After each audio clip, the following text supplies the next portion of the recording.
What if you conquered the entire world, becoming the most powerful being in existence, only to feel nothing at all? This is the story of the King of the Dead, a man who ruled a realm of absolute silence called Necropia, and his desperate quest to feel alive again.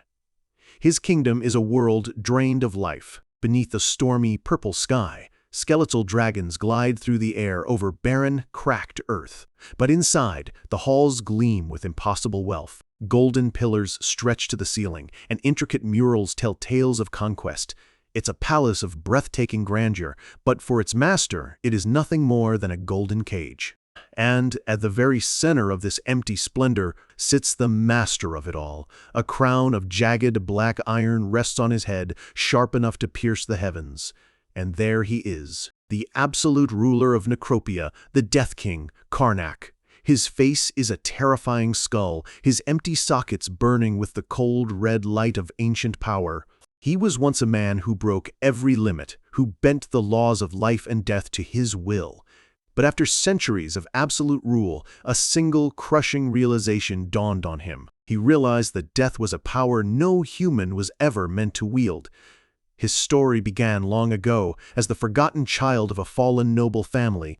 After losing his mother, he was tormented by those around him, learning to trust no one but himself and nurturing a desperate hunger for power. That hunger led him to a dark discovery, a forbidden book filled with the secrets of necromancy. As he opened it, a sinister purple energy coiled around him, and in that moment, he left the path of humanity for good. His power grew beyond imagination. He declared war on the world, and one by one, the human kingdoms fell.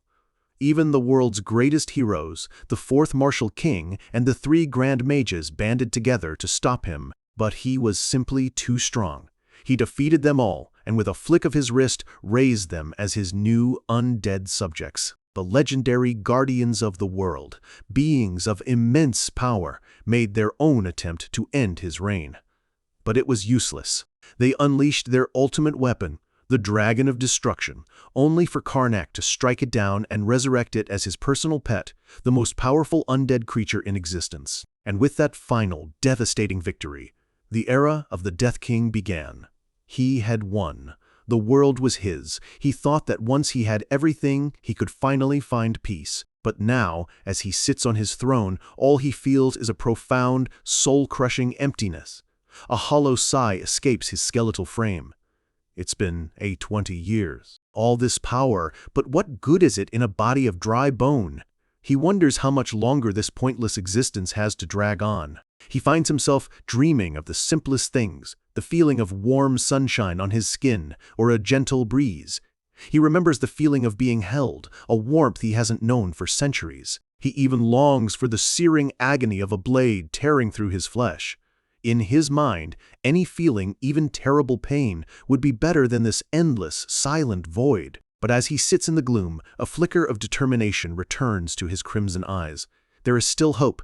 He has one final, desperate gamble left to play.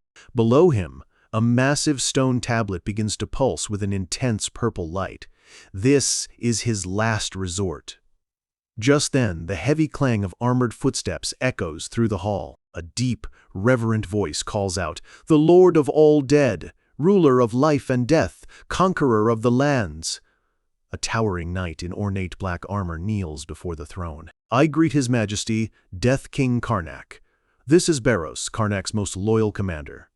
Karnak looks down at him. The preparations are finally ready. Barros's head snaps up, his voice trembling with disbelief. What? Could it really be? For the first time in an age, something like a smile touches Karnak's face. "Yes," he rasps. "I have a good feeling about it this time." Barros is overwhelmed with joy, clenching his armored fists like an excited child. Amazing! Finally, Karnak explains their long search for a way to feel again.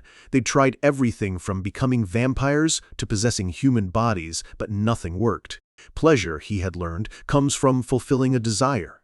But as ultimate beings, they desired nothing, and so they could feel nothing.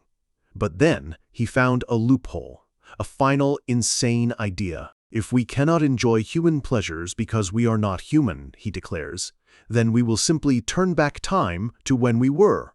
he explains. They'll return to the moment just before he discovered necromancy. Barros stares at the glowing tablet, voicing the one crucial fear. If we fail, will our very existence be erased? Karnak scoffs, a hint of their old, familiar dynamic surfacing. Why do you ask? Still have regrets in this life? If you do, I can always leave you behind. But Barros stands firm, his voice unwavering. I do not. He then looks up at his king, his tone softening as he uses a title from a lifetime ago. Let's go, young master. Karnak nods. Yeah, let's go back. He places his hand on the tablet and unleashes the spell. A blinding purple light erupts from the stone, engulfing them both as they stake everything on their final gamble. Then, darkness, and a gentle voice cuts through the silence. Young master, please wake up. Karnak's eyes flutter open. Leaning over him is a young man with blonde hair and a look of deep concern. Are you awake now? It's a face he hasn't seen in centuries, but one he could never forget. Barros? He asks, stunned. Barros breaks into a wide grin.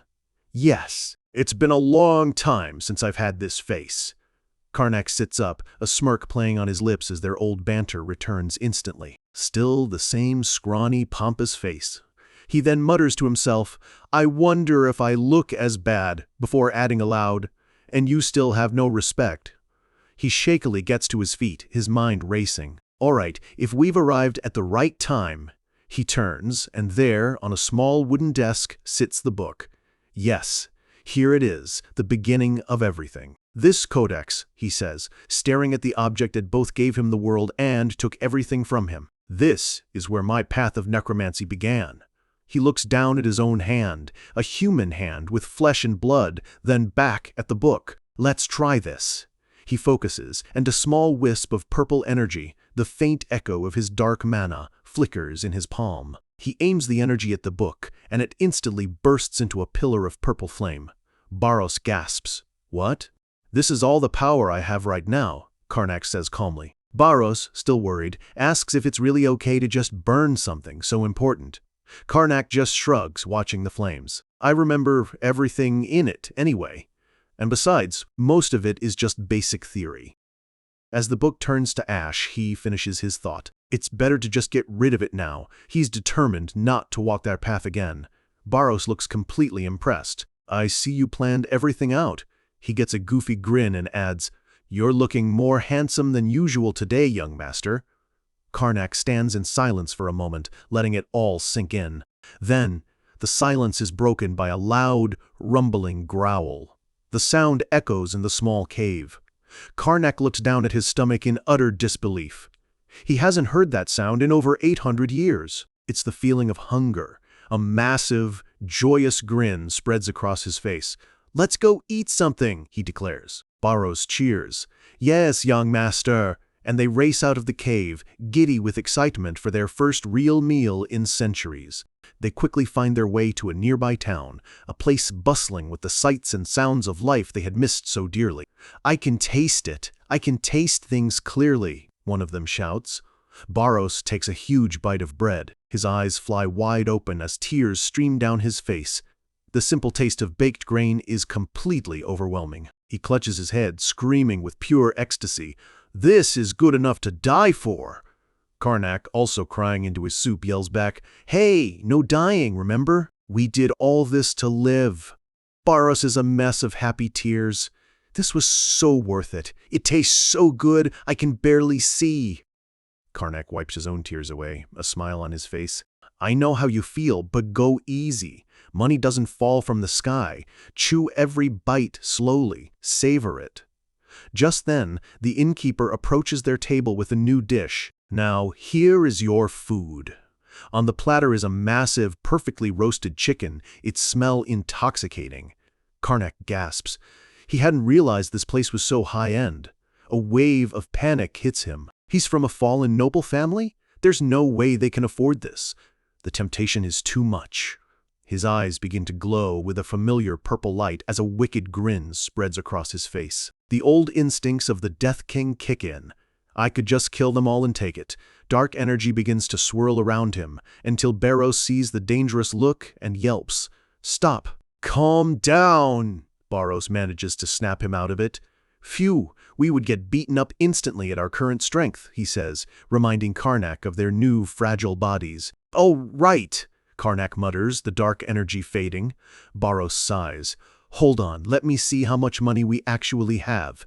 He pulls out a small, worn pouch and peeks inside. His face falls. It's practically empty. Man, being poor is a sin, he mutters. Should we just order another loaf of bread? He looks up at Karnak, his expression suddenly pale. Young master, I think we have a problem. Karnak, still recovering from his dark impulse, just looks at him. What? What do you mean? Barros leans in, his voice grim. I think our time travel might have had an unexpected side effect. The simple joy of their return is suddenly clouded by a new, unknown complication. Karnak holds the small coin pouch, a serious look clouding his face. This is definitely not right, he mutters. Barros leans in closer, his own expression a mask of confusion. I know, right? Something's completely wrong. The problem wasn't that they were poor, it was that they were rich. The pouch is overflowing with shimmering silver coins, far more than they should have. There's no way, Barros says, voicing what they're both thinking, that we would have this much money. Karnak's mind races, trying to find the point where reality strayed from his memory. Where, he wonders, did things begin to go so wrong? He remembers his family's situation with perfect clarity. At this point in time, the noble house of Gestard was, to put it simply, broke. It had all started with his grandfather, a man who gambled away the family's entire territory on one failed business after another, leaving behind nothing but a mountain of debt for Karnak's father. And his father, sadly, was completely incompetent, unable to manage the growing crisis. To make matters worse, his two half-brothers were spoiled, useless brats who only made the situation worse. And into this collapsing family, Karnak was born, the illegitimate child, an outcast who bore all their scorn and barely scraped by each day. A pouch full of silver just didn't make any sense. Back in the tavern, Karnak jingles the coins in his palm. This isn't something to be happy about. It's a sign that their journey through time had fractured the past in ways he couldn't predict. Barros just shrugs. I'm not sure. What would a swordsman like me know about it? Karnak sighs. But Barros, ever the optimist, has his eyes on the prize. But young master, he says, a hopeful glimmer in his eyes, does this mean we can eat the chicken? Karnak can hardly believe him. The chicken. But Barros pleads, and for a moment, the mystery can wait. A grin spreads across Karnak's face. You know what? We'll figure this out. But for now, we eat. A confident voice rings out through the tavern. 2 whole chickens, please.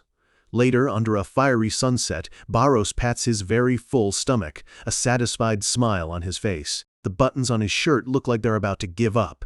As they ride away from town, Barros is in a blissful food coma. My stomach is full. I think I'm about to pass out.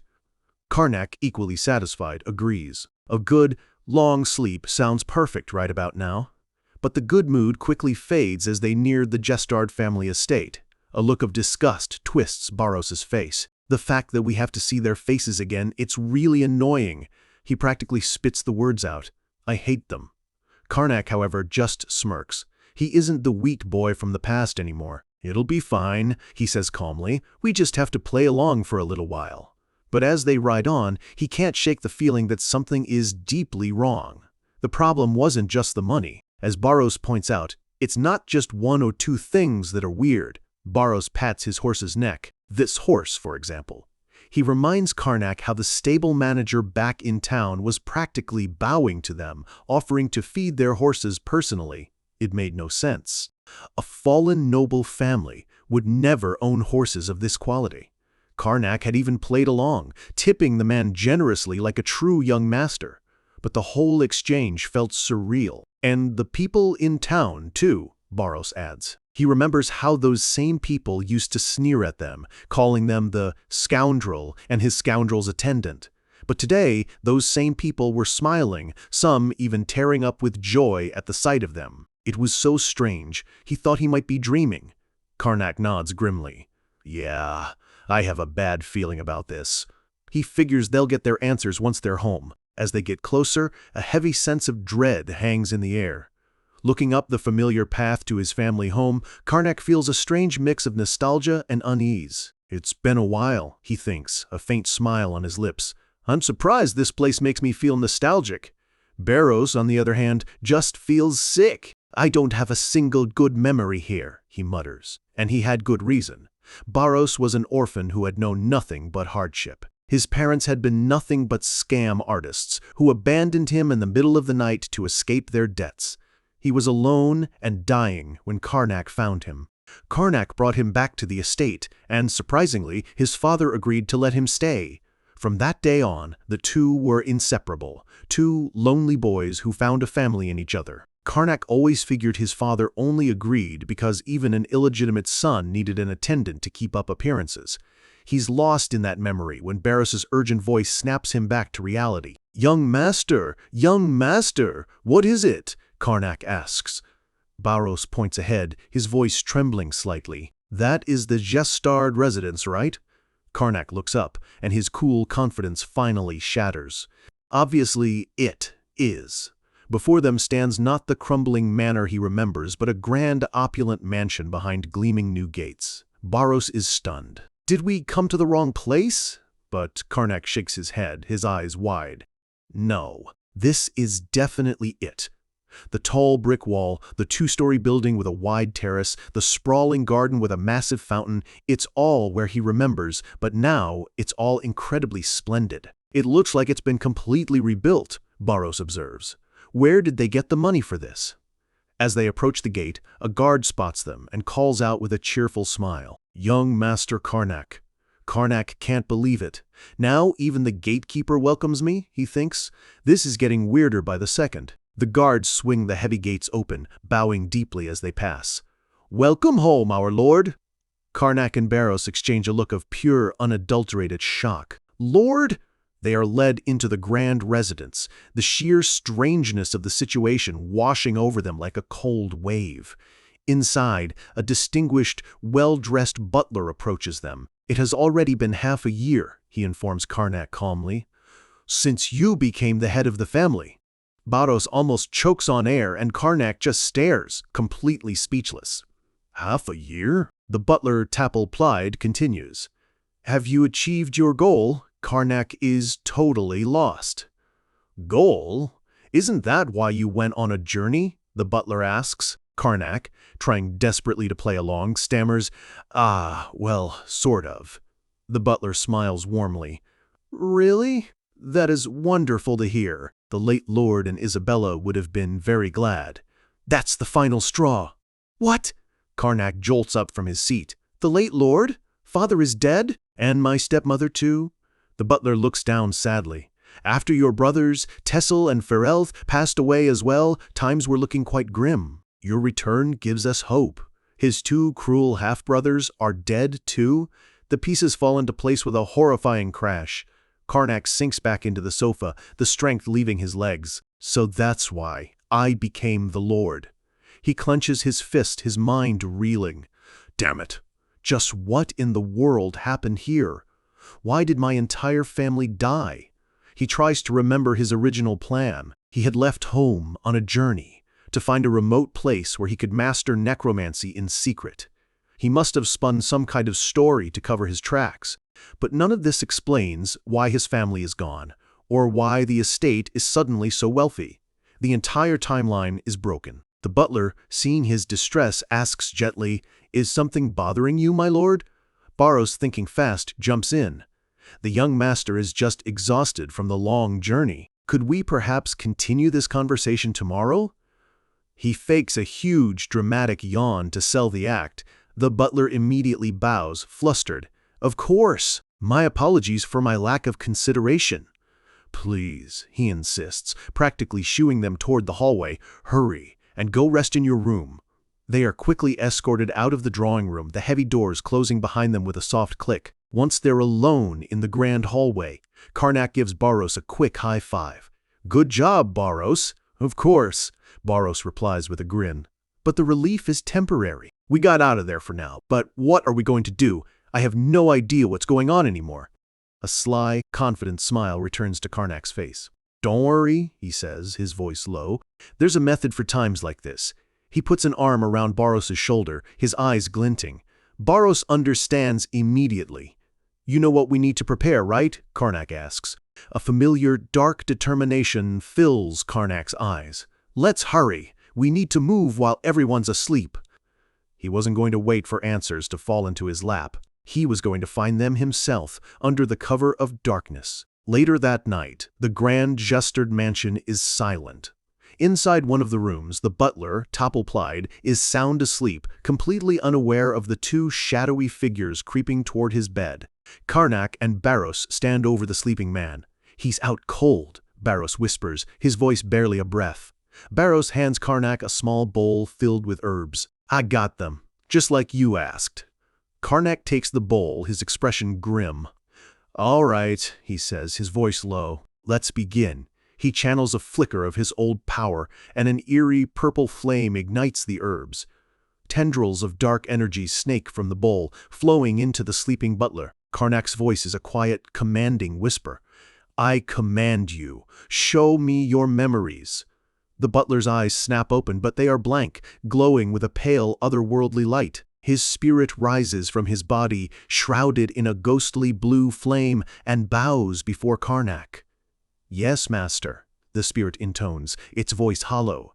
Karnak wastes no time. "Explain everything," he commands. "How did the Justard family become so wealthy, and how did I become its lord?" The spirit begins to speak, its voice echoing from the past. "It began 4 years ago, when the second young master Ferelth was out training. By pure chance, he stumbled upon a massive, untapped copper mine." Barros lets out a quiet gasp. Karnak had always assumed nobles just used "finding a mine" as an excuse to hide dirty money. It seemed this time it was actually real, but that good fortune didn't explain the tragedy that followed. "Then why did everyone in the family die?" Karnak presses. The spirit explains. "The problem was the location of the mine." A vision of a map appears. The mine was located in a neutral zone, right on the border between the Jestard territory and the lands of their rivals, the Deventor family. Both sides claimed it, and the dispute quickly exploded into an all-out war. The Deventors were a powerful military family, and their champion was a knight named Randolph, a man whose skill in battle was legendary. In the brutal war that followed, Randolph was unstoppable. He easily cut down Karnak's father, the Baron, and then his oldest half-brother, Tessel. Ferelth, the family's best knight, had both of his legs severed by Randolph in battle. Unable to live with the shame of his defeat, he took his own life. The Baroness, Karnak's stepmother, was so shattered by the loss of her husband and sons that she died from grief not long after. And with everyone else gone, Karnak, the illegitimate child, was named the successor.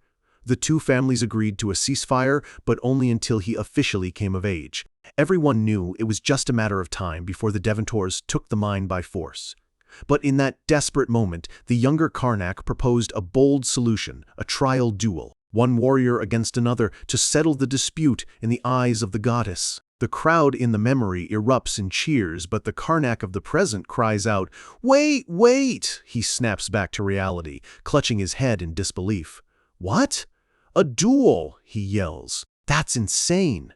Barros looks just as horrified. A trial duel. It was a sacred battle, judged by a holy priest, where each family could choose a champion to fight in their place. And it only ended with the death of one of the fighters. Karnak slaps his forehead. "You dug your own grave," Barros says, shaking his head. Karnak sighs. "It wasn't me, but no wonder everyone was so happy to see me." He could see the cold logic in his past self's decision. It was a brilliant political move. He had turned a hopeless war into a duel of honor, forcing the Deventor's hand. If by some miracle he won, he'd save his people. If he lost, well, he was dead anyway. But Barros brings him crashing back to reality.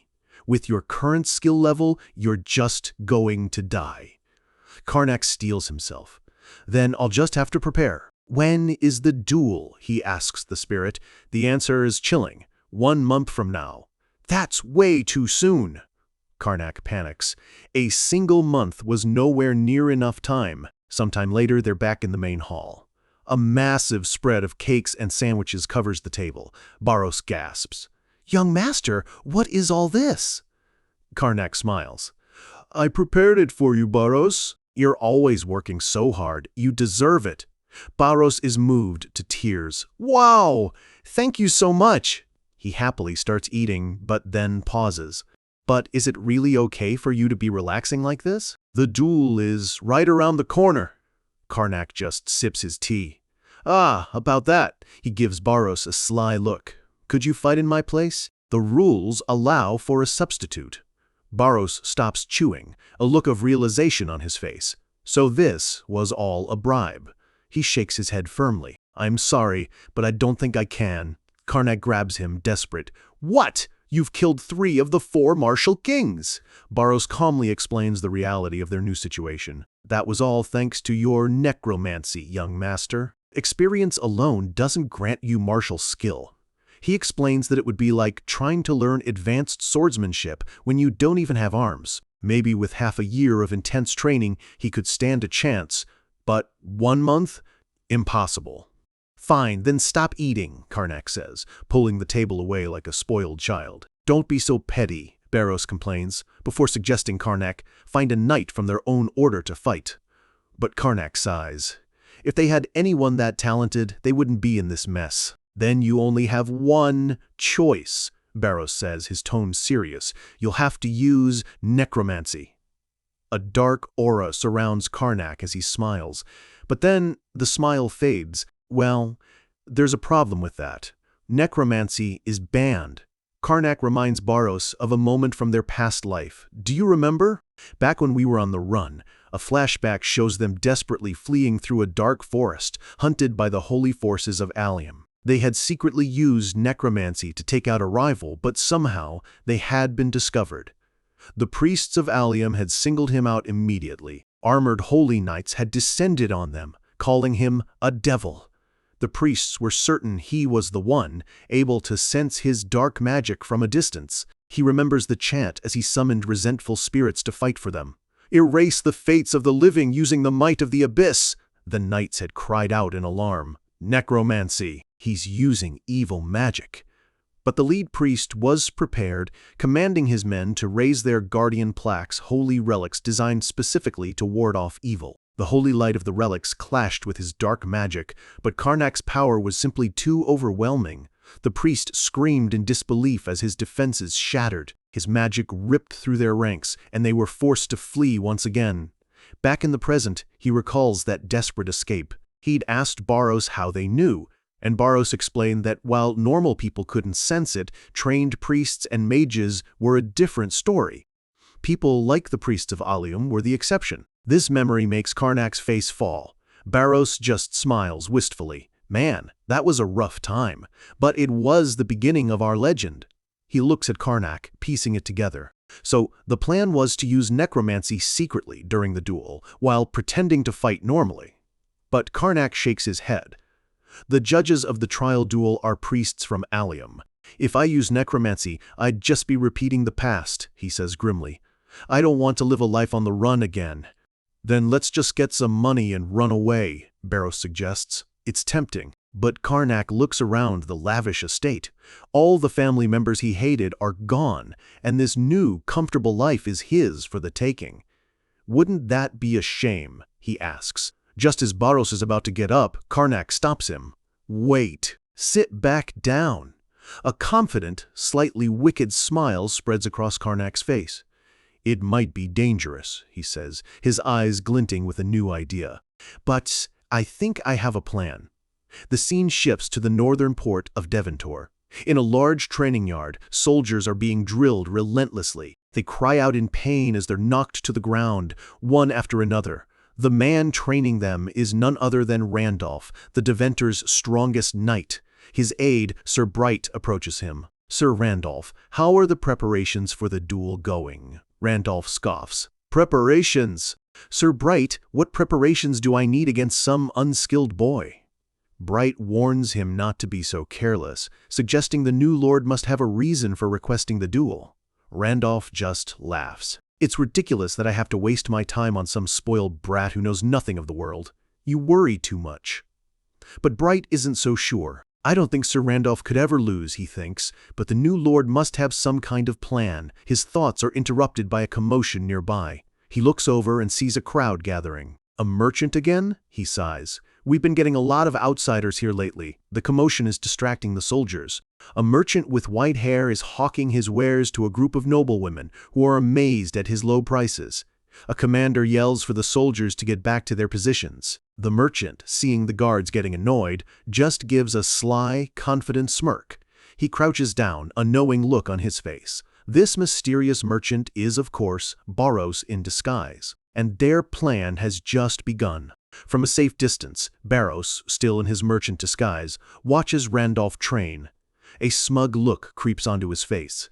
Good thing I decided to come snoop around, he thinks to himself. From what he's seen, Randolph might be a beast in a large-scale battle, but in a one-on-one fight, he's predictable. The man is a simple, arrogant brawler who just swings a heavy sword with brute force.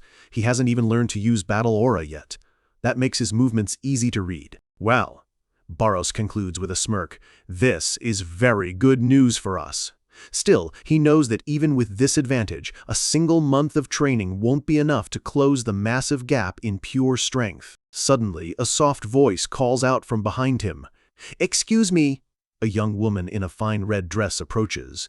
Do you have business with my brother, Randolph? She asks, having noticed him staring. Are you Sir Randolph's little sister? Barros asks, his mind racing. She confirms that she is. Barros immediately drops his observation and plays the part of an over-the-top admirer. I was just so captivated by the vigor of the North's strongest knight, he exclaims. He's a true idol to all of us men.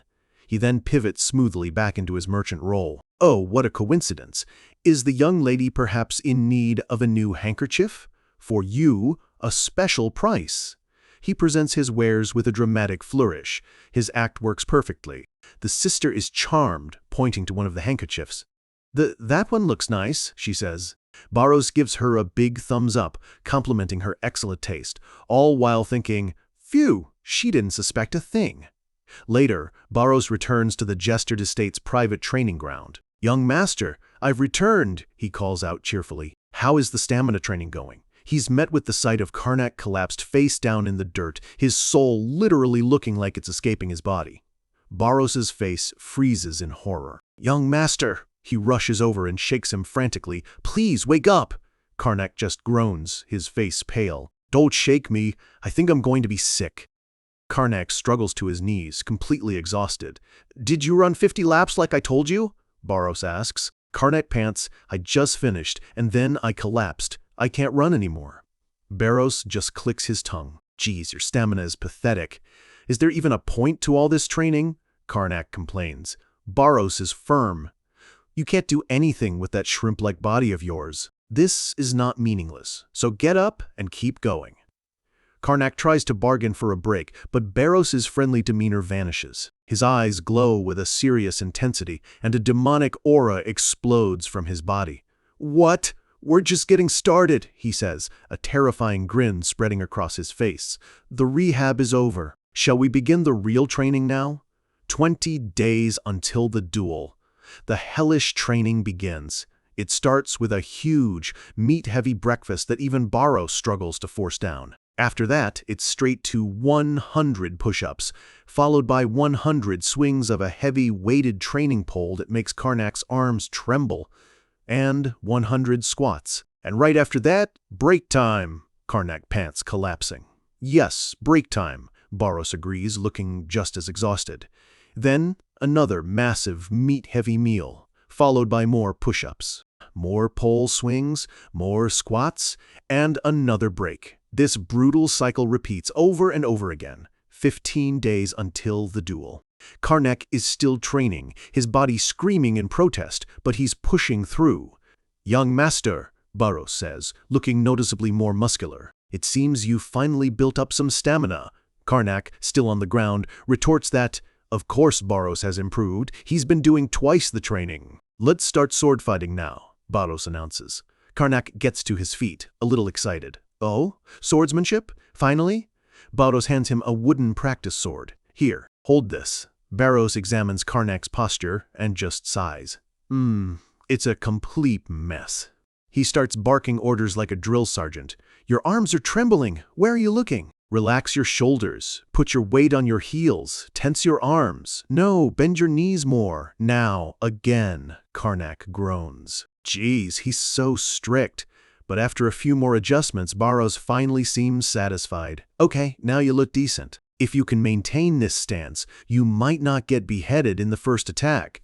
I'm going to attack now, Barros says. Prepare yourself. Before Karnak can even process the words, Barros lunges. The attack is a blur, and all Karnak can do is desperately block. He's fast, he thinks, shocked. Barros doesn't let up. What are you doing? Get into your stance. He unleashes a barrage of strikes, and all Karnak can do is desperately try to hold his defensive posture. But it's no use. Barros easily breaks through his guard, sending him flying. Barros stands over him. This is why knights can tear through civilians so easily. They don't give you a chance to counterattack. You need to hold your stance and dodge the next blow. He helps Karnak up, who complains that even if he holds his stance, he can't possibly dodge the follow-up. Karnak stands, brushing himself off. Honestly, he says, the real goal of this training isn't to win. It's to show Randolph that I have the will to fight. Barros looks confused. Why is that so important in a duel? Karnak explains the plan. Randolph loves to show off. In front of a crowd, he'll want to toy with his opponent, to make a spectacle of his skill. However, that only works if his opponent is fighting back. If I lose my will to fight, a drawn-out battle would just damage his pride. He'd try to end it immediately. Barros's eyes light up with understanding. So you need to show him that you won't give up. Exactly. If I can do that, I might not die in the first hit. Karnak looks determined, the full weight of their desperate plan settling on his shoulders. 5 days until the duel. The training intensifies. Karnak is now armed with a shield, focusing only on defense and evasion. Barros attacks relentlessly. "Looter!" he yells, his sword clashing against Karnak's shield. "Louder!" He forces Karnak back, one heavy step at a time. "Make sure he hears you!" Barros roars, channeling power into his next strike. The force of the blow sends a shockwave through Karnak's arm. He's sent tumbling backwards across the training ground. He lands hard on his back, the wind knocked out of him. Barros is furious. "Don't you dare try to take a hit. You'll be sliced in half. You must always roll on the ground."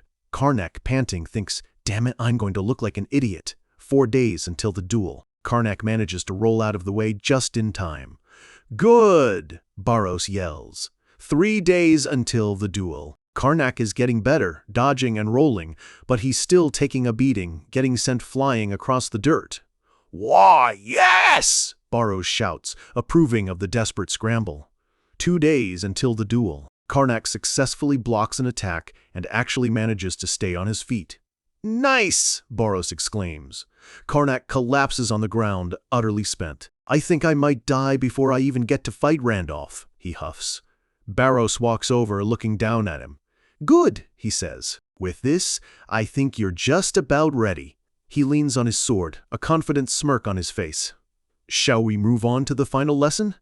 They stand opposite each other in the empty training hall. "I will now teach you the sword technique of the 4 martial kings," Barros announces. Karnak is stunned. "The 4 martial kings? You know their techniques?" Karnak asks, completely bewildered. Barros just smirks. "Of course, I know most of them," he adds, as if it were the most normal thing in the world. "The 4 martial kings were all my underlings after all." A flashback shows the 7 powerful cloaked figures, the Death King's undead generals. "I've learned the techniques of all of them," Barros explains, "except for Martial King Rapizzle." Karnak asks why he never learned hers. Barros replies simply, "You never turned her into a Death Knight." A vision of a powerful, long-haired female warrior flashes in Karnak's mind. "She resisted until the very end," Barros remembers, "so you just cut her into thirds and made her a palace gatekeeper." Karnak just shrugs. "Ah, right, I did do that. Was that cruel of me?" he asks with a faint, mischievous smile. Barros just looks at him, confused by his casual attitude. "Anyway," Barros says, getting back on track, "what you'll learn today is Martial King Leaven's Delphiad sword technique." Karnak is skeptical. Is that even possible in just 2 days? It's a Martial King's skill. 2 days? Barros holds up a single finger, his expression supremely confident. We only need one. The final day passes in a blur of intense, focused training. And then, just like that, it's the day of the duel. The scene is a massive, open-air arena built on the border between the two territories. A huge crowd has gathered, buzzing with anticipation. Nobles chat amongst themselves. This should be entertaining. Who do you think will win? One asks. The other scoffs. Obviously, Sir Randolph. I just hope it's not too boring. The common folk from Jestard are more hopeful. Do you think Lord Karnak can win? One of his citizens asks. His friend replies, I heard he was training day and night. We have to believe in him. At the edge of the arena, Karnak, now clad in full battle armor, looks out at the dueling ground with a calm, determined expression. Barros stands beside him. Let's go, Barros. Yes, young master, the time for preparation is over. The duel is about to begin. The day of the duel has finally arrived. At the border between the two territories, a massive crowd has gathered, their anxious voices buzzing around the dueling arena. An elderly priest of the Allium Order steps forward, striking his staff on the ground for silence. Be silent, he commands. Both houses have claimed ownership of the copper mine. Therefore, the matter will be settled through trial by combat. Karnak of House Jestard, come forward and face the goddess. Karnak walks into the arena, clad in a full suit of heavy armor. He looks focused and ready, a stark contrast to the weak boy everyone remembers. Sir Randolph of Devontor, come forward. Randolph steps up, his massive wooden sword slung over his shoulder, a smug smirk on his face. The priest explains that due to the difference in their known abilities, a handicap has been applied to their weapons. The priest looks at them both. Fighters, in the name of Allium, do you pledge to fight honorably? In unison, they both shout, I swear! The priest nods, satisfied. With the warrior's pledge, may the scales of justice now seek the truth. His voice booms across the arena. Let the trial by combat begin. The two opponents face each other. Karnak is a fortress of steel and resolve. Randolph is all casual arrogance and raw power. The crowd watches with bated breath as the two stand in the center of the vast arena, a picture of contrasts. Randolph just smirks. The handicap means he's stuck using this crude wooden log instead of a proper sword. But, he thinks, that doesn't change a thing. He lunges forward, bringing the massive weapon down with incredible force. Karnak braces himself, blocking the crushing blow with his shield. The impact sends a shockwave through his entire body, and he grunts from the sheer power behind the swing. But as he holds his ground, a small, confident smile forms beneath his helmet. The plan is in motion. We'll only know how this ends once we see it through, he thinks. Randolph, slightly surprised that Karnak is still standing, doesn't let up. He continues his assault, swinging his weapon in wide, brutal arcs. Karnak doesn't even try to fight back. He focuses every ounce of his energy on dodging and blocking, weathering the storm. In the crowd, his people are amazed. The Lord is putting up a good fight, one exclaims. Barros watches with his arms crossed, his expression neutral. The start is going just as planned, he thinks. Randolph is already getting bored. Karnak's defense is clumsy and slow. It's obvious his opponent is just trying to buy time. Karnak catches his breath, his mind racing. Good, just stick to the training. The first part of the plan is complete. Now it's time to show them my will to fight. He plants his feet firmly and lets out a defiant roar that echoes across the arena. All right, let's take this up a notch, Randolph declares, deciding to end the game. He channels his energy, and his wooden sword begins to glow with a menacing red aura. Karnak's eyes widen in alarm. He can feel the immense power radiating from the weapon. His sword energy just shot up. I can't block this. The glowing red sword is a terrifying sight.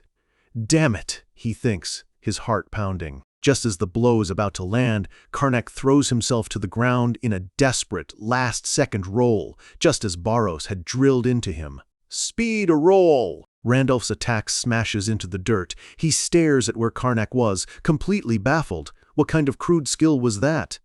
The crowd, however, erupts in cheers. He rolled out of the way. Wow! Our Lord is so dexterous! Even the stoic priests watching from above are perplexed. Well, that's one way to do it, one mutters. I've never seen anything like it. Karnak scrambles to his feet and dramatically tosses his shield aside. He points at Randolph. What? You're nothing. I don't even need this. The taunts begin. You're so slow. I thought you were a turtle, he yells, his voice dripping with mockery. A muscular pig like you calls himself a knight? Randolph's face turns crimson with rage. The insults shatter his cool composure. That cheeky bastard, he seethes. Are you mucking me? Fine. I'll make sure you can't run that mouth of yours anymore.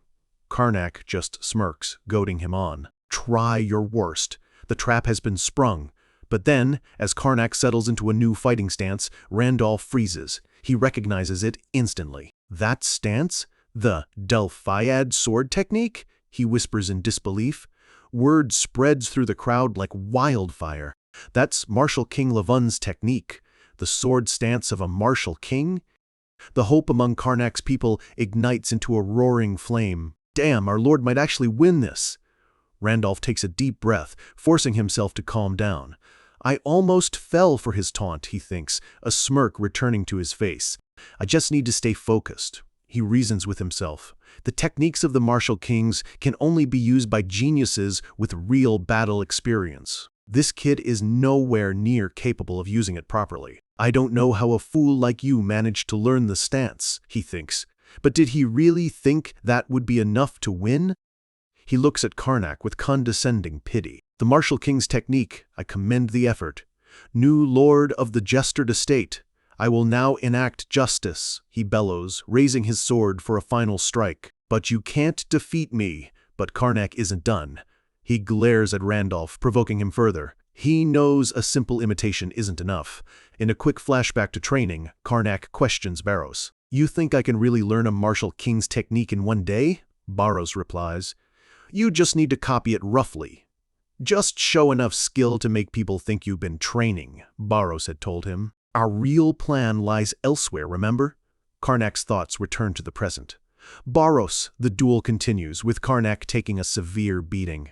But he endures it, thinking, you wouldn't believe I'd get beaten up this badly. He lets out a scream as another blow connects. He parries another strike. But I still have to do what needs to be done, he grits out. Then he begins his performance, screaming with theatrical bravado, This is nothing, Knight of Deventer. DID, you really think this is a nudge to defeat the bloodline of House Jestard? Randolph is just confused. What is this idiot talking about? He's getting destroyed right now. But Karnak keeps shouting, The sword of Jestard will never fall.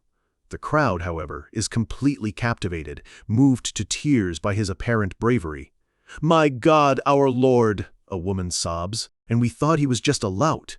His citizens are fully on his side now, their hearts swelling with pride. Even if he's a little stupid, he's a perfect lord for us. Watching from the sidelines, Barros smiles. Good, he's not taking any direct hits. All that time I spent beating him up is finally paying off. Karnak continues his loud, obnoxious taunting. Come at me, you night bastard! Barros chuckles. He always did have a talent for talking smack. Randolph has finally had enough. Damn it, I'm too irritated to keep playing around. Karnak is panting, looking completely exhausted, but still manages to gasp out one more insult. Come at me, you night bastard. That's the last straw. I'll end it here. Randolph roars, channeling all his power into one massive, final overhead strike. Barros's eyes narrow. He grins. Finally. His voice echoes in Karnak's mind, a final instruction. Brace yourself, my lord. Karnak's eyes snap open. It's time. Another flashback to their training. Even if you just mimic the moves, they'll see through it, Barros had said. I'll show you exactly what to do. Randolph will go for your legs to end the fight and limit your movement. At the right moment, shift your stance and stab your sword into the ground. Just as Randolph's attack comes down, Karnak executes the move perfectly, driving his sword into the dirt and using it to block the devastating blow. Randolph's eyes widen in shock. A newbie just blocked that? Barros's voice continues in his head. Immediately after, swing your sword upward in a diagonal arc. Karnak follows through, the momentum of the block flowing into a powerful upward swing that clashes hard against Randolph's weapon. Quickly switch your grip, and strike one more time. Karnak puts all his remaining strength into the final move of the sequence. A spray of blood fills the air. Karnak stumbles back, panting, completely exhausted but still on his feet. Randolph staggers, a shallow gash now visible on his chest. He forces a laugh. "Ha ha! Is that all you've got?" He rests his heavy sword on his shoulder, trying to look unfazed. A kitten's scratch would hurt more.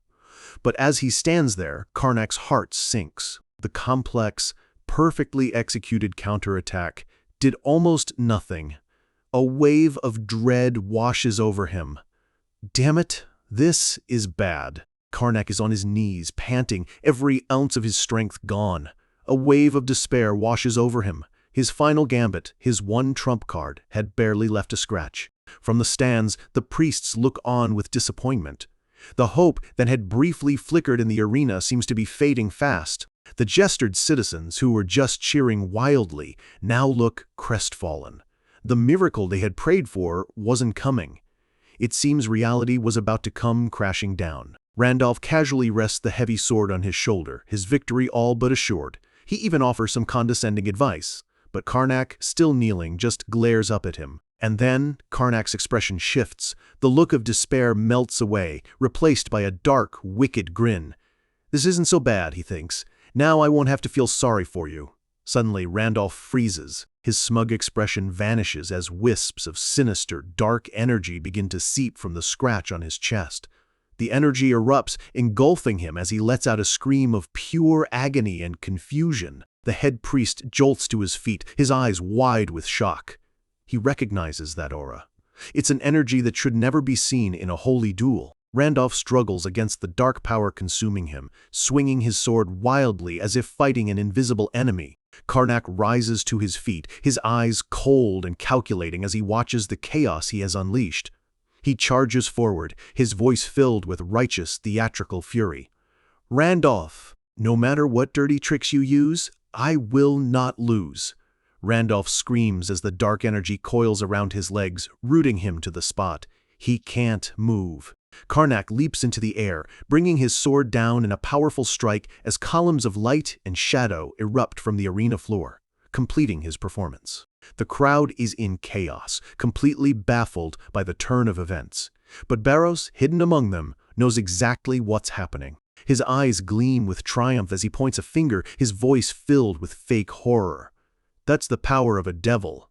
The head priest is furious. "Defeat him at once," he orders his holy knights, who immediately spring into action. "Stop this evil, Randolph!" the knights yell, leaping into the arena to intervene. The priest's voice booms with authority. "In the name of Allium, I command you to put down your sword and surrender."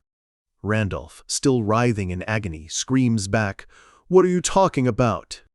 Just as the knight's holy magic collides with the dark energy surrounding him, the two opposing forces explode, throwing the priest and his knights back with a volatile burst of power.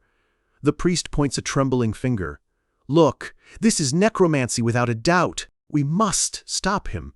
But Randolph is losing control, the dark power overwhelming him completely. He has no idea what's happening. "What did that bastard Karnak do to me?" he screams, swinging his sword wildly, now fully engulfed in the purple-black aura of the curse.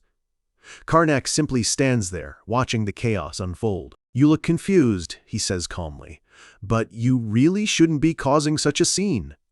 A cruel smirk plays on his lips as he delivers the final, crushing blow to Randolph's mind. The knight lets out a final, choked gasp before the dark energy completely takes over.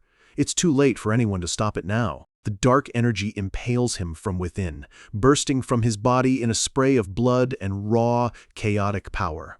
The energy dissipates, leaving Randolph's lifeless body impaled on shadowy spikes in the center of the now silent arena. A moment of stunned silence hangs over the crowd. The holy knights confirm that Randolph is dead. The head priest, his face grim, gives the order. "Send officials to the Deventer estate. Investigate everything."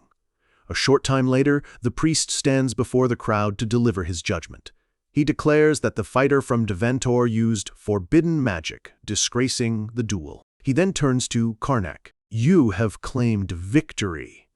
Meanwhile, at the Deventer estate, the investigation uncovers blankets and cloaks marked with necromantic symbols, planted evidence scattered throughout the home. Randolph's sister is hysterical, insisting they bought the items from a traveling merchant. An official then holds up a small bottle found in Randolph's room. She recognizes it instantly. That's just a hair growth tonic. He was always worried about losing his hair. But her words only seal her family's fate. The trap was perfectly laid. A few days later, back at the Jester estate, Karnak and Baros are enjoying a massive victory feast. Karnak grins. How is it, Baros? A feast fit for a champion. Baros is in heaven, tears of joy streaming down his face. They dig in like they haven't eaten in years, celebrating their hard-won victory. Baros, his mouth full, asks how Karnak came up with such an elaborate plan. Karnak leans back, looking pleased. I had to do whatever it took to win. And it only worked because of Randolph's predictable, fiery personality. We flash back to 1 month ago. Baros had been panicking, realizing Karnak planned to use necromancy. Karnak had calmly told him to listen first. His logic was cold and simple. They would either die in the duel or die if they were caught using necromancy. They might as well use it to survive. Baros was speechless. Karnak continued with a sly grin. But I'm not the one who will use it. Randolph will. I'll have to put on a show, he had said, and acting like an idiot is my specialty. He explained that in the chaos of the fight, the distant officials wouldn't be able to tell who was actually casting the spell. The spell he planned to use was so high level that the Order would never suspect him. The only problem was activating it. He needed to draw blood, and with his lack of skill, that was a huge risk. Wait, young master. Baros had gotten a determined look on his face. If all Karnak needed was to make the opponent bleed, he was ready to ensure it happened, no matter how brutal the training. Back in the present, Baros shudders at the memory of the hellish training. Karnak just laughs. Aren't you glad all that effort paid off? But Baros still has a question. It seemed strange that the investigators were so easily convinced, given that Randolph had no reason to use such magic. Why were they so certain? The scene shifts to the Gezelin Grand Temple, the headquarters of the Order of Allium. A high-ranking priest stands before a massive stained-glass window speaking to a subordinate about the Deventor investigation. The subordinate reports that their findings are conclusive. The head priest holds up the bottle of hair tonic found in Randolph's room. This wasn't the work of any ordinary necromancer. Inside the bottle, a dark, pulsing crystal floats. The goddess warned us, he explains. The energy matches a fragment of the transcendent, he declares grimly. This is the darkness of the apocalypse. Back at the feast, Karnak is laughing, completely oblivious to this new development. Luck, it seems, is on his side in this new life. He and Baros celebrate, cheering together, believing that all they need to do now is enjoy the life they fought for. But later, Baros brings up a serious point. With the Deventor family gone, other powers will be eyeing their copper mine. Karnak agrees. Indeed. That's why I need to strengthen my necromancy. Baros is immediately worried. What if the Order of Allium were to find out? A wicked glint appears in Karnak's eye. That's why I need to find a way to use necromancy without getting caught. 3 months later. In a dark, hidden room, Karnak sits in the center of a complex, glowing magic circle. He holds a small, dark object in his hand, sweat beading on his forehead as he concentrates.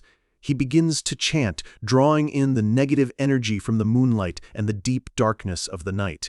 He filters it, stripping away the corruption and collecting only the pure, raw energy behind it. He focuses, his face strained with effort as he manipulates the swirling dark power in his hand. Finally, he reprocesses it, forging it into a new kind of magic. The dark, chaotic energy coalesces, stabilizing into a small, flickering flame of red and black power. Perfect, he exclaims, a wide, triumphant grin on his face. It finally worked. He holds the new form of energy in his hand, a power that is neither holy nor dark, but something else entirely. This is chaos magic. After cheating death and rewriting time itself, the real work has only just begun. In the training yard of the Jester estate, the sharp clang of steel on steel rings through the air as Baros spars with another soldier. It's already been 3 months since he started this new life. His goal is to become an official knight of Jestard, and this grueling training is the only way to get there. But as he effortlessly parries a strike from a senior soldier named Guillemon, he can't help but feel that the skill level of the other guards is, well, a little pathetic. Guillemon, catching his breath, calls the match to an end.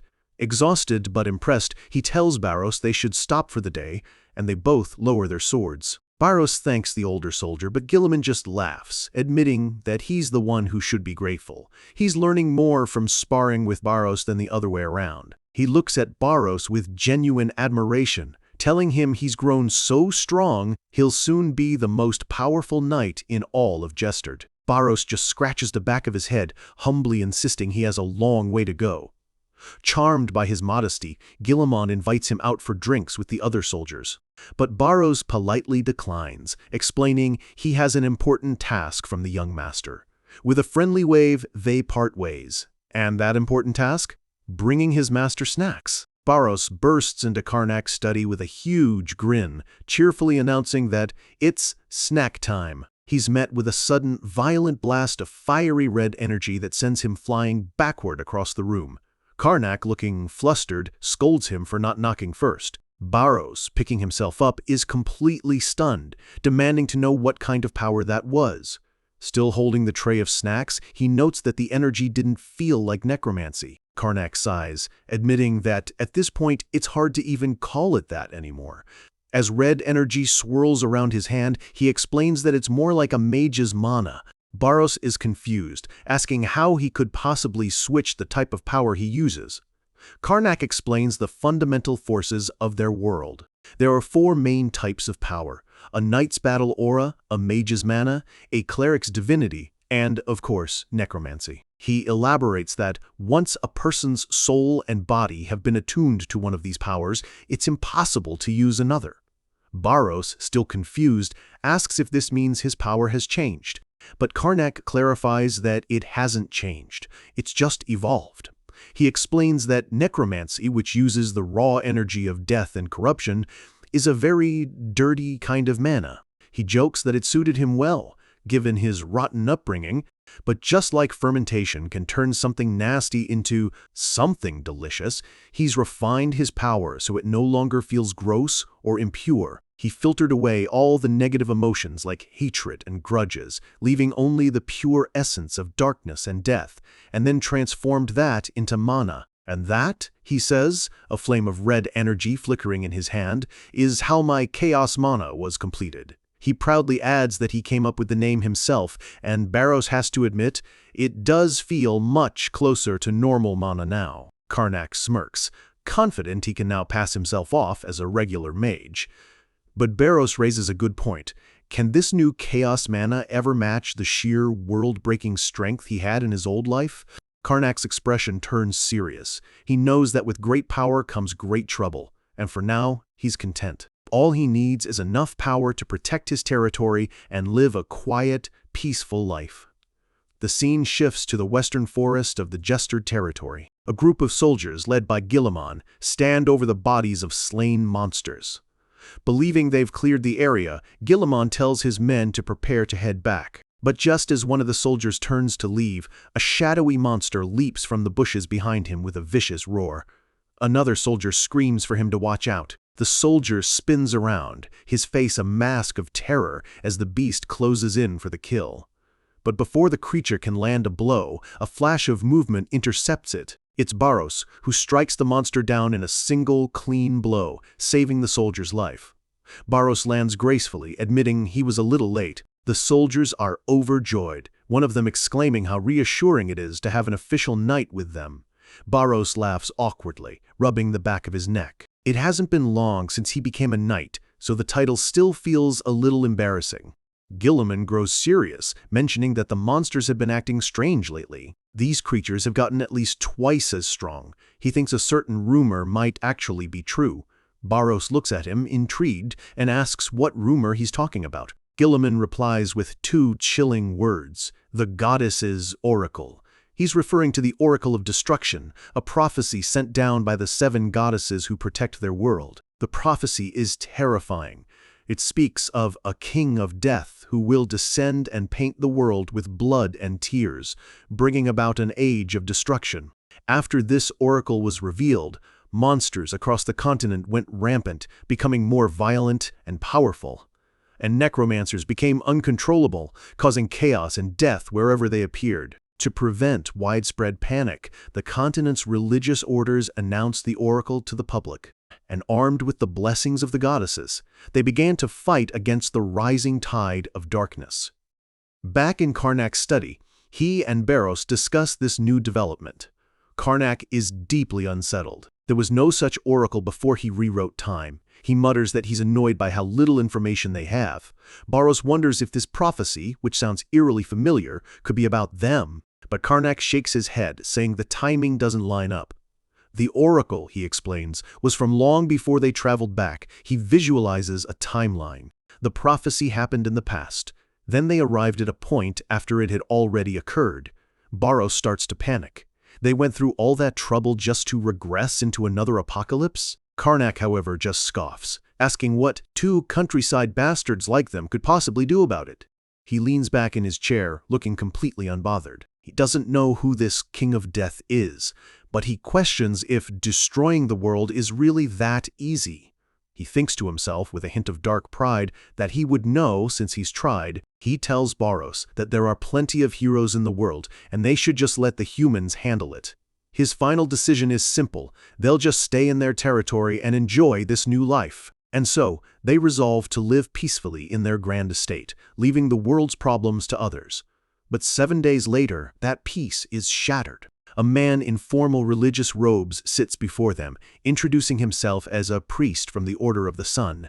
He wants their cooperation. Karnak and Barros both freeze, their faces twisting in silent panic. They're screwed. The priest explains that a fugitive necromancer has fled into their territory. They believe he's hiding in a nearby forest and would like a guide who knows the area well. Barros glances at Karnak, his eyes screaming with urgency. We have to refuse, very naturally. Karnak, for his part, takes a slow, deliberate sip of his tea, his face a mask of calm. He lets out a slow breath. Then, to Barros's absolute horror, Karnak puts on a gracious smile. How could I possibly reject a request concerning a goddess? Barros can only stare, dumbfounded, as his young master agrees to help. Karnak promises to send a guide to him right away. The priest thanks him for his cooperation. With a final goodbye, the priest thanks him for his cart. I thought we weren't going to get involved in worldly matters. Karnak, still sipping his tea, calmly replies that this is a good opportunity to get a better grasp on the situation. Barros leans in, demanding to know what he's planning to do. Karnak's face twists into a terrifying shadowed grin. A dark, red aura pulses around him as he chuckles. We'll catch him first, he says, a manic glint in his eye. And I'll show that amateur what real power looks like. The scene cuts to a dark, ominous forest at night. Someone is running frantically through the trees. The runner, a man with light-colored hair, stops to catch his breath, hoping he's finally lost his pursuers. He pants heavily, cursing the relentless dogs of the goddess. He clenches his fist, vowing that he'll survive this and get his revenge. But his escape is cut short. Orbs of light appear in the sky as knights of the order surround him, commanding the demonic necromancer to stop. The man looks up, blinded by the light, and realizes his mistake. So it was a trap, he thinks. The knights form a circle around him, their light magic creating a prison as they demand his surrender. But the necromancer isn't giving up. His eyes glow with dark energy. Do you really think I'll let myself get caught here? He sneers, as purple flames of necromantic power erupt from his body. He unleashes his power, summoning a skeletal wraith from the shadows. It's a wraith! One of the knights shouts. The wraith lashes out, but its attack is clumsy and unfocused. From a hidden vantage point, someone watching sighs in annoyance. High up on a tree branch, hidden in the darkness, sit Karnak and Barros, observing the chaos below. What a pathetic sight, Karnak remarks with amusement. He crosses his arms, looking utterly unimpressed. His spell technique is all wrong, he complains. He clearly didn't learn the basics. Barros just looks bored. Karnak decides they should probably get started. As the fugitive necromancer starts running again, Karnak points him out. Let's move, he says simply. Their objective is clear. They have to get to him before the Order's knights do. Sitting on the branch, both Karnak and Barros crack sinister, knowing smiles. Their observation is over. It's time to intervene. Deep in the moonlit forest, the fugitive necromancer stumbles towards a rocky cliffside, convinced he's finally shaken his pursuers from the order. He leans against the cold stone, panting heavily. The escape took more out of him than he expected. He feels a chill settle into his bones and decides he needs to find a place to hide and start a fire. He rounds a corner into a small alcove, but stops dead in his tracks. There, sitting comfortably around a crackling campfire, are two figures. Barros looks up with a cheerful grin. "Oh, there you are. We were getting worried." Karnak chuckles, casually poking the fire. "You've got a good eye," he says with a smug smile. "This is our usual hideout," Barros adds with a laugh. "First time here?" They're acting like this is just a friendly camping trip. The fugitive is completely thrown. He stammers, demanding to know who they are, as Karnak and Barros stand up, their friendly demeanor vanishing in an instant. Karnak's eyes narrow, and a sinister grin spreads across his face. "There are people looking for you," he says, his voice dripping with condescension. Enraged, the fugitive sneers, summoning his wraiths again, determined to crush these two who dare to mock him. He tells them it was a mistake to use him to draw the Order's attention, and now he'll return the favor. Barros glances at the swirling spirits, noting that there are quite a few. He asks Karnak what they should do, but Karnak just watches, completely unimpressed. He simply tells Barros to stay put. A wicked smile plays on Karnak's lips as he cracks his knuckles. "This is the perfect chance. Time to test out my chaos mana," he declares. The fugitive turns and runs, confident that his wraiths will keep them busy for a while. But before he can even take a few steps, he feels a sudden surge of power behind him. His wraiths, his most powerful servants, are instantly obliterated in a violent explosion of red and black energy. He spins around, his face a mask of pure shock. Karnak and Barros are now standing right where the wraiths were, completely unharmed. Karnak taunts him, "Where do you think you're going?" With another sinister smile, Karnak lifts his hand, red energy crackling around his fingers, congeal and explode. Several small, intensely powerful fireballs manifest and slam into the ground all around the fugitive, tearing the earth apart and cutting off any chance of escape. The man stares in disbelief. He assumes Karnak must be a mage, and one far stronger than the knights he was running from. He decides he has no other choice but to summon his trump card, a massive skeletal wraith he calls an evil spirit. Barros watches with a sigh, but Karnak is just annoyed. Why is he calling it an evil spirit? "They're called wraiths," he grumbles, sighing at the man's ignorance. The fugitive, high on his own power, sneers at them. "I can see the fear in your faces." Karnak's face darkens, a vein throbbing on his forehead. His legendary patience finally snaps. "It's too late to beg for your lives now," the fugitive roars. He sends his massive wraith surging forward to attack. But Karnak is done playing games. He lifts a single hand, his expression cold and commanding. "Hey."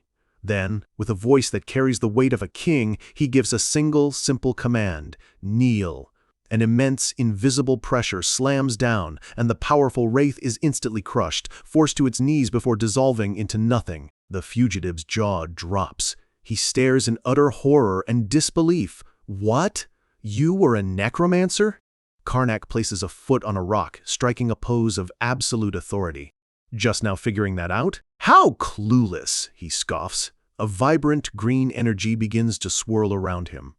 "I bet you don't know what this is either," he says with a grin, reaching out a hand. He casts a spell, misdirection. Suddenly, a terrifying, illusionary monster made of green flame appears behind the fugitive, who looks back, utterly confused. "My specialty," Karnak says, clenching his fist as the illusion closes in. The man lets out a blood-curdling scream as the green energy envelops him completely. The spell dissipates, leaving the fugitive's body lying lifeless on the ground as his soul, a glowing blue wisp, hovers over it. Karnak walks over and commands the spirit to rise. It takes the form of the man and obediently responds, "Yes, master." Karnak begins his interrogation. The spirit explains that a sudden darkness had engulfed him in an alley one night. An unknown power coursed through his body, and he realized it was the power of the apocalypse foretold by the prophecy. Using these new powers, he quickly grew stronger, killing anyone he disliked and living a life of luxury. Having heard enough, Karnak cuts him off. Karnak turns away, dismissing him as just another nobody. Barros asks if he plans to control him, but Karnak's eyes are fixed on a dagger in the dead man's hand. "Yeah," Karnak says grimly. "We need to clean this up." He looks down at the body, his eyes still on the dagger. But as he reaches for it, something unexpected happens. A dark, purple energy begins to seep from the body into Karnak's hand. Barros is shocked. "You're taking his power? I thought you were avoiding dirty energy." "I need to look into this," Karnak says, his expression serious as he absorbs the energy. He can feel the Order's search party getting close. Just then, shouts echo through the forest. Barros looks up, concerned. "Young master, are you all right?" Karnak crouches low, sweating slightly. A deep sense of unease washes over him. Something feels off. A few days later, back in the safety of his study, a golden, soundproof barrier envelops the room. Barros looks around nervously. Is this serious enough to need a soundproof barrier? Karnak, his back to him, replies grimly, "It's more than serious." He turns to face Barros, his expression grave. He explains that he analyzed the power he collected the other day. Barros asks if he found anything about the darkness of the end. Karnak takes a deep breath, points to himself, and delivers the most shocking news of their new life. "Yeah," he says, his voice heavy. "I'm the cause." Barros is utterly baffled. Karnak admits he doesn't understand it either. "But it matches my old power perfectly," Karnak insists. "It's me." Karnak explains his theory. They chose regression over possession because their old bodies couldn't handle their immense spiritual power. To ensure a higher chance of success, they abandoned their powers and separated their souls to regress into their original, weaker human bodies. "But," Karnak continues, "I guess I didn't leave my power behind in the future." He explains that his necromantic powers were bound to his spirit, not his physical form. And so, when his soul traveled to the past, his powers came with it. But his young human body couldn't handle such immense energy and must have instinctively released most of it upon his arrival. Barros stares, horrified, as the truth dawns on him. That excess energy became the darkness of the end. The weight of the situation crushes Barros. If that power is scattered across the world, it's enough to end everything. "This life is over," he whispers, his voice filled with hopelessness. He desperately asks if Karnak can just call the power back. Karnak gives him a deadpan look. "If I drop coins on the street, will they roll back to me?" Barros finally snaps, grabbing Karnak by the collar and screaming in his face. "We are so screwed." But Karnak pushes him away, his expression now one of grim resolve. "Trusting the world was bullshit," he declares, a dark aura flaring around him. "We have to do something. I need to find the other fragments of my power," Karnak states. Barros lets out a long-suffering sigh. "So I guess we're back to being vagrants." Karnak pats his shoulder. "Don't worry," he says, offering a small bit of reassurance. "I'll make sure you're well fed." The scene changes to a bright, sunny day. Karnak and Barros are riding on horseback along a beautiful country road. Barros, ever the optimist, comments that getting out here doesn't feel so bad. He laughs, saying maybe it's because they're not being chased this time. Karnak just smirks, remembering all the trouble they used to get into. Barros adds that there are no bandits either, which used to be a constant problem. Karnak explains that since they now look like they have money, bandits won't touch them. Barros concludes happily, "Money sure is great." They discuss their plan. They left home under the pretense of magic training and are heading to Dayrarth, the city where the necromancer got his powers. Karnak is certain there must be clues there. Barros admits it still feels a bit unplanned. He asks if Karnak has any way of tracking the scattered power. Karnak flashes a confident grin. "Of course not! We're doing this the old-fashioned way." He looks at Barros, a nostalgic glint in his eye. "You remember where we used to go back in the day, right?" With a shared understanding, they ride on. Their destination, a familiar city nestled in the mountains, a place from their distant, forgotten past. Karnak and Barros arrive at their destination, the Dayrarth Adventurer Guild. This is the best place to gather information of all kinds. Barros recalls how they used to launder their identities as adventurers here. He notes that the guild is proving helpful once again, even if they were often wanted criminals back then. But Karnak, with a confident smirk, tells him it'll be different this time. They have money and status now. No need to become adventurers. He pushes open the heavy guild doors. The inside is bustling with adventurers of all kinds, gathered at tables, checking quest boards, and lining up at the counter. Karnak walks up to the receptionist and places a heavy bag of coins on the counter with a satisfying thud. The polite receptionist welcomes them. Karnak gets straight to the point. He needs any and all information related to the darkness of the end. He plays the part of a concerned lord, explaining that he can't ignore the threat of monsters in his territory and needs every detail they have. The receptionist nods, understanding completely. He mentions that requests about the darkness have been common lately, and he turns to a large filing cabinet. He returns and plops a massive stack of papers on the counter. "You can look through these," he says. Barros is taken aback by the sheer volume of reports. Karnak and Barros get to work, sifting through the documents. But it's a frustrating task. Barros slumps over the counter with a groan. There's way too much false information.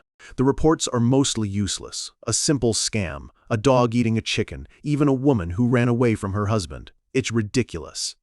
The receptionist offers to filter them out, but Karnak stops him. "No, just give me all of them," he says. "The more detailed, the better." Karnak quietly explains to Barros that sometimes the most important information is hidden among these useless-looking documents. Barros lets out a mental sigh, realizing this is going to be a long day. Suddenly, a loud voice cuts through the murmur of the guild. "Why don't any of you believe me?" Karnak and Barros look up, their attention drawn to the commotion. A red-haired man is yelling at a group of adventurers, insisting there's an evil necromancer in his town. The others just laugh him off. Frustrated, the man storms over to the counter. "I need to file a report," he huffs, complaining that no one will take him seriously. The receptionist asks if he's already spoken to the temple, but the man just gets angrier, shouting that they won't believe him either. Maintaining his professional composure, the receptionist asks him to please explain the situation. The man takes a breath to calm himself and begins his story. He explains that a while ago, a foreigner named Cleo appeared in their town. Cleo took up residence in an abandoned mansion and used his vast fortune to win over the townspeople with lavish festivals. The man claims Cleo seduced all the young women with some kind of strange skill. He pulls out a crumpled drawing of his fiancée, Emily, wailing that even she fell for him. Another adventurer overhears and scoffs. A rich, handsome man is popular? That just sounds like a common playboy, not a necromancer. The red-haired man grits his teeth, his frustration growing. With a strained smile, the receptionist apologizes but says he can't accept the report based on this alone. He then asks if the man would like to pay the hefty fee to hire an adventurer personally. The man's eyes nearly pop out of his head at the price. Furious and defeated, he calls them all frauds and storms out, shouting that they'll regret this. The other adventurers in the guild just laugh at him, calling him a jealous fool. Having found nothing useful, Barros suggests they leave. Karnak agrees, sighing that they wasted their time. Barros's mood instantly brightens at the mention of food. "Then let's hurry," he says, grabbing Karnak's arm. Once they're outside, Barros gets serious. "Young master, that Cleo guy, he does sound suspicious, right?" Karnak looks ahead, his expression thoughtful. "Yes," he confirms. Karnak deduces that a rich, handsome man wouldn't choose a remote town unless he had a specific reason. The only reason to target innocent country girls, he must be after the souls of virgins, using some kind of dark magic. He tells Barros they need to hurry. They arrive at a vantage point overlooking the small town below. Karnak raises a hand, a faint energy glowing around it. "I'll show you," he says.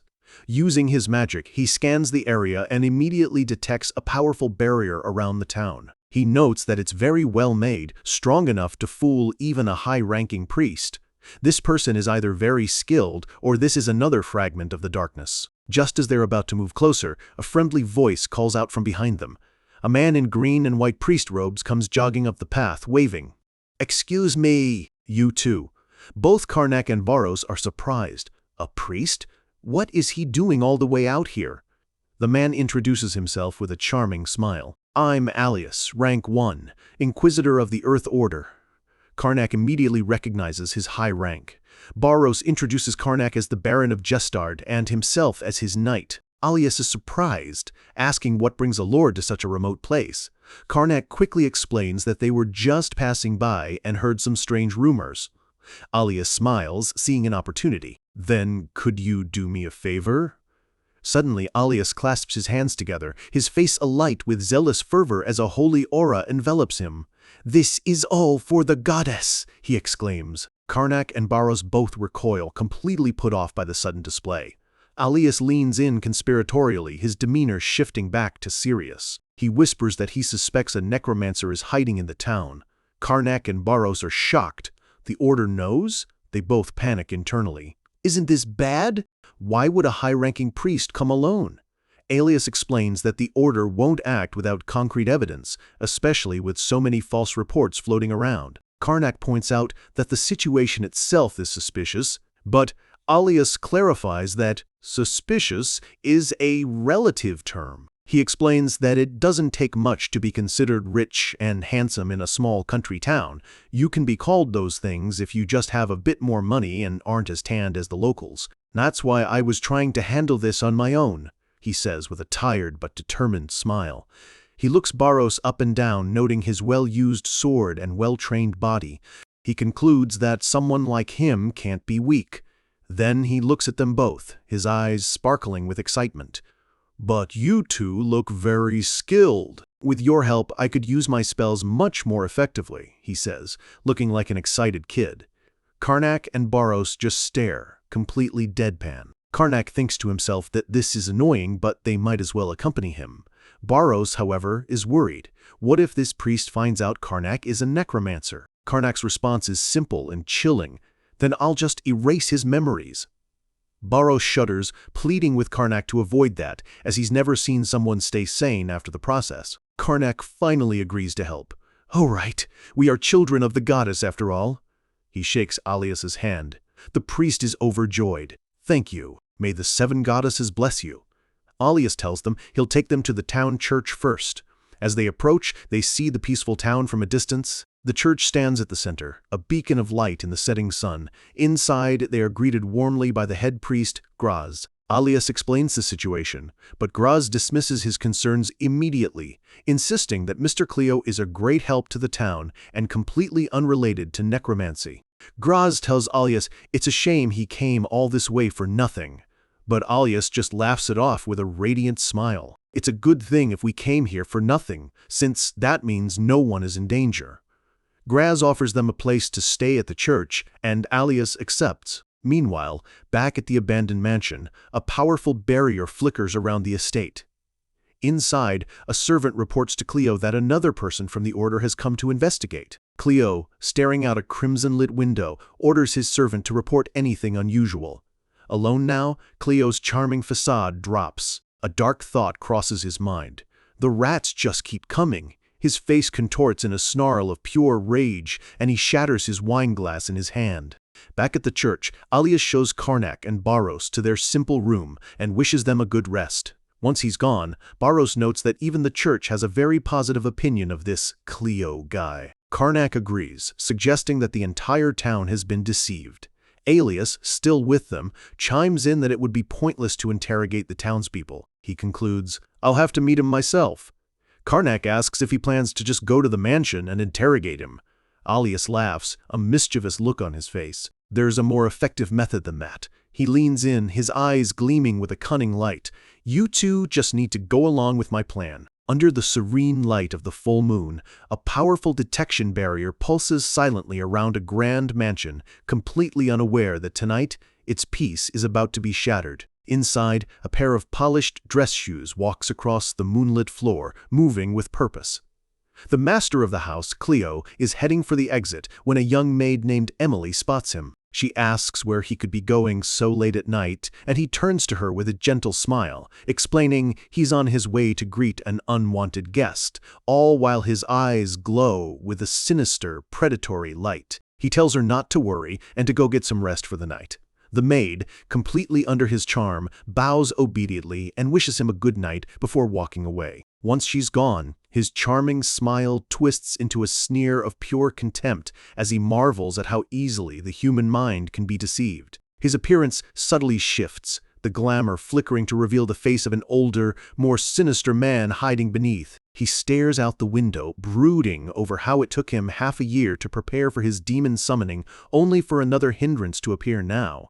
But he isn't worried, confident that his detection barrier will allow him to deal with any intruders easily. Suddenly, his barrier alerts him to intruders, but he is shocked to see 3 cloaked figures already inside his hallway, surrounded by stolen goods. The figure in the middle, Barros, throws his hands up with a cheerful wave, acting completely unconcerned that they've been caught. He cheekily asks if the man before them is the famous young master of the estate, wondering if they could get a share of the money he's been handing out. Cleo stares, completely dumbfounded for a moment, before letting out a laugh of pure relief, realizing he was worried for nothing. Karnak elbows Barros, whispering about Cleo's amusement, while Barros theatrically declares that it looks like they'll need to teach the man a lesson. Cleo's face contorts with rage, sneering that these unworthy thieves dare to interrupt his plans.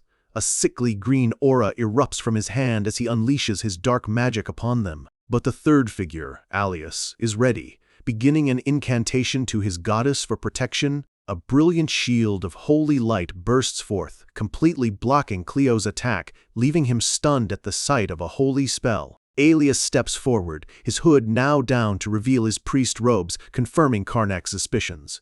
Karnak and Barros pull down their hoods as well, dropping their act. Barros grins, resting his sword on his shoulder, remarking on how easily Cleo revealed his true nature, while Alias smiles confidently, knowing their trap has worked perfectly. Cleo grits his teeth in fury, realizing he was too complacent and fell right into their trap. His face twists into a snarl as the illusion of his youth flickers away, revealing the older man beneath as he decides he has no choice but to eliminate them here and now. He channels his necromantic energy, and the bodies of his past victims rise from the floor as undead minions, their eyes glowing as he commands them to attack. Alias declares he can buy them 2 minutes, and that's all the time Karnak and Barros need as they leap into action, moving with perfect coordination as their blades flash through the undead horde. As the undead begin to fall, Karnak raises a hand, gathering red energy at his fingertips and unleashing a volley of magic arrows. The dark, crimson bolts fly through the air, piercing the remaining undead and pinning them to the walls with brutal efficiency. Cleo watches, seething with frustration as he realizes he has to escalate his plans. He raises his hands, gathering a massive amount of dark energy into a swirling vortex as he summons a beast from the underworld. A pillar of red and black energy erupts in the center of the room. From within the pillar emerges a hulking, horned figure with leathery wings, a powerful demon knight.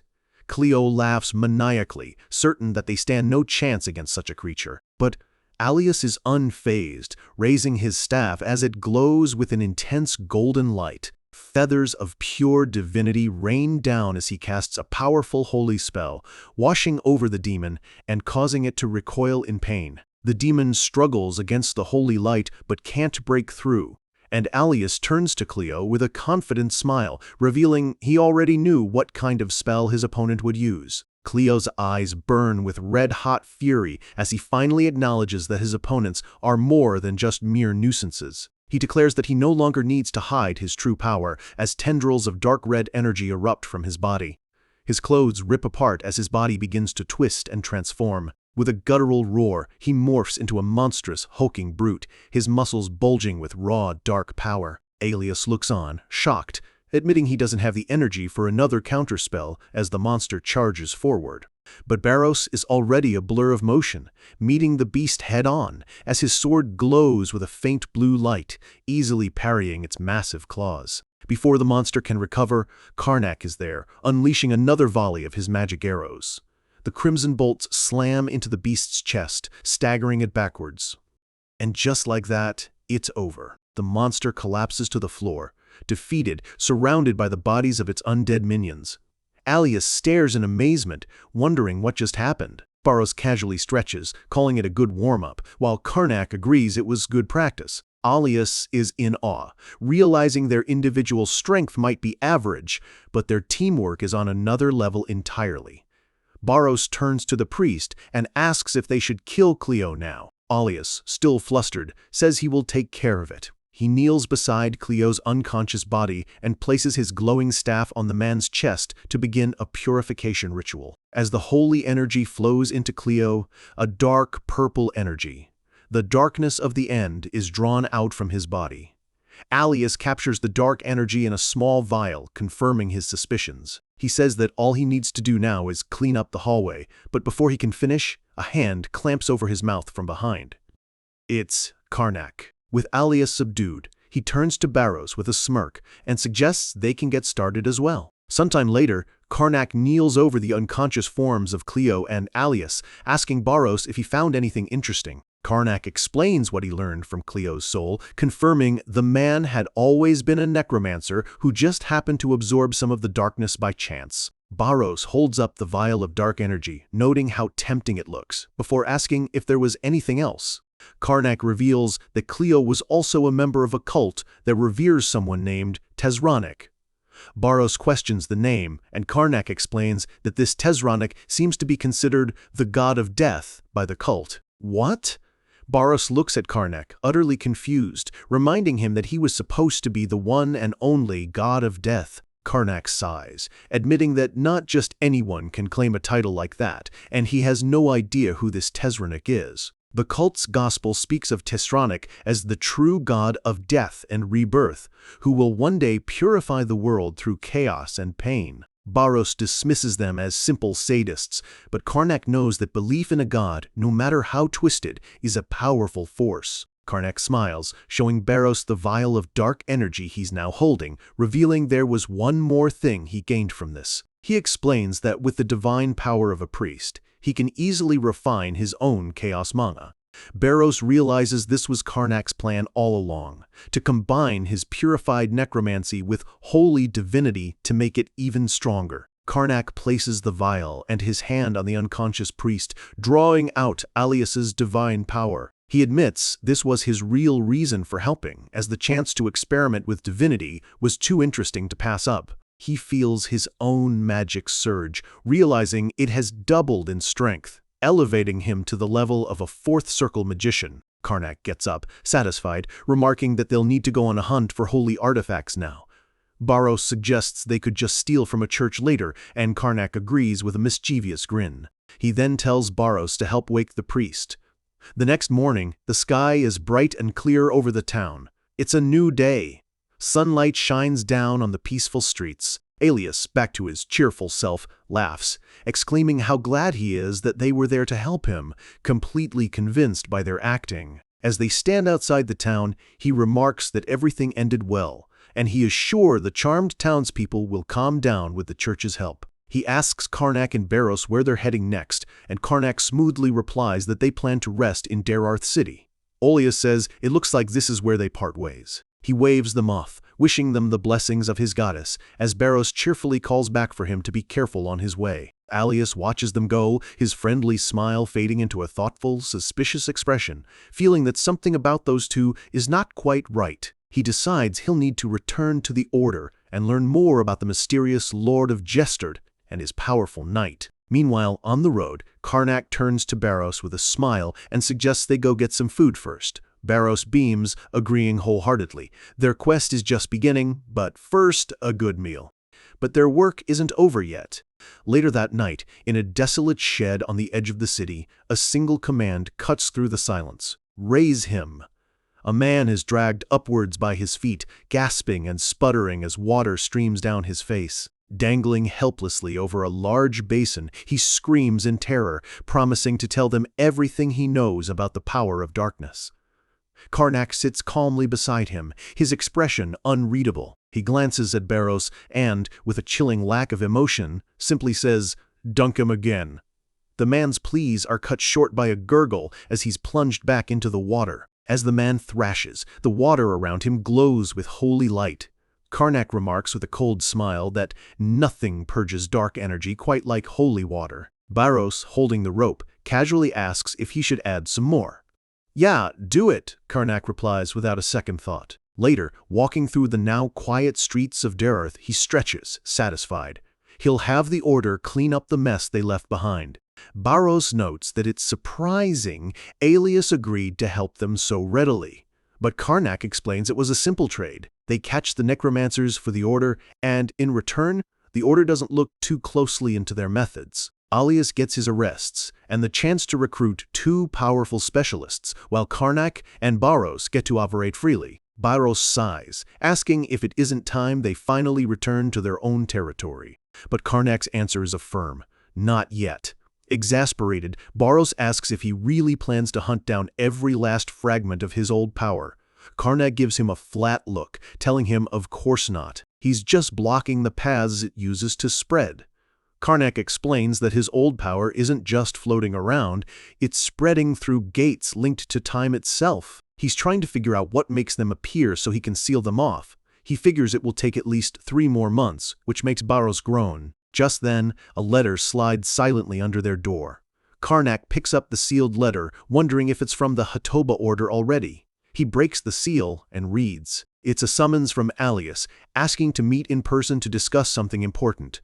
Karnak's eyes narrow. He could feel something big was about to happen. Soon, they stand before the magnificent Hatoba Temple, its grand architecture reaching for the sky. Alias is waiting for them at the entrance, his arms spread wide in a welcoming gesture. "Welcome, you two." He leads them into a grand hall, where 2 others are already waiting. He makes the introductions, presenting them to a blue-haired man named Rilthane and a red-haired woman, Sarathi. The blue-haired man, Rilthane, offers a polite smile, introducing himself as a 6th Circle mage. The red-haired woman, Sarathi Allen from the Adventurer Guild, gives them a confident, friendly grin. Karnak recognizes both names instantly. Sarathi was a famous aura user, and Rilthane was an advanced mage. Alias had brought in some serious, heavy hitters. These weren't just skilled adventurers, they were titans in their fields. For mages, power is measured in circles, with a 7th Circle mage earning the title of Grand Mage. For aura users, the ranks ascend from red to blue, purple, silver, and finally gold knight, with the absolute peak being the Martial King. Alias had brought a 6th Circle mage and a red knight, a serious amount of firepower. Karnak sends a private message to Barros, teasing him for never learning to use his martial energy. Barros shoots back that he still fought the 4th Martial King to a standstill, which was a low blow Karnak chose to ignore. Playing the part of a polite nobleman, Karnak expresses what an honor it is to meet them. Rilthane smoothly replies that the honor isn't necessary. Sarathi, however, gets right in Karnak's face, her eyes sparkling with curiosity. She marvels that they were the ones who caught so many necromancers so quickly, completely oblivious to his personal space. Karnak can only think that she is completely clueless. Alias claps his hands, cheerfully cutting in. He tells them time is short and gestures for everyone to take a seat so he can begin his explanation. Gathered around a massive marble table, Alias starts with a heavy tone. The fact that he's assembled such a powerful group means they're facing a serious problem. He explains that the Order recently got involved in an incident in Trist City, and the fallout is causing them nothing but trouble. Trist City sits on the border between 2 kingdoms that have fought over the territory for years. Tired of the constant conflict, the 2 kingdoms eventually arranged a political marriage, establishing a neutral ruling family to govern the city. But its prime location for trade caused wealth and population to explode, and the new rulers quickly lost control to powerful crime syndicates. In the end, Trist was reduced to a lawless city of ruins, ruled by crime. The 2 largest syndicates, the Ranfelts and the Plaths, both claimed to be the city's true heirs and launched a bloody war for control that has raged for decades. The kingdoms, fed up with the chaos, agreed to recognize whichever family could finally bring order to the city as its rightful ruler. The stalemate was recently broken when the Plath family started using necromancers aligned with the darkness. They overwhelmed the Ranfelts, but their blatant use of dark magic drew the attention of the Order. Alias explains that the Order moved in swiftly, crushing the Plaths and their necromancers. The war ended with a Ranfelt victory, leaving the Plath family as a shadow of its former self.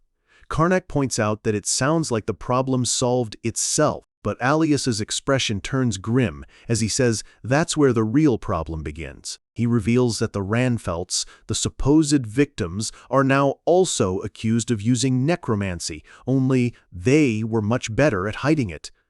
The others react with shock. Sarathi asks if this means both families were guilty and the order was just played for fools. Alias admits that the traces left by the darkness make it difficult to prove anything. Rothane scoffs in disgust at the Ranfelt's deception. The situation feels strangely familiar to Barros. Putting on his most convincing performance, Karnak slams his fist on the table, his face a mask of righteous fury. He calls them unforgivable creatures who've given up their humanity. Watching from the side, Barros can only marvel at his master's complete and utter lack of shame. Karnak continues the act, declaring that the Order's reputation is on the line, so this investigation must be handled with utmost secrecy. Alias agrees, emphasizing the need for caution. He explains that a previous team of skilled adventurers he sent in, led by a high-ranking priest and a good friend, went missing without a trace. Karnak asks if the rest of the Order knows about this mission. Alias shakes his head, saying he's acting alone for now. He has the authority, but he needs undeniable proof before he can make an official report. Sarathi points out that if they're discovered, the entire city could turn on them. Yes, Alias says, his expression somber. That is why I called you all here. He looks at each of them, his gaze filled with trust. He believes that this team, and only this team, can survive if everything goes wrong. The scene shifts to a dark, underground chamber beneath the Ranfelt Manor. It's a horrific dungeon, filled with the moans of the suffering. Dozens of prisoners are chained to the walls, their bodies beaten and broken. A man surveys the grim scene, noting that it's been a while since the Order delivered any new prisoners. This is Bishop Straff, the head of the Trist Temple. He wonders if the Order is planning to make another move. If so, he says with a cruel smile, I will welcome them. His eyes glow with a sinister green light. After all, they're just sending more sacrifices my way. He reaches out, and a sickening green energy flows from his fingertips. The dark magic forms into tendrils that latch onto the prisoners, draining their life force as they scream in agony. A nervous acolyte asks the bishop if his body can even handle absorbing so much power at once. Of course not, the bishop replies, his eyes still glowing intensely. That is why he channels the stolen energy into himself, twisting it together with his own holy power. I protect my body with the grace of the great goddess, he declares, a perverted aura of light and shadow swirling around him. He smirks. The Order has sent him some truly formidable adventurers this time, which means the power he's about to gain will be even greater. The scene cuts back to the team as they ride into a city that looks more like a war zone. This is Trist. They look around at the crumbling buildings and utter chaos. This place is nothing like a normal city. It's a den of rampant crime. Hold on to your belongings, Alias warns, but it's a second too late. A dagger flashes through the air. Alias casually deflects the blade with his staff. It had been aimed at Relthane's coin purse. The purse is sliced open, and gold coins scatter across the dirty street. Instantly, a frenzy erupts. A young boy snatches a handful of coins and sprints away as dozens of other desperate people dive for the gold. My money! Relthane wails, clutching the single coin he managed to save as a comical little flame of anger flickers in his hand. Alias just sighs, noting that this city is truly every man for himself. Even Barros is taken aback by the sheer lawlessness. Rothane sighs in frustration, wondering how they could possibly trust staying at an inn here. Alias just smiles. I know of a place. Follow me. He leads them to a massive, slightly dilapidated mansion. Sarathi stares at it, completely bewildered. You want us to stay here? Relthane is stunned. He recognizes it as the Plath's Manor. Alias just grins like a madman, confirming his choice. Relthane can only wonder if the priest has finally cracked under the pressure, suggesting they set up base in the home of the very family the Order just destroyed. Inside the Plath Manor, the team faces the family's new head, Sildera. Relthane speaks first, his tone firm. He makes it clear they aren't there to make excuses for her family's crimes. Anyone who uses forbidden magic must be punished, and that included her father. Sildera glares back, her own resolve like steel. She argues that the Ranfelts are just as guilty, and they cannot be allowed to get away with it. I agree, Alias chimes in, expertly shifting the focus. He declares that they can't simply stand by while the Tryst parish, the local branch of the order, allows such violence to continue. Karnak watched, impressed. Alias had just redirected all of Sildera's anger away from them and squarely onto the local church. What a scary man. Now that they were on the same side, Alias asks for her help in the operation against the Ranfelds. Sildera, her fury now aimed at a common enemy, readily agrees and asks for the plan. She explains that the Ranfelds have heavily reinforced their security. It's impossible to get near the mansion without being a high-ranking member. Yes, Alias says, a thoughtful look on his face. That's why… I thought I'd just ambush them, he finishes, a brilliant, almost childish smile lighting up his face. The entire room falls silent, completely stunned. Ruthane and Sarathi are aghast. An ambush? Wasn't that a little too simple? But Alias, ever the optimist, just grins, absolutely certain that it's bound to work. He explains that the Ranfelds don't have a real army, so a direct assault is their best bet. Sildera is still worried, pointing out that they have no idea what kind of necromancers are inside. Alias just waves her concerns away.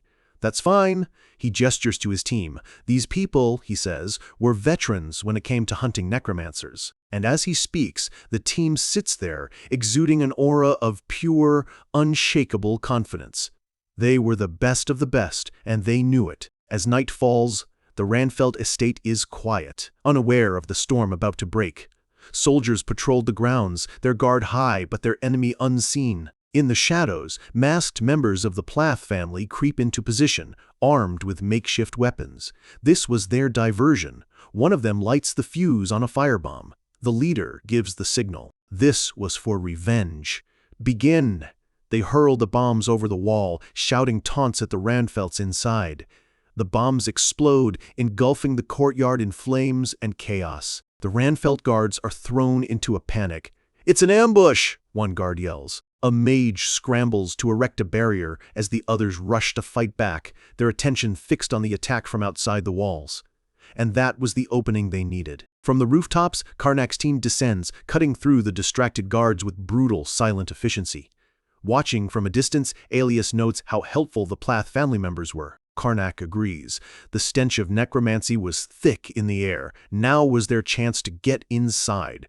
They make their way in, only to be met by a platoon of elite knights. Their captain points his sword, demanding to know if the Plaths had sent them. Relthane steps forward, fire crackling in his hands. "Elite knights," he says with a smirk. "Shall I start us off?" He unleashes a massive fireball, engulfing two of the knights in a fiery explosion. He immediately follows up with chain lightning, sending arcs of electricity that incapacitate several more. The surviving knights can only stare in shock at the speed of his spellcasting. Before they can recover, Sarathi leaps into the fray, her sword glowing with a crimson battle aura. She becomes a whirlwind of red light, tearing through the remaining knights with a series of devastating attacks. Baros watches her, letting out a small sigh. That wasn't quite how you were supposed to fight. Her movements were wasteful. As he thinks this, Karnak mentally shoots back. That's rich, coming from someone who doesn't even have a battle aura. One last knight charges at them, screaming for their deaths.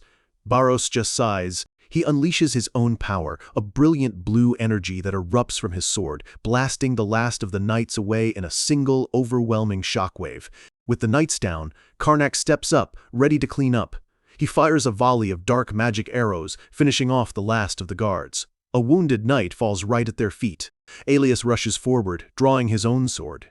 "You evil bastards!" he yells, ready to strike the final blow. Karnak and Baros just stare, completely baffled. With a furious snarl, Alias prepares to attack. Karnak could only wonder where on earth a priest learned to wield a sword like that. As the last of the guards fall, the team stands victorious in the burning courtyard. It seemed like that was all of them. Ruthane looks around, confused. But where are the necromancers? Karnak gazes at the mansion. He assumed they were waiting inside, where they would have the advantage. The team cautiously enters the building. It's deathly quiet. Suddenly, a figure appears at the top of the grand staircase. He acknowledges their strength, but says that everything they've faced so far was nothing. Behind him, a massive, high-ranked spectral knight materializes from the shadows. There it was, the evidence. The entire team breaks out in cheerful, almost giddy smiles. "So we just need to capture them and go back, right?" Sarathi asks excitedly. Alias confirms that this should be more than enough proof. Karnak and Barros are already thinking about the bounty. Capturing these three would bring in some serious money. Their casual laughter enrages the necromancer. "You dare laugh at me? Let's see how long that lasts. Go." He commands the spectral knight to attack, its massive scythe glowing as it moves to reap their souls. But Alias is ready. He raises his staff and it erupts in a blinding green light, declaring that the goddess will punish all that is impure. The holy light slams into the spectral knight, stopping it in its tracks. The necromancers are shocked. They hadn't realized there was a priest with them. Seizing the opportunity, Sarathi charges forward with a powerful war cry. She dashes up the staircase, her red aura flaring. She moves like a blur of crimson light. But as she unleashes a flurry of attacks, the necromancers easily parry her strikes. Alias gasps, trying to shout that they need to capture them alive. Suddenly, Sarathi is thrown back. Tendrils of red, fleshy matter erupt from the walls, splattering a dark substance across her face. "That wasn't me," she stammers. The entire mansion begins to twist and writhe around them. What is going on? The mansion is transforming. Stone and wood are replaced by pulsing, grotesque flesh, sealing every door and window. They're trapped inside a living nightmare. Relthane stares in disbelief. The enemy had warped the very space around them. How is this even possible? A sinister laugh echoes through the fleshy chamber. What a nice harvest. A shadowy figure looks down on them from above. The team is ensnared by fleshy tendrils, their energy being drained away. The voice mocks his catch, an aura user, a sixth circle mage, ooh, and even Inquisitor Alias. Alias looks up in horror, recognizing the voice. "It's you!" The figure of Bishop Straff emerges from the shadows, stepping over the body of one of the defeated necromancers. "The Bishop of Trist Parish, Straff," Alias exclaims. Straff just smiles cruelly, admitting that Alias must have suspected him from the very beginning. Alias grits his teeth in anguish, admitting he never wanted to believe that a servant of the goddess could fall to the darkness. The exits are sealed. Relthane and Sarathi attack the fleshy walls, but their magic and blades have no effect. Alias explains that the darkness is weakening their powers. He resolves to use his divinity to purge the death energy from the room. He unleashes a powerful wave of holy magic, but, to his horror, nothing happens. Oh no! The green light of his spell is simply absorbed into the suffocating darkness. "My divinity isn't working." Karnak's eyes widen, a horrifying realization dawning on him. The divine power wasn't just failing, it was actively feeding the necromancy. Straff's mocking laughter fills the air. "Did you really think those fools you fought until now were real necromancers?" The team stands trapped, completely helpless. "Not at all," Straff sneers. "If that was all necromancy was, why would the orders be so wary of it? Tell me, Alias, how does it feel to finally meet a real necromancer?" Alias can only stare in horror. Karnak's mind races. This was a nightmare scenario. He sends a silent command to his loyal knight. "Barros, get ready." Barros is confused. Ready for what? Karnak's expression is grim. He knew they were completely and utterly outmatched. "If we're unlucky, this might be our grave." Beside him, Alias stares in horror. This isn't just a barrier, it's a twisted fusion of holy power and necromancy, a magic he never could have imagined. He feels utterly helpless. His own holy magic would only feed the monstrous spell. The only things that could possibly work here are chaos mana or necromancy itself, powers no one on this team is supposed to have.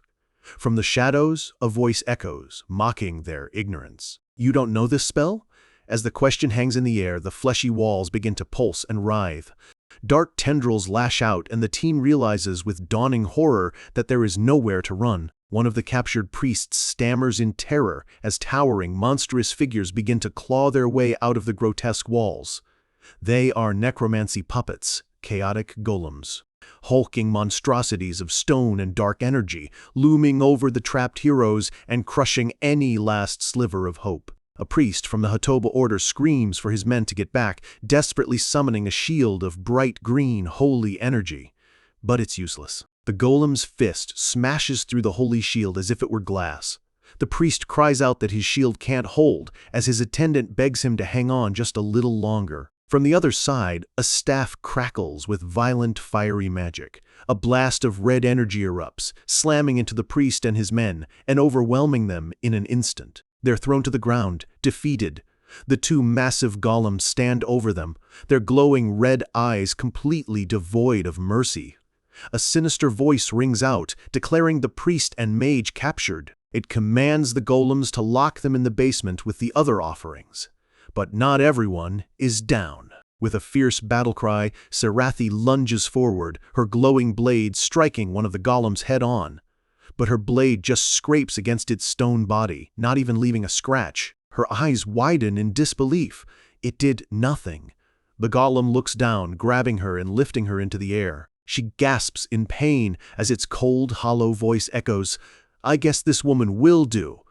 Observing from a distance, Karnak and Barros watch the scene unfold with deadpan expressions. To them, this entire display is simply irrelevant. The golem tightens its grip, its voice rumbling with dark hunger. "What a desirable soul!" Sarathi screams, struggling against its immense strength. Suddenly, a flash of blue light cuts through the darkness. It's Barros deflecting the golem's hand. "Miss Sarathi," he scolds, "I told you to be careful." With a determined glint in his eye, Barros focuses his power, his blade beginning to glow. He lunges forward, piercing the golem's chest with explosive force and shattering the creature to pieces. As the dust settles, Sarathi stares up at Barros from the ground, her face a mask of pure shock. "How did you do that without using aura?" she asks, completely bewildered. Barros just stammers, trying to find an excuse. He explains that chaotic golems have a weak point where their mana doesn't flow. The trick is that the spot is constantly moving, making it nearly impossible to hit. But for someone with his experience, it's child's play. Barros turns to her, his expression serious. He tells her she's on her own for now. If he runs out of stamina, he's finished too. As he readies his sword, he thinks to himself, shouldn't the young master be stepping in by now? Meanwhile, Karnak observes the barrier, and a single thought crosses his mind. This is bad. He tries to use his own necromancy, but even that isn't working. He can't gain control of the fleshy fog, and he knows that at this rate, they're going to lose. He needs another solution. He reaches out, feeling the chaotic energy of the barrier pushing back against his own. He never thought there was a necromancy spell in the world he didn't know about. There has to be something else mixed in with this magic. An idea begins to form, his only theory as to what it could be. His eyes narrow with grim determination. Let's test my theory. Back in the fight, Barros effortlessly cuts down another golem. At the same time, Karnak joins in, his hand glowing with purple energy as he shatters a golem with a single touch. Watching from the shadows, Bishop Straff clenches his fist in fury. He can't believe how easily this strange man is destroying his chaotic golems. He realizes his mistake. He shouldn't have underestimated those two. He regrets not absorbing more of the forbidden scrolls back at the Order. The golems aren't enough, Straff decides. I'll have to try something else. From the darkness, a blue ghostly specter materializes. A fast, ethereal being with glowing red eyes and a sinister grin. The spirit zips across the room straight for Sarathi, firing a beam of red energy. She barely has time to react, shocked by its incredible speed. Karnak calmly notes her slow reaction time, as the spirit dodges her frantic swing with a taunting, "Excuse me." Sarathi grits her teeth, her eyes wide with frustration as she tries to fend off the relentless attack. But the spirit is too fast. It phases right through her defenses and strikes her with a powerful blow. She's thrown to the ground, incapacitated. The blue spirit hovers over her, its attack having drained her completely. The controller's voice echoes with satisfaction. The aura user has been captured. Sarathi can only let out a weak groan, unable to move. Suddenly, a calm, authoritative voice cuts through the chaos. That's enough. Sarathi looks up, the blue energy of the spirit still swirling around her. Karnak steps forward, surrounded by an aura of dark purple magic. He addresses their unseen foe directly. "You amateur necromancer!" As he speaks, the entire chamber begins to distort, and from his hidden lair, Straff can only watch in stunned silence. A smirk plays on Karnak's lips. "I guess I was right," he says as the villain cries out in confusion, "What's going on?" The spirit begins to fade, screaming that the barrier is collapsing. Bishop Straff appears, his face contorted with rage. "You! What have you done?" he bellows.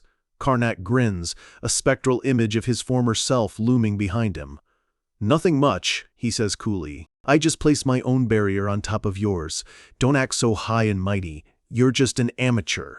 "Amateur!" Straff screams, infuriated as the world around them shatters. Enraged, he unleashes his power, roaring for the dead of the underworld to arise. A sickly green energy fills the room, and corpses begin to claw their way out of the ground. An army of undead soldiers lurches towards them, their only purpose to obey their new master. As the barrier falls, Karnak looks on, completely unfazed. "I can't do much against this type of basic necromancy," he says sarcastically. "We'll have to handle them ourselves. Get ready."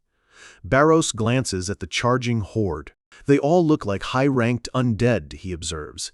"You call this basic?" As they fight, Barros notes that they'll be fighting forever at this rate. Karnak agrees. The longer this drags on, the worse it gets. They need to find a chance to escape. Karnak unleashes his own spell. "Dark Blade!" A massive, swirling blade of pure dark energy erupts from his body. The dark energy slices through the zombies, tearing them apart effortlessly. The wave of power clears a path, leaving a trail of dismembered undead in its wake. Watching the display, Straff grits his teeth. "Not bad," he admits, "but it's useless against my overwhelming power." He decides to end this once and for all, beginning a new, powerful incantation to summon a demon from Gehenna. A massive, glowing red summoning circle appears on the floor. From its fiery depths, a colossal, winged figure begins to emerge. A huge, muscular red demon with glowing eyes and imposing horns rises from the circle, its immense power radiating through the room.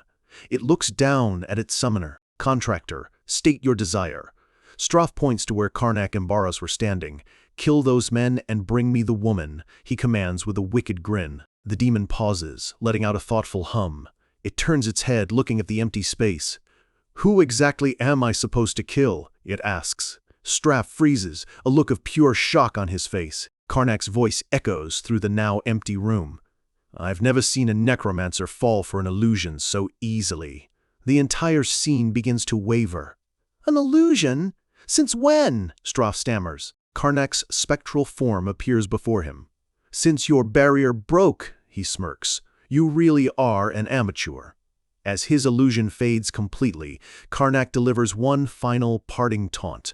Straff is left standing alone as the demon and the undead army dissolve into nothing. He stares in disbelief.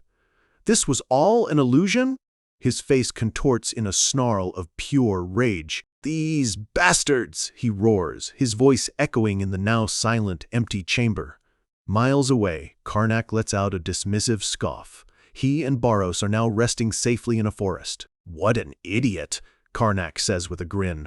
"That's what he gets for only focusing on one type of spell." Barros agrees that the simple illusion gave them just enough time to escape. Karnak decides it would be too dangerous to return to the Plath Manor. Barros agrees, knowing the Ranfelts would search there first. Suddenly, a voice cuts through the quiet, filled with rage and betrayal.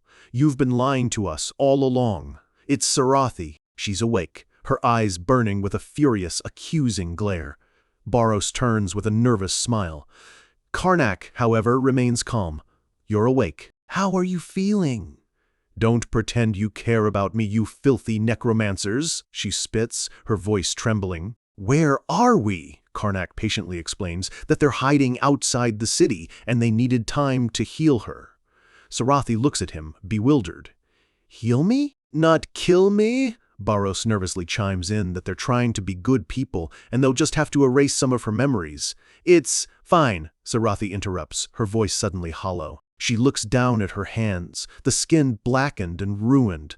"I can't even feel them. I'll never live a normal life, let alone be a swordswoman again. She lowers her gaze, her eyes reflecting nothing but a deep, soul-crushing despair. The proud swordswoman is gone. For a warrior, losing the ability to fight is a fate worse than death. And for Sarathi, that nightmare is now her reality.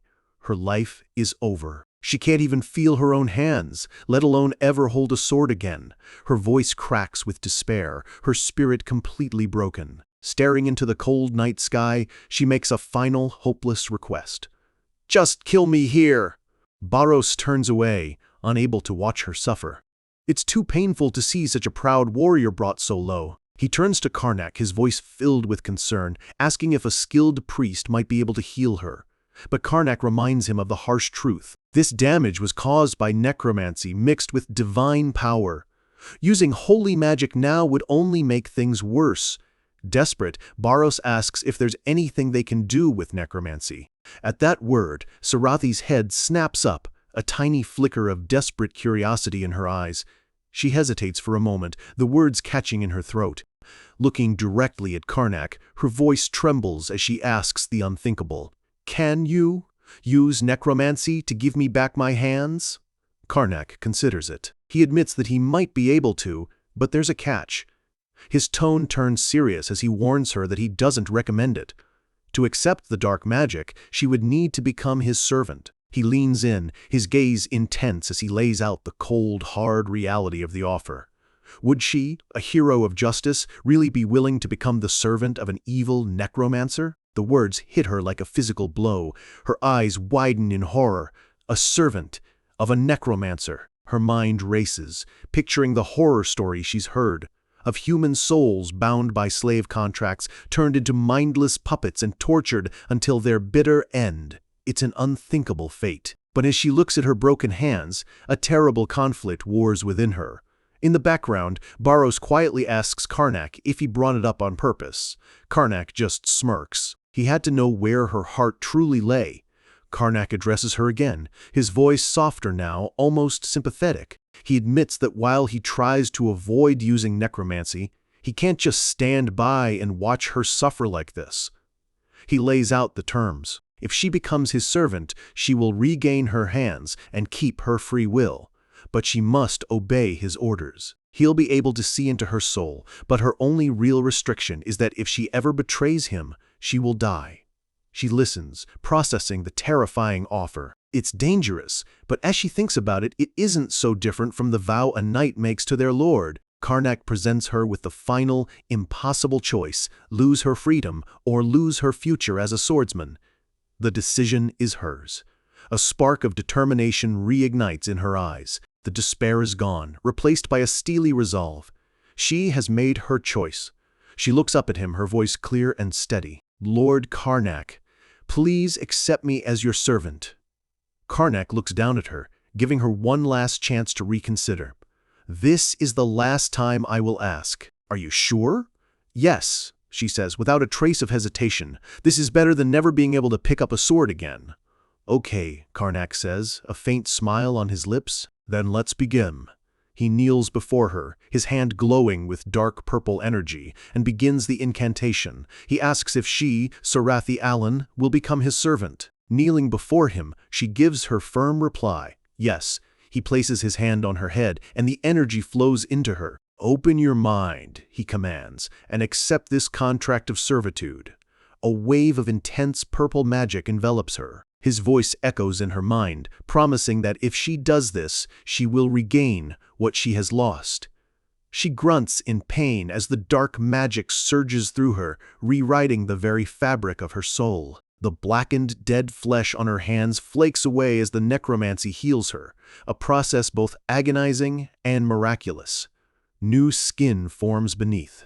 When it's over, she looks down at her perfectly healed hands, not a scar in sight, and lets out a soft gasp of disbelief. She flexes her fingers, feeling sensation return for the first time since the attack. The dark marks of the contract fade away, and Karnak looks on with a satisfied smirk. "With this," he declares, "you are now my servant." Sarathi looks up at him, a genuine, radiant smile on her face. Her eyes, now glowing with a hint of purple, are filled with a newfound devotion. "Yes, my master." Barros gives a small nod of approval. As Karnak stands, his focus immediately shifts to their next problem, rescuing the captured alias Enrollment. He explains that Stroff is far stronger than he anticipated. To fight him, refined chaos mana won't be enough. They'll need to use raw, large-scale necromancy. Barros's face falls. He knows that if that happens, the city will be destroyed. Karnak lays out their two choices: go save their friends or abandon them and run. Barros groans. Either way, they're going to end up looking like the bad guys. He sighs dramatically, lamenting how hard it is to be a good person. Sarathi, however, looks at them confused. Isn't saving your friends the obvious choice? Barros is surprised. He asks if she's okay with using such a violent method, but Sarathi's resolve is firm. They can't just give up on their friends. Saving them, despite the danger, is the right thing to do. A mischievous realization dawns on Barros's face. I see. So, if the intent is good, even evil methods are justified. Karnak catches on immediately, while Sarathi just looks confused. Karnak and Barros share a wicked grin. All right. I guess I have no choice but to use necromancy then, Karnak exclaims with false reluctance. Barros cheers him on, reminding him that Sarathi said it was justified. Sarathi panics, realizing they're twisting her words. Wait, that's not what I said! Meanwhile, back in Trist City, the Ranfeld family's men are in a frenzy, rounding up any outsiders they can find. They grab a protesting merchant, ignoring his pleas and shoving him along. They have orders to capture all outsiders. The merchant screams for them to let him go, but his words are lost in the chaos. In a nearby alley, two guards complain about the late-night disturbance. Another guard spots them and orders them to get back to work. The first guard scoffs, annoyed at being ordered around. Suddenly, a sickly green aura envelops him. His eyes glow, and his sword begins to radiate the same dark energy. Without warning, he kicks his fellow guard, sending him flying. The attacked guard scrambles back, drawing his sword. What are you doing? You want to fight? The other man looks just as confused. He insists it was a misunderstanding, that his sword moved on its own. But he has no control. His body moves without his command, delivering a fatal blow to his comrade. Their superior arrives, yelling at them to stop fighting, but it's too late. The madness is spreading. The man who started it all transforms, his skin turning green and his eyes glowing red. He snarls that the other guards started it first. "Monster! Kill it!" the other guards scream, charging forward in a panic. The transformed man is just as confused. "Monster! What are you talking about?" But he's surrounded and quickly cut down. He screams as their blades slice into him, another victim of the chaos sweeping the city. Watching from a rooftop, Karnak looks down at the pandemonium he's created. Green tendrils of his energy snake out, infecting the guards below. This city is so corrupt, he muses. Everyone panics at the first sign of trouble. It makes his job far too easy. Sarathi, standing beside him, asks why he had to cause such a scene. Karnak smirks. "I'm making an undead army." "What?" "Right here?" she asks, shocked. Karnak explains that it's the best way to face Stroff. Luckily for him, a corrupt city like this is filled with the death energy he needs to fuel his spells. However, he adds, there weren't enough bodies to control, so if there aren't enough, he just has to make more. He and Barros share another conspiratorial look. "It might be a little evil, but it's to save our friends," Karnak says cheerfully. "We had no choice." Sarathi watches them, a flicker of doubt in her eyes. Is this really okay? As she watches Karnak's methods, another thought occurs to her. He doesn't seem quite as evil as the rumors say. He's only targeting the corrupt Ranfeld members, leaving the ordinary townspeople alone. But the chaos is indiscriminate. Two guards fight, one accusing the other of using this as an excuse to get rid of him. The other roars that today is the day he'll finally kill him and strikes him down. Men are cut down left and right, screaming in confusion and agony. From the rooftop, Karnak watches his plan unfold. "Looks like things are working," he says with a satisfied smile. "This should be more than enough to even the odds." He raises his hand, dark purple energy crackling around it. "The time has come. Awaken my army." Tendrils of pure darkness shoot out, seeping into the bodies of the fallen guards. The corpses begin to stir, rising to their feet with glowing purple eyes and twisted skeletal grins. They are no longer men, but puppets of the necromancer, ready to obey his every command. Sarathi watches the horrifying spectacle, her earlier thought completely shattered. "Never mind," she mutters to herself. "He's cruel and evil." Before them stands a massive, terrifying army of the undead, filling the streets as far as the eye can see. Karnak stands before them, a true lord of darkness, and gives a simple command: "March." Sarathi shivers. Becoming the servant of someone like this, will she be okay? The undead army surges through the city, a tide of darkness and death, accompanied by skeletal winged beasts. It's a terrifying legion of monsters unleashed upon the world. As they watch the army march, Karnak's mind is already on the next problem. Straf is stronger than he anticipated, and the fact that he could use spells Karnak thought only he knew is deeply concerning. He turns to the others, telling them it's time to go before they're found out. "Found out about what?" Sarathi asks, confused.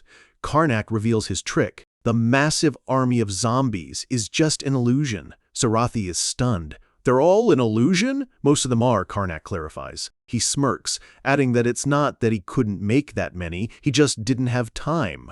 Sarathi smiles, genuinely impressed. He might be better than she thought. She urges them to hurry. Meanwhile, in a dark, pulsating basement lair, Bishop Straf stands within a magic circle surrounded by living flesh.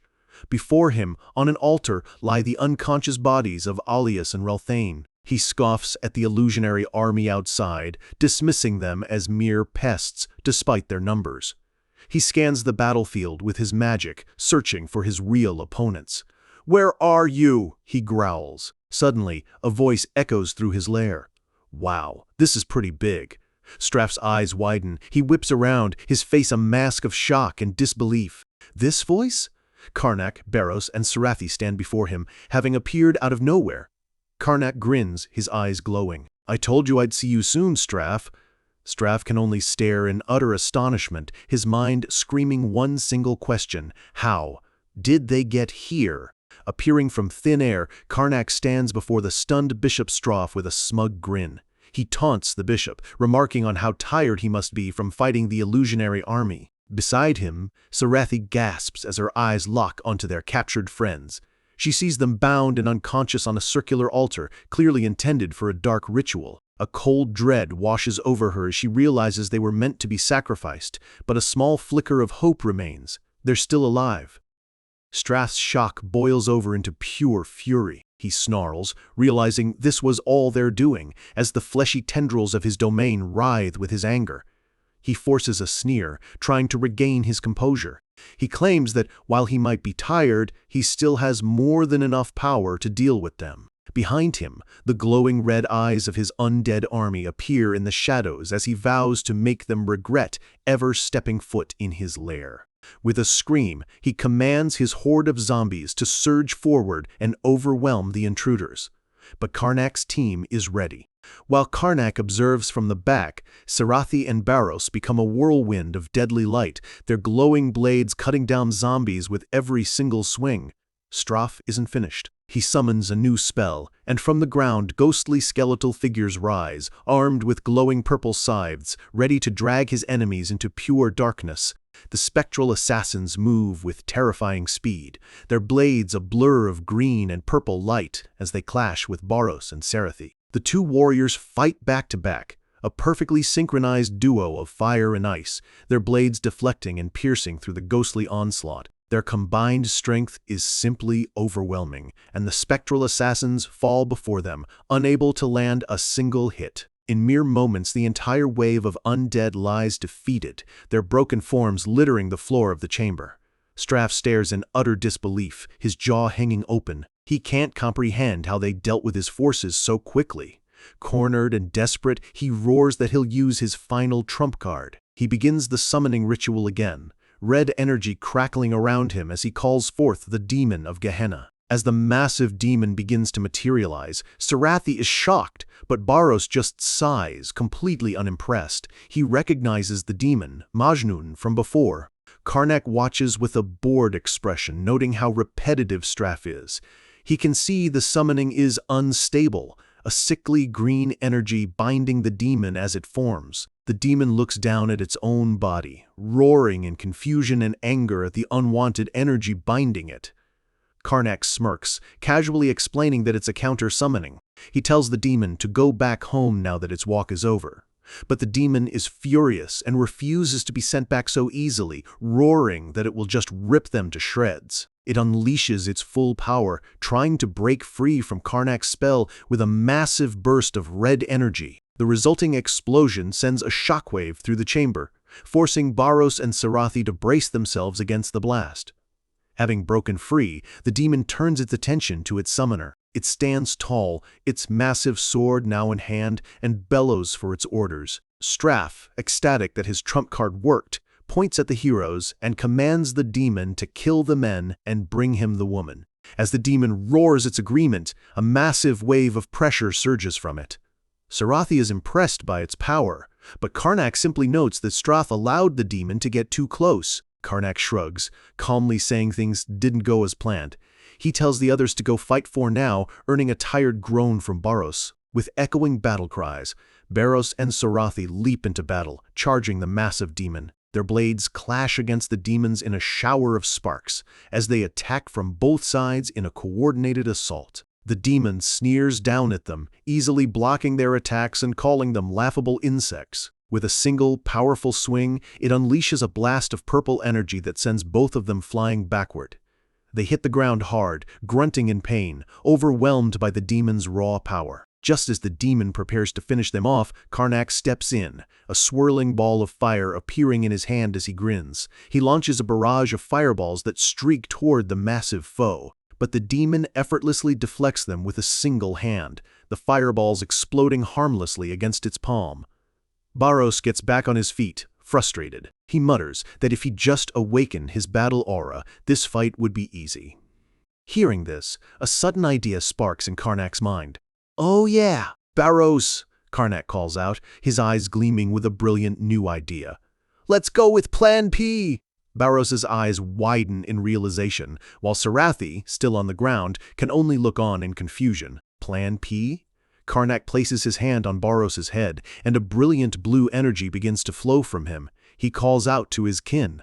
Sarathi watches, even more confused now. She thought Karnak said Barros wasn't his kin. "Open your mind and accept it. This is your master's order," Karnak commands. The blue energy intensifies, flowing from Barros and directly into Sarathi. The true purpose of Plan P is revealed: possession. Barros's spirit merges with Sarathi's body, and his grin appears on her face. Her own consciousness is shocked, realizing the kin Karnak was talking about was her. "Go, Barros," Karnak commands, having created a new name for them. A spectral Barros complains about the stupid name as the new being apologizes to Sarathi for borrowing her body. Sarathi's consciousness can only scream for them to be careful and give it back. The demon scoffs, wondering how someone without an aura could possibly use one. But as Barros raises her sword, it ignites with a brilliant red flame. She smirks, asking who said she couldn't use it, leaving the demon speechless. She lunges forward with incredible speed, her blade leaving a trail of fire as it slices across the demon's chest. Barros grins wickedly, a spectral image of Barros in his old armored form appearing behind her as she declares that using someone else's battle aura is her expertise. The demon grits its teeth, clutching its wound. It's shocked by her skill, realizing she's stronger now and aiming for its openings perfectly. Suddenly, the red aura around her blade transforms into a swirling, powerful blue. Sarathi's consciousness is amazed. She's become a blue knight just by having Barros in her body, who tells her that her latent power is incredible. Thanks to that power, he continues, he can finally fight comfortably as he readies the glowing blue blade for another strike. She moves like the wind, weaving around the demon's clumsy attacks, her blue blade creating arcs of light in the darkness. She grins, completely in her element, relishing the immense power now flowing through her. Her next attack connects, and the demon roars in pain and disbelief, unable to believe it's actually losing. She leaps high into the air, bringing her glowing blade down in a powerful overhead strike as the demon can only look up and curse. With a final, powerful swing, she slices straight through the demon's defenses. She lands gracefully, a taunting, wild grin on her face as she laughs, asking if that's all it's got. The demon stumbles back, panting heavily, its body covered in wounds as it glares at her and hisses, "You monster!" But the demon isn't defeated yet. Its eyes narrow with malicious intent, promising that she hasn't won yet. It roars that once the possession ends, it will be over. It gathers all its remaining energy into one final, desperate attack. A massive beam of destructive red power aimed directly at Karnak. The beam collides with a swirling vortex of purple energy and is simply absorbed. A new voice laughs, telling the demon it was careless. The demon, confused by this turn of events, asks what is happening. Suddenly, a spectral, blue version of Karnak appears right behind it, a grin on his face. He says that both the summoner and the summoned sure get fooled easily as the demon turns, stunned to see him there. The real Karnak stands where he was before, a smug smile on his face, now surrounded by several more blue illusions of himself. He asks if the demon really thought he wouldn't see its plan coming. The demon looks around at the multiple Karnaks, its confidence completely shattered. It realizes they're all illusions. It wonders which one it's supposed to kill, its head whipping back and forth in confusion as the real Cerberus closes in for the final blow. She slices through the demon's side with her blue aura blade, and it lets out one last, agonizing scream. The demon's body begins to dissolve. It groans that it overexerted itself, and now doesn't have enough mana to sustain its form. It clutches its chest, its body flickering, unable to believe a mere human could do this. The summoning circle reappears beneath its feet, pulling it back to its own realm. Sarathi's consciousness gasps as the summoning gate reappears. As it's dragged back to hell, the demon points a shaking finger at Karnak, promising to find him first and make him suffer a fate between life and death. Karnak just clicks his tongue in annoyance, his voice laced with cold fury. He asks if the demon really thinks they'll let it run away after all this. He extends his hand, and a swirling vortex of pure, dark necromancy erupts around the summoning circle. With a simple command to become extinct, the dark energy engulfs the horrified demon. The demon screams in agony as its own power is twisted against it, its mana flowing backwards through its body. With a final, desperate howl, Karnak's magic tears its very soul from its body. A final pulse of purple light annihilates the demon completely, leaving nothing behind. Karnak's illusions fade away, their purpose served. The possession spell ends, and Baros's spirit separates from Sarathi. He lands gracefully with a thumbs up, thanking her for the use of her body. Sarathi, however, collapses to the ground, panting from the immense strain. Baros just smiles, telling her the pain will fade once she releases her aura. Karnak stretches, a satisfied grin on his face. Now, there was only one more person left to deal with. The terrified Bishop Stroff lets out a heavy breath, finally realizing he is completely and utterly outmatched. He raises his hands in surrender, his voice trembling as he gives up. He desperately offers to tell them everything he knows. But Karnak just looks at him with cold amusement, telling him he's misunderstanding the situation. "What?" Straff asks, confused. Karnak explains with chilling simplicity that it would be much easier to just kill him and interrogate his soul. Why would he make things more complicated? He turns to his new servant. "Sarathi, is there any reason I can't kill this man?" Still kneeling, she gives a blunt, "Nope."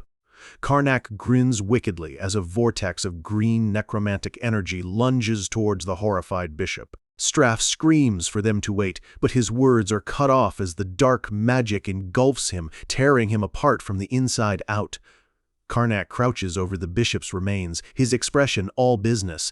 Green energy gathers in his hand as he gets to work. He plunges his hand into the corpse and extracts a swirling green orb of pure necromantic power, the fragment of the darkness of the end that Straff had been using. He holds the orb, smiling at its immense power. It was a generous amount. Baros looks on, relieved that they can finally go home. Karnak suggests they head back, and Baros eagerly agrees, already planning to find a good restaurant on the way. Suddenly, Sarathi calls out, pointing to the altar where their comrades are still tied up. She reminds them they can't just leave them there. Karnak stops, genuinely surprised. He'd completely forgotten about them. Once they've been untied, a dumbfounded Alias asks how the three of them could have possibly defeated Stroff on their own.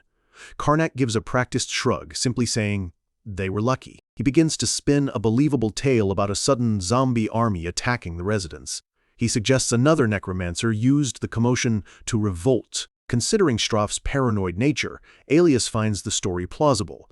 Karnak continues the lie with a charming smile, explaining they used the opportunity and Sarathi's help to finally defeat Stroff. Sarathi forces a stiff, awkward smile as Alias finally seems to understand what happened. He bows his head in gratitude, saying they owe them yet again. Karnak simply tells him to perform the purification ritual on the corpse.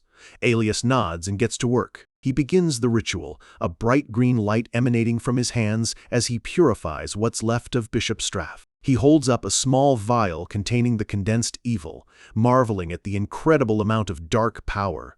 It was at least 10 times more than any other necromancer they'd found. Baros whispers to Karnak, wondering why any dark power was left at all. Karnak quietly explains that it would have been too obvious if he'd taken every last drop. With the mission finally complete, Karnak declares that they're done.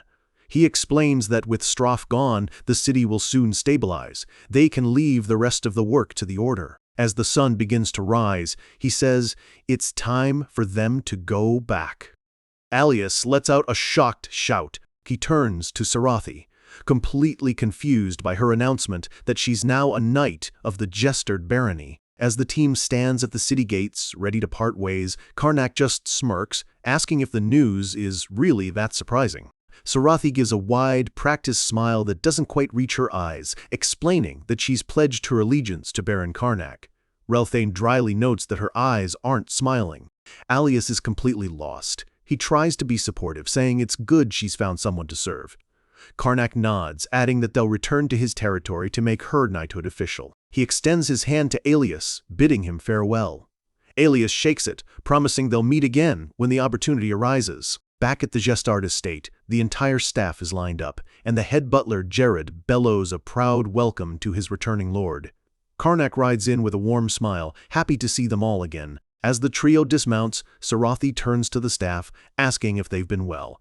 Her words are cut off as she sees them all staring at her with wide, sparkling eyes. Gerard approaches Karnak, his own eyes wide with hopeful curiosity, asking who this beautiful woman is. Karnak smoothly introduces Sarathi as a new knight of the Jestard Barony, but Sarathi is a bit taken aback by their intense reaction. The head butler immediately protests, saying they can't just take anyone in as a knight. Baros just grins, patting Sarathi on the shoulder and telling her to show them what she can do. Sarathi obliges, drawing her sword and instantly enveloping it in a powerful, blazing red battle aura. She swings her sword, and a wave of pure energy slices through the air. It cuts clean through a massive tree in the distance, sending it crashing to the ground. The staff stares in stunned silence, their jaws on the floor. Sarathi sheathes her sword with a charming smile, saying she looks forward to getting to know them. The staff is completely starstruck, wondering what such an incredible person is doing in a place like this. A few weeks pass.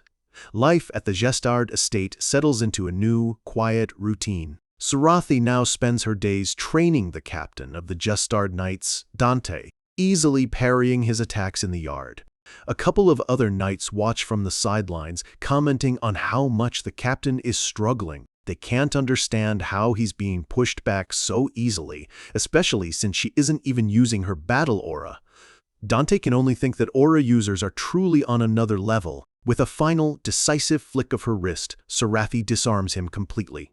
The sword clatters to the ground, leaving Dante defeated. He lets out a tired sigh, acknowledging her strength and ending their training for the day. The head butler thanks her for helping the knights, and Sarathi invites them all for a drink. Just then, Baros steps forward with a grin, asking if he can be next. Their blades meet with a deafening clang. Baros easily pushes her back, critiquing her awkward use of her battle aura. He adds that she wastes too much power, effortlessly dodging her strikes and telling her she needs to be more precise. Sarathi grunts in frustration, thinking it's not nearly as easy as he makes it sound. She calls out to him, a new idea forming. she asks, exasperated if he can't just possess her body again, thinking she'll get a better feel for it after a few more times. Barros looks surprised. He firmly shakes his head, warning her that if they do it more than 3 times, her soul will be corrupted and she'll go insane. Sarathi's jaw drops in horror. Barros tells her she's talented enough to get stronger without such a dangerous method. They end their spar, and he reminds her that she needs to help him awaken his own battle aura that afternoon. Sarathi lets out a long sigh. Meanwhile, back in his study, Karnak also lets out a weary sigh, frustrated by the mystery of Straff's unique power. He wonders how Straff managed to combine necromancy and divinity, and if there's some ability that allows his own power to be combined with another energy. But no, he reasons. If that were possible, he definitely would have learned of it by now. He groans in frustration, running his hands through his hair, unable to find an answer. He decides to put it aside. His more pressing concern is the darkness of the end, spreading across the world. He knows he needs a powerful way to traverse dimensions and collect the scattered fragments. He begins a new, dangerous experiment, drawing out the dark energy he collected from Straff and manipulating it, trying to refine it into something controllable. The raw, chaotic energy swirls and condenses, forming into a single, dark, all-seeing eye. He holds the powerful new tool in his hand. The Eye of Darkness, his new covert investigation tool, is complete. Around a campfire, a rare moment of peace is broken by Sarathi's disbelief. She looks at Barros, baffled. Seriously? You're telling me you still haven't awakened your battle aura? She presses him, unable to understand how the world's supposed greatest martial artist could lack such a fundamental skill. Barros sighs dramatically, whining that it was different before he regressed. He tells Karnak he misses the days of the Death King, when he could just be given a dark battle aura. Karnak gives him a deadpan look, reminding him he can't go back either. Sarathi listens, her mind reeling from their casual discussion of world-altering events. The full, insane truth of their situation finally hits her. These 2 idiots were the cause of everything. She had overheard bits and pieces on their journey, but now it was all clicking into place. She tries to rationalize it. She already knew they weren't ordinary people, but to think they were transcendents who once ruled the world and had traveled through time. She watches them happily munching on roasted corn, completely oblivious to her inner turmoil, and can only wonder how she got involved with people like this. Changing the subject, she asks why they're in the Deventor territory to use the Eye of Darkness. Karnak explains it would be a hassle if they were caught using necromancy on their own land. His expression darkens with old resentment. He says that after what the Deventors did to his family, this is just a small prank. Sarathi, seeing a ghostly image of his angry father behind him, doesn't know what to say. Karnak looks up at the moon, his tone shifting back to business.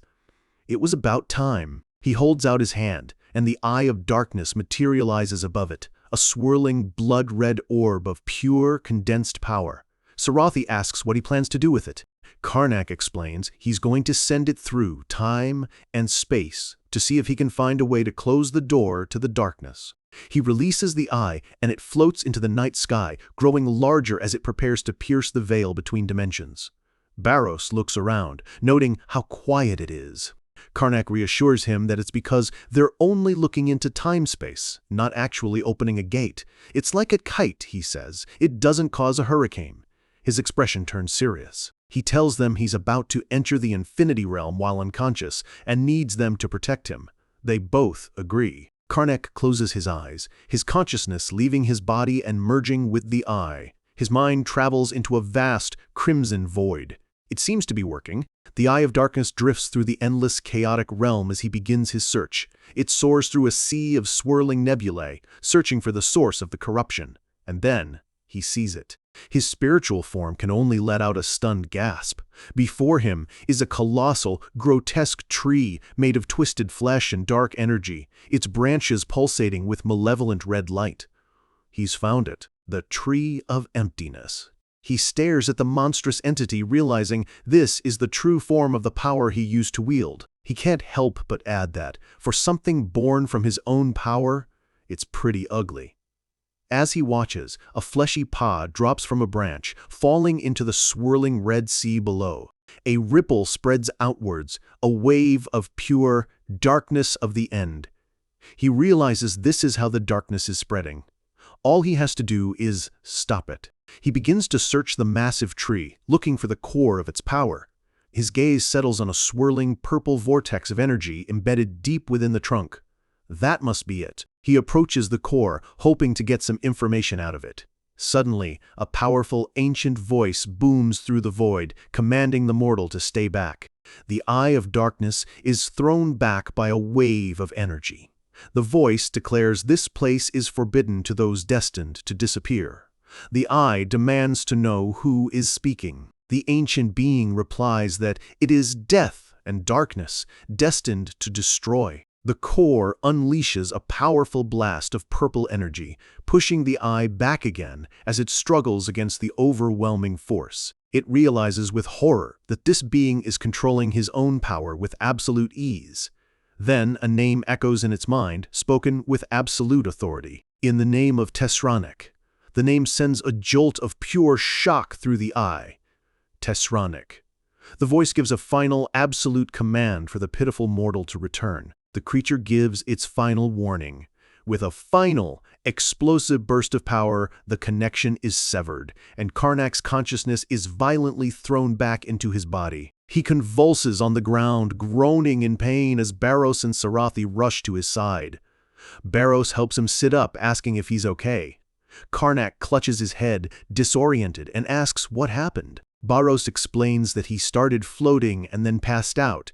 He asks what went wrong, but Karnak waves him off, asking for the name of the god the cultists worshipped. Barros thinks for a moment, recalling it was something like the god of death.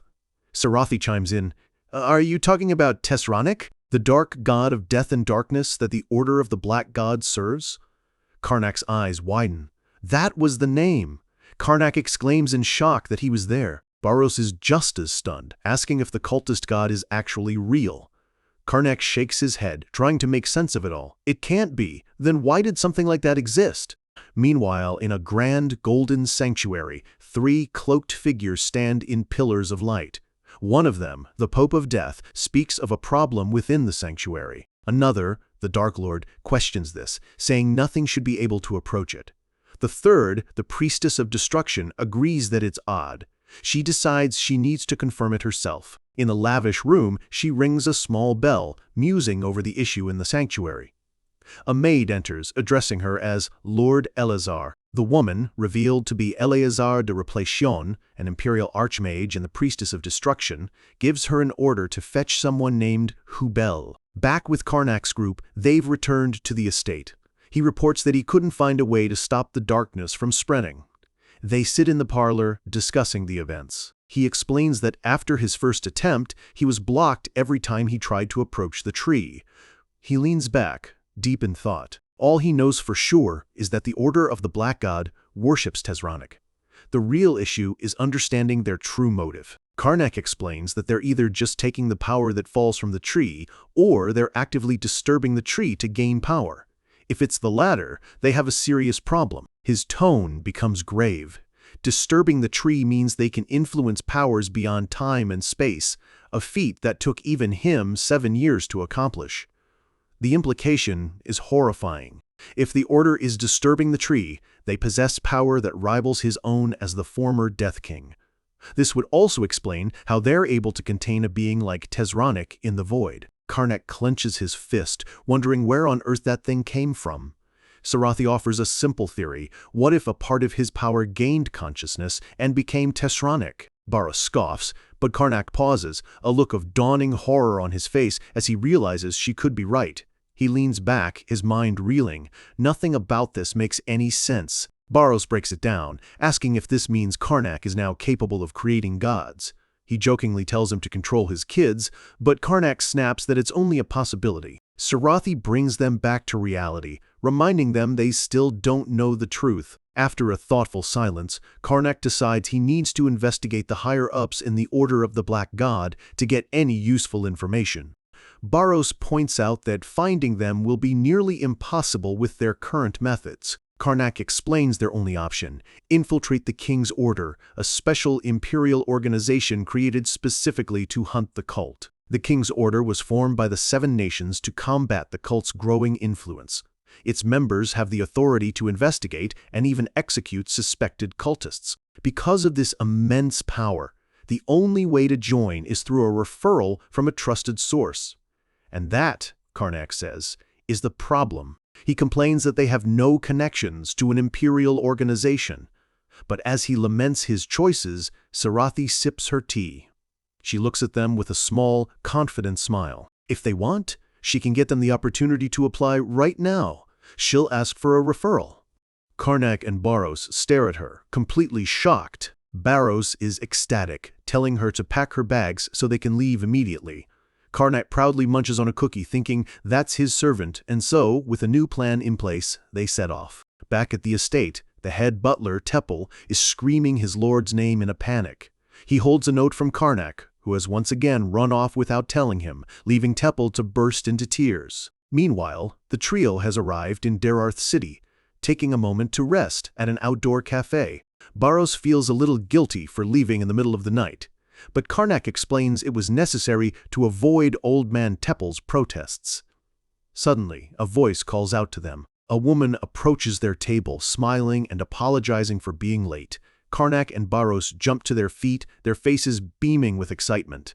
Their referral is here. Across a cafe table, Karnak smiles at a familiar face. He thanks the man for coming on such short notice. The referral Sarathi had contacted was none other than their former teammate, the priest Alias.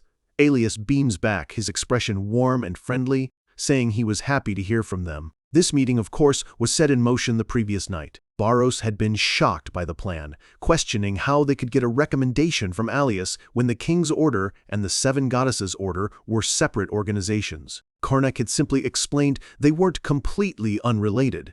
Sarathi had elaborated, reminding them that you need a cleric to catch a necromancer. She explained that because the King's Order needs support from the Church, they require a recommendation from a cleric, and a first-rank inquisitor like Alias has more than enough authority. Karnak had been impressed, asking how she knew all this. Barros, jogging alongside them, answered for her, revealing that Alias had told him himself. He explained that Alias had planned to recommend them to the King's Order from the very beginning, even back during the Ranfelt incident. Back in the present, Alias laughs, admitting it was a shame when they suddenly left for their territory as he was just about to make the recommendation.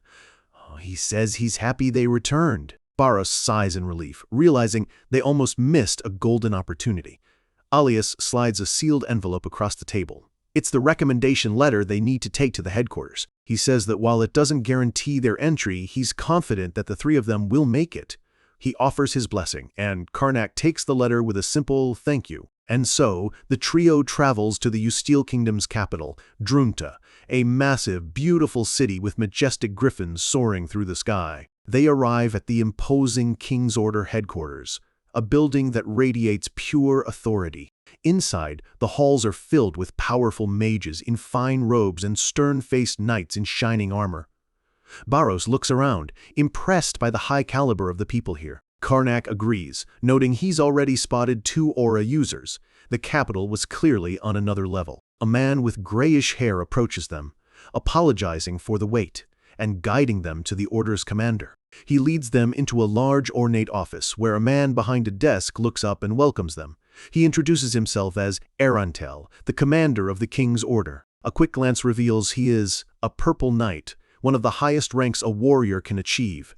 After they greet him, he gets straight to business, confirming their qualifications and identities. He holds up the letter, noting that a recommendation from Inquisitor Alias is highly trustworthy.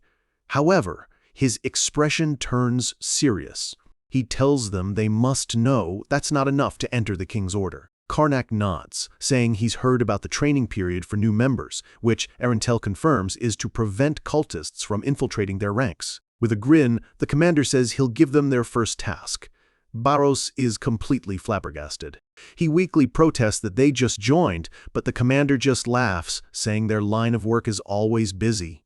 The trio looks utterly drained. Erantel throws his head back and laughs heartily, welcoming them to the King's Order.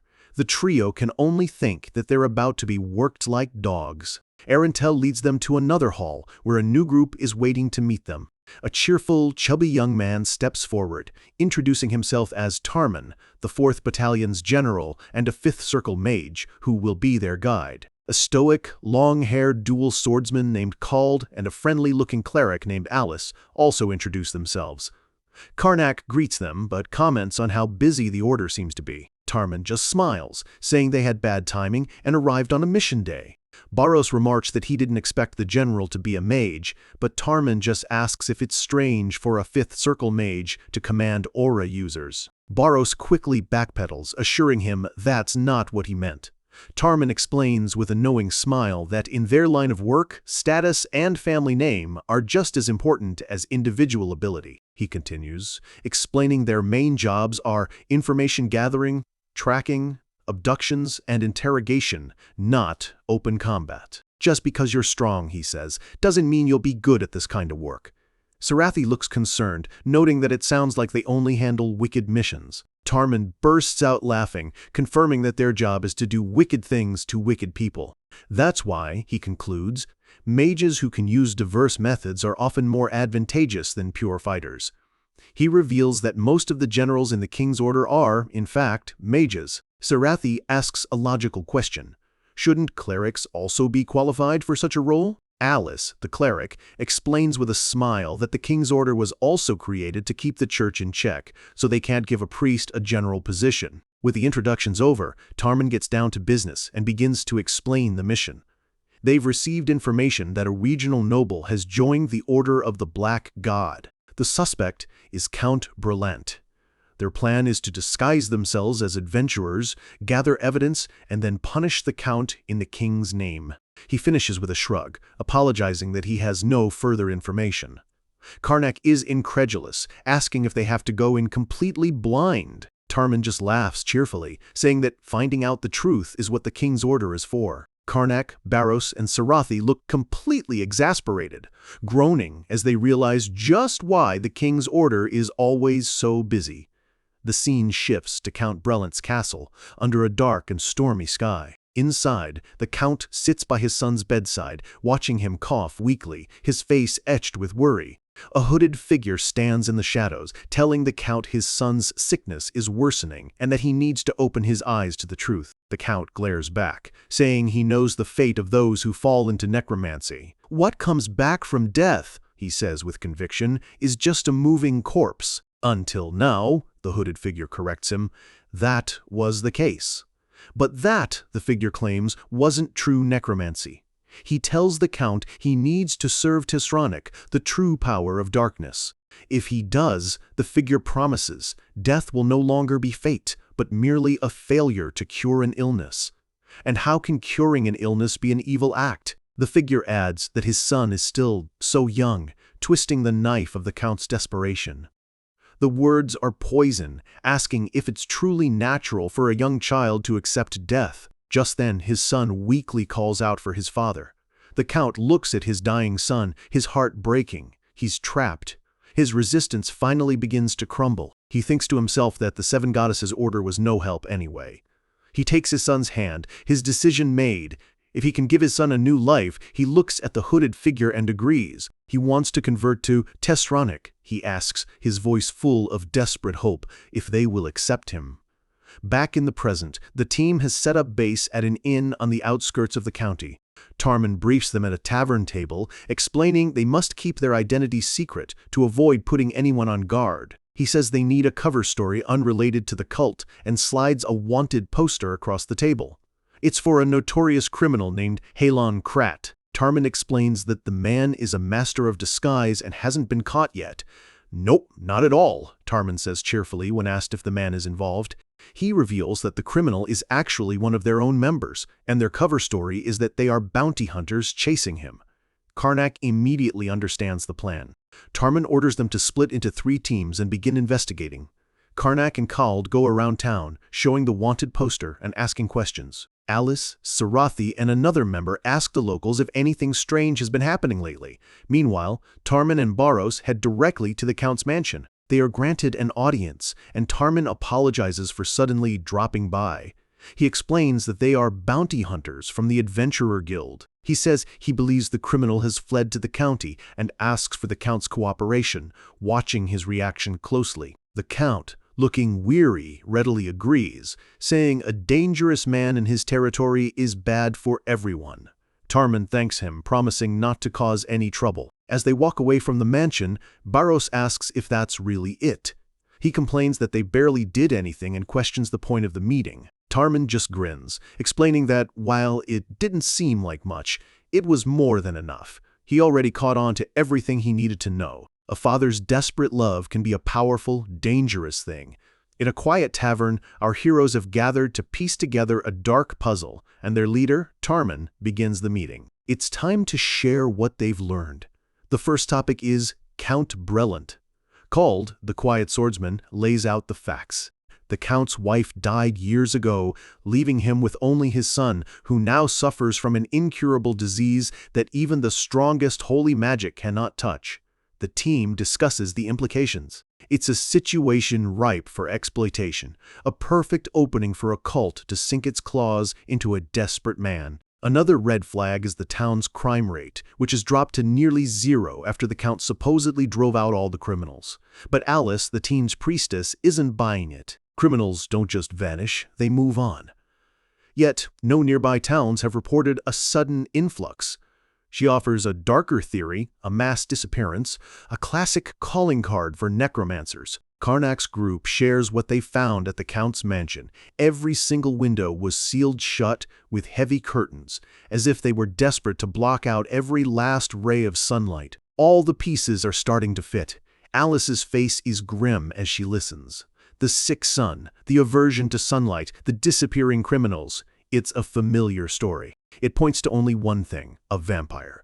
The scene shifts to the castle of Count Brelant, glowing with an unnatural crimson light under a blood-red moon, confirming their darkest suspicions. Inside, the Count's son sits alone in a vast, empty dining hall, the room bathed in the same eerie red glow. He swirls a glass of deep red liquid. He tells his father he doesn't hate this new life. It's calming, and he's just glad to be alive. He only needs to drink what is provided, telling himself it's better than death. But his father's thoughts are far more sinister. He no longer sees the cult as heretics, but as heralds of a new age. He believes their god, Tishronic, will soon advance the world and allow his son to live a normal life. It's a father's love, warped into a dangerous fanaticism. A shadowy figure appears, his voice laced with poison, telling the Count to endure for just a little longer. It's clear the Count is merely a pawn in a much larger, darker game. The next day, the team walks through the town under a bright blue sky. Sarathi asks why they need to keep investigating when they already know a vampire is involved. Alice explains that they can't act on suspicion alone, they need undeniable proof. She tells them to be patient, but as she speaks, a man calls out to them from behind. He holds a scroll, asking if they are the bounty hunters. The man delivers a message that sends a jolt through the team. They've found the wanted man, and the Count himself sent him with the news. Alice is stunned. How could they have found a criminal that doesn't even exist? The team quickly regroups back at the inn. They go over the new information. The Count has given them the location of a fake criminal's hideout, saying he returns there every night. Tarman immediately sees it for what it is, a trap. The mention of night only reinforces their vampire theory. He scoffs at how obvious it is, but Karnak points out the true dilemma. Ignoring the information would be just as dangerous, as it would signal their suspicions to the cult and cause them to start digging into their backgrounds. The others realize he's right. Their simple investigation has suddenly become much more complicated. Karnak lets out a quiet sigh, frustrated by his new teammates' short-sightedness. Tarman realizes his simple plan is useless now. The situation is far more dangerous, and if it's a trap, the enemy will have the advantage. He grimaces, acknowledging they have no other choice. They have to walk right into it. That night, they arrive at a lone, dilapidated shack in the woods. The air is thick with tension. Inside, they wait.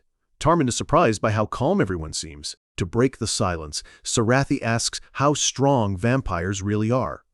Tarman tells her not to worry. explaining they're only a few times stronger than they were as humans. She asks about ancient vampires, but Cald dismisses the idea, saying they're usually killed long before they become a real threat. She presses further, asking what happens if a powerful aura user becomes a vampire. Tarman confidently explains they would actually become weaker, unable to use their original magic, and forced to retrain with dark mana from scratch. He flashes a grin, trying to lighten the mood. "Are you worried?" he asks, puffing out his chest. "A vampire is nothing we can't." He stops mid-sentence, his senses screaming a warning. Suddenly, a massive beam of fiery energy streaks down from the sky, aimed directly at them. The building erupts in a cataclysmic blast, consumed by fire and smoke. A crystalline blue barrier shimmers into existence just in time, protecting them. As the dust settles, Tarman grits his teeth, realizing they've been ambushed. As the smoke clears, a group of figures emerges from the darkness. One of them speaks, his voice cold, confirming they are from the king's order. Alice stares in disbelief, wondering how they appeared without anyone sensing them. The leader steps forward, a glowing red sword in his hand. He says no mere bounty hunter could have dodged that strike. Sarathi stares in shock. The man is radiating a powerful aura. She thought vampires couldn't use their old powers. Tarman and Cald are just as stunned. They recognize the man, Sir Durald, the strongest knight of Count Brelam. Tarman can't believe it. Why would a powerful aura user like Durald ever become a vampire? Everything he thought he knew was wrong.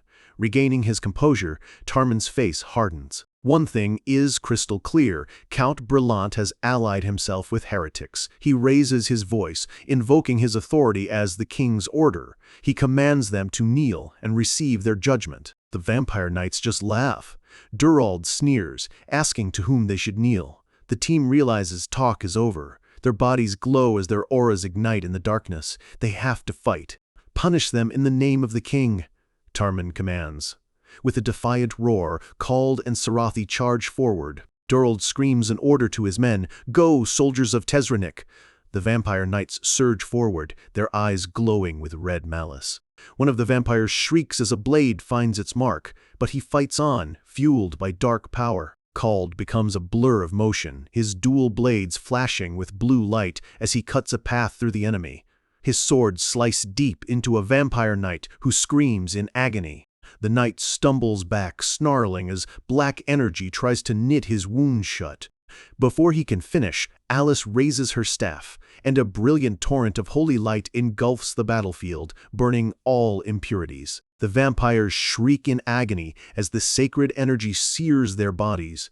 Durald realizes the priestess is their biggest threat and orders his men to get her first. A hulking vampire with a massive axe breaks from the pack, charging directly at Alice and Tarman. "I can't let you do that!" Tarman yells, slamming his hand to the ground. The earth trembles and cracks open as something massive begins to rise. A stone golem erupts from the ground, intercepting the axe-wielding vampire just inches from the mages. With the golem holding the line, Tarman gathers energy into his staff and unleashes his own attack. A massive bolt of lightning arcs across the battlefield, striking another vampire knight in a blinding flash. Tarman watches the chaos, bewildered. He thought these were just the Count's knights, but they are far more skilled than he ever anticipated. Even Karnak finds himself pushed back by the relentless assault, deflecting a powerful blow. He glances over and sees Barros narrowly dodging a deadly strike from another skilled opponent. These weren't just unknown soldiers, they were elite warriors. The team holds their own, but the fight is far from decided. The outcome of this battle doesn't hinge on numbers. This fight hinges on the clash of the aura users. The focus shifts to Sarathi and Durald. Both are Red Knights, elite warriors of the highest caliber, but Durald has far more experience. They clash, and the impact of their red-hot blades sends a shockwave through the forest. Their swords meet again in a deafening explosion of red energy, the ground cracking beneath their feet. The force of the blow shatters the earth around them. Sarathi is sent flying backward, skidding across the broken ground. She struggles to her feet, her red aura flickering around her. She lands hard but is already preparing for the next assault. Durald stands over her, a cruel, confident smirk on his face. He admits she has skill for her age. But, he sneers, she is still no match for him. Sarathi kneels on the ground, panting heavily. Her sword still glows, but her expression is one of exhaustion and strain. She has been completely overpowered. The battle rages, a chaotic storm of holy light, crackling lightning, and clashing steel. The team is fighting with everything they have, but the vampire knights are proving to be unbelievably resilient. Fueled by a terrifying zeal, a vampire screams that, with their god Tisronic's blessing, even death is an honor that grants them resurrection. Karnak and Barros cut down another opponent, but Karnak notes with frustration that they're regenerating too fast. If Doral joins the main fight, they'll be in serious trouble. The focus shifts to the most critical duel of the night. Will Sarathi be okay? She parries a massive blow from Doral, the impact sending a shockwave through the air. She's holding on, but just barely. Gritting her teeth, Sarathi knows she's at a complete disadvantage. Durald has more energy, more experience, and she can't find a single opening. She thought vampires had to start over, rebuilding their mana from scratch. What is going on? Witness me, Durald roars. He stands tall, his sword blazing with a malevolent red light, boasting that this great power was bestowed upon him by his god, Tisronic. Frustrated, Sarathi calls out to Karnak, asking if vampires even have weaknesses. But his response is grim. He tells her that if he knew, this fight would already be over. The vampires he used to fight were so weak he never bothered to learn about them. Panic begins to set in. Sarathi calls out to Barros in her mind, admitting she can't handle this alone. She recalls their fight against Bishop Streff, when Barros possessed her body. But that's not an option now. She decides that if she can't win with skill, she'll have to blow him away with sheer power. From across the battlefield, Karnak wishes her good luck, while Barros just sighs in resignation. With a fierce cry, Sarathi unleashes a massive wave of red aura, pouring all her energy into a single, overwhelming attack. Durald is taken by surprise, bracing himself against the sudden surge of power. But he quickly regains his footing, a condescending smirk on his face as he meets her attack head-on. He effortlessly deflects her blast, sending her flying backward. He presses his advantage, declaring that he has the power of Tisronic on his side as he brings his sword down. The force of the blow sends Sarathi stumbling back once more. She grits her teeth, her body aching. She knows she can't win by overpowering him. Desperation begins to creep in. What can she do? Suddenly, Barros's voice cuts through her thoughts, telling her that's not how she should be fighting. He reminds her that her use of aura is still too simple, just trying to blast her opponent away. She needs to fight smarter, using her power at the right time and place. He tells her to recall the feeling of when he possessed her, to remember how it felt to move with his centuries of experience. Control your aura and concentrate, his voice guides her. Sarathi closes her eyes, and her aura flares, this time more focused and controlled. Barros's voice rings in her mind, reminding her that the experience is still in her body. Dorald feels the change instantly. Her aura has become sharper. He's confused, but his arrogance takes over. He roars that whatever she's plotting won't help as he charges forward with reckless abandon. Sarathi's mind is clear. She asks herself what Barros would do in this situation. He wouldn't meet the attack head-on. As Durald swings, she sidesteps, his blade missing her by inches. Dorald is stunned.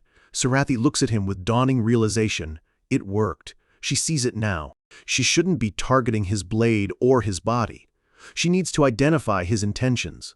She parries his next strike with ease, her blade moving with a newfound grace. Durald growls that her little trick is futile, but she easily ducks under his next swing. He brings his blade down in a powerful arc, but she blocks it perfectly, leaving him staring in disbelief. Sarathi's mind is racing. Applying the lesson, identify where the opponent will move and aim for the starting point before their momentum can build. As Durald begins another attack, she's already there, her blade a blur of red light guided by a spectral image of Barros. Her sword slices clean through Durald's shoulder. He coughs up blood, screaming in pain and shock. From the sidelines, Barros smiles, satisfied.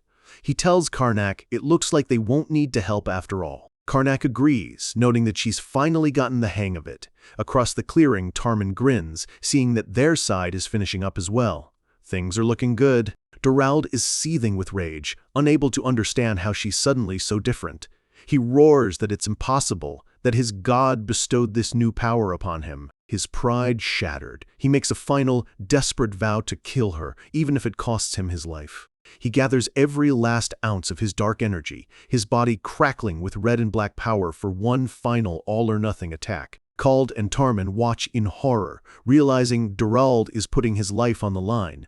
Tarman yells for Sarathi to get away, but she stands her ground. There's no need to dodge. She knows that she, too, can forge her own path.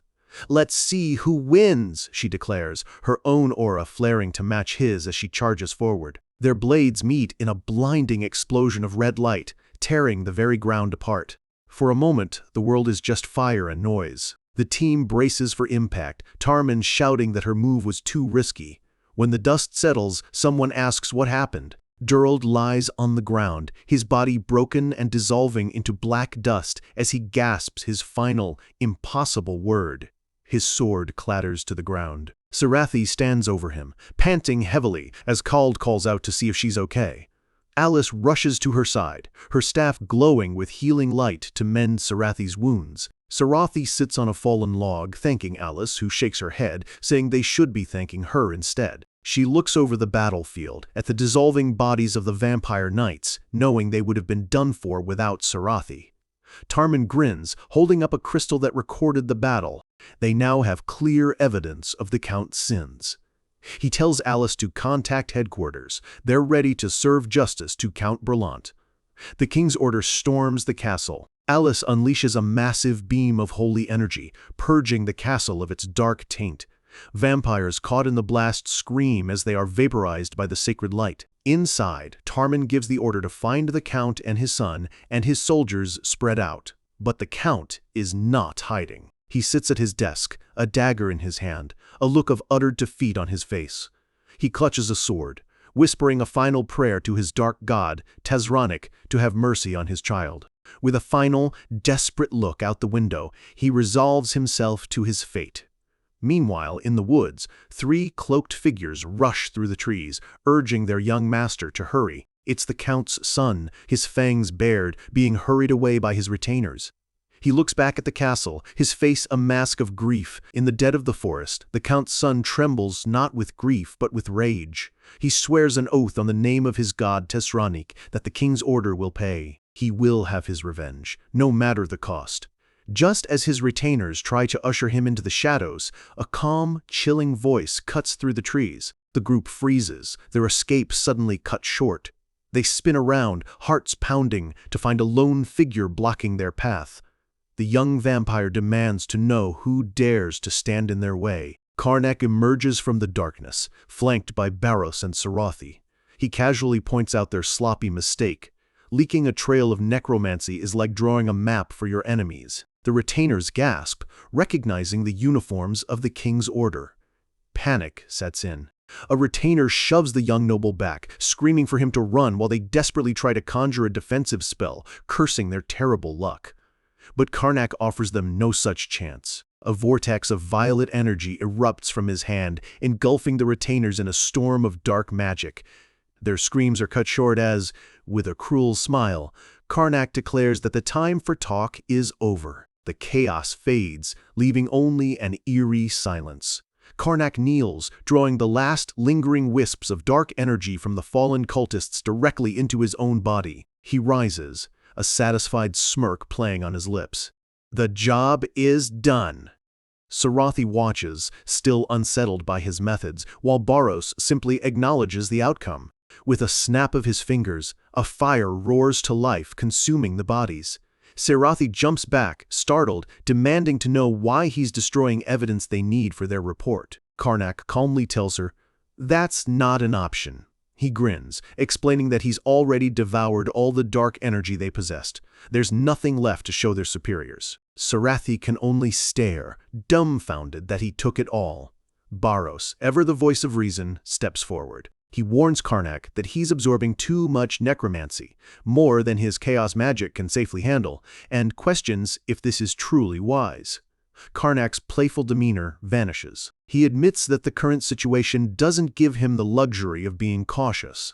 Sensing the shift, Sarathi asks what's troubling him. Karnak reveals it's the nature of their recent enemies, Durald and Bishop Straff, that has him on edge. He lays out the disturbing facts. Straff was a necromancer who could still use holy power, and Durald was a vampire who hadn't lost his aura abilities. Barros shrugs it off, saying they still won. But Karnak is quick to correct him. The fact that they kept their original powers is a catastrophic development. He explains a fundamental law of their world. Different energies don't mix. To gain one power, you must sacrifice another. But now, he says with chilling certainty, that rule has been broken. Thanks to the darkness of the end, a mage can wield both magic and necromancy. An aura user can command both their light and the dark. The very balance of power in their world is shattering. Barros argues that beings like Death Knights have existed before, but Karnak points out the crucial difference. Those transformations always came with a price, like losing your sanity or becoming a mindless undead. This new power lets you keep everything: your mind, your will, and your original abilities. The implication is terrifying. The world's strongest heroes, who would never have touched necromancy before, now have a reason to. The most powerful figures in the kingdom could become their enemies overnight. Simply getting a little stronger won't be enough. Karnak clenches his fist, his eyes burning with resolve. To survive what's coming, he needs to become overwhelmingly powerful and fast. Back at the King's Order headquarters, the Grandmaster, Arantel, congratulates them on a job well done. He tells them their temporary commander had nothing but the highest praise for their work. And so, with a proud smile, Arantel makes them an official offer: join the King's Order right here and now. Karnak puts on a show of modest surprise before humbly accepting. Arantel grins, presenting them with the official insignia as he welcomes them aboard. The trio's celebration is immediate, with Barros and Sarathi already planning their victory meal. But Arantel cuts them off. Their first task as official members is to start working. Their faces fall. Right now, Arantel gestures to a mountain of paperwork, confirming that there's a serious backlog. They stare at the pile of work, a single, dreadful thought shared between them. What kind of madhouse did they just sign up for? And so, their new life began. Their days blurred into a relentless cycle of duty. They hunted cultists, Sarathi's blade silencing their fanatical prayers to a dark god. They confronted rogue necromancers, only for Karnak to effortlessly dismantle their spells, leaving them bewildered. Behind the scenes, they forged reports, with Karnak berating Barros for his sloppy work, while Sarathi tried to clean up the mess. And in the shadows, Karnak would secretly absorb the dark energy from their fallen foes, growing stronger with each passing day. This brutal routine repeated, over and over again. Finally, after weeks of this grueling work, Karnak finds a moment alone. In a quiet room, he summons the necromantic energy he's collected, a glowing green orb materializing in his hands. He gathered a significant amount of power, enough to separate it from his own chaos mana, which now crackled as a red sphere in his other hand. With a look of intense concentration, he prepared to recombine them. He slams his hands together, and the two volatile energies merge into a violent, swirling vortex. The power surges through him, a wave of dark energy radiating from his body. It was a success. He had finally reached the 6th circle of magic. News of his advancement spreads like wildfire through headquarters. Knights whisper to each other, wondering how it's possible. Baron Karnak, a 6th circle mage? Another knight can hardly believe it.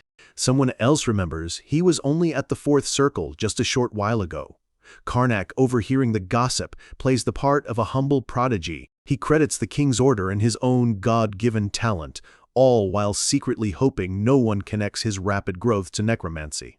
Walking beside him, Sarathi silently begs him to stop the act. No one understands how the darkness of the end works. His over-the-top performance is more suspicious than anything.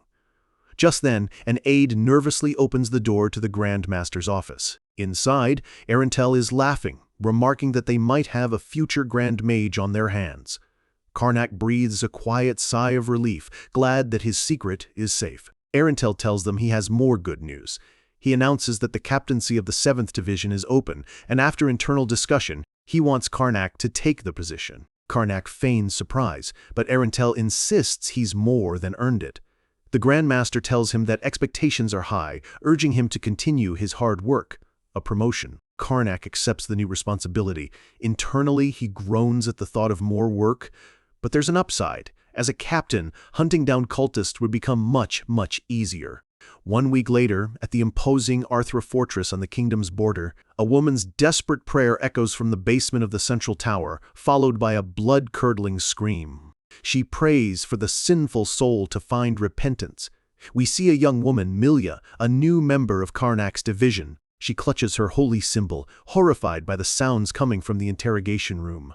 She knows that torturing cultists is sometimes necessary for an inquisitor, but she just can't stomach it. She's grateful that her new captain is kind enough to let her wait outside. She thinks he's such a good man, completely oblivious to what's really happening inside. Inside, a cultist begs for his life, promising to tell them everything. But it's just Baros, yelling at him to keep screaming for the benefit of their audience outside. The cultist's screams trail off into a final, gurgling silence. Karnak lets out a bored yawn, noting that the act has gone on long enough. They've successfully fooled Milya. Baros confirms the prisoner is dead. Karnak's response is casual, almost disinterested. But then a sinister grin spreads across his face. Now, it's his turn. He places a hand on the corpse, and a ghostly blue flame erupts, consuming the body as Karnak rips the memories directly from the man's soul. Karnak sighs in frustration. Another dead end. All they ever find are low-level fanatics who know nothing about the cult's true leaders.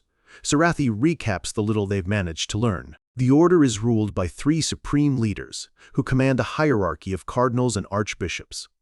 Each region is overseen by a bishop, but the grunts on the ground know nothing beyond that. They've only been capturing the foot soldiers.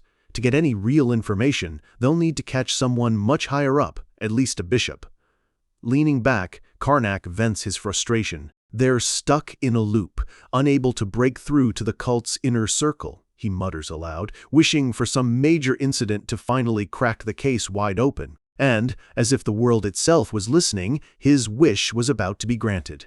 Back in Erentel's office, Ver, the Grand Master, sits at his desk, his expression unreadable behind a report. He seems unusually hesitant, telling them there's a new rumor circulating in the capital that someone powerful has been cooperating with the cult. The team is stunned.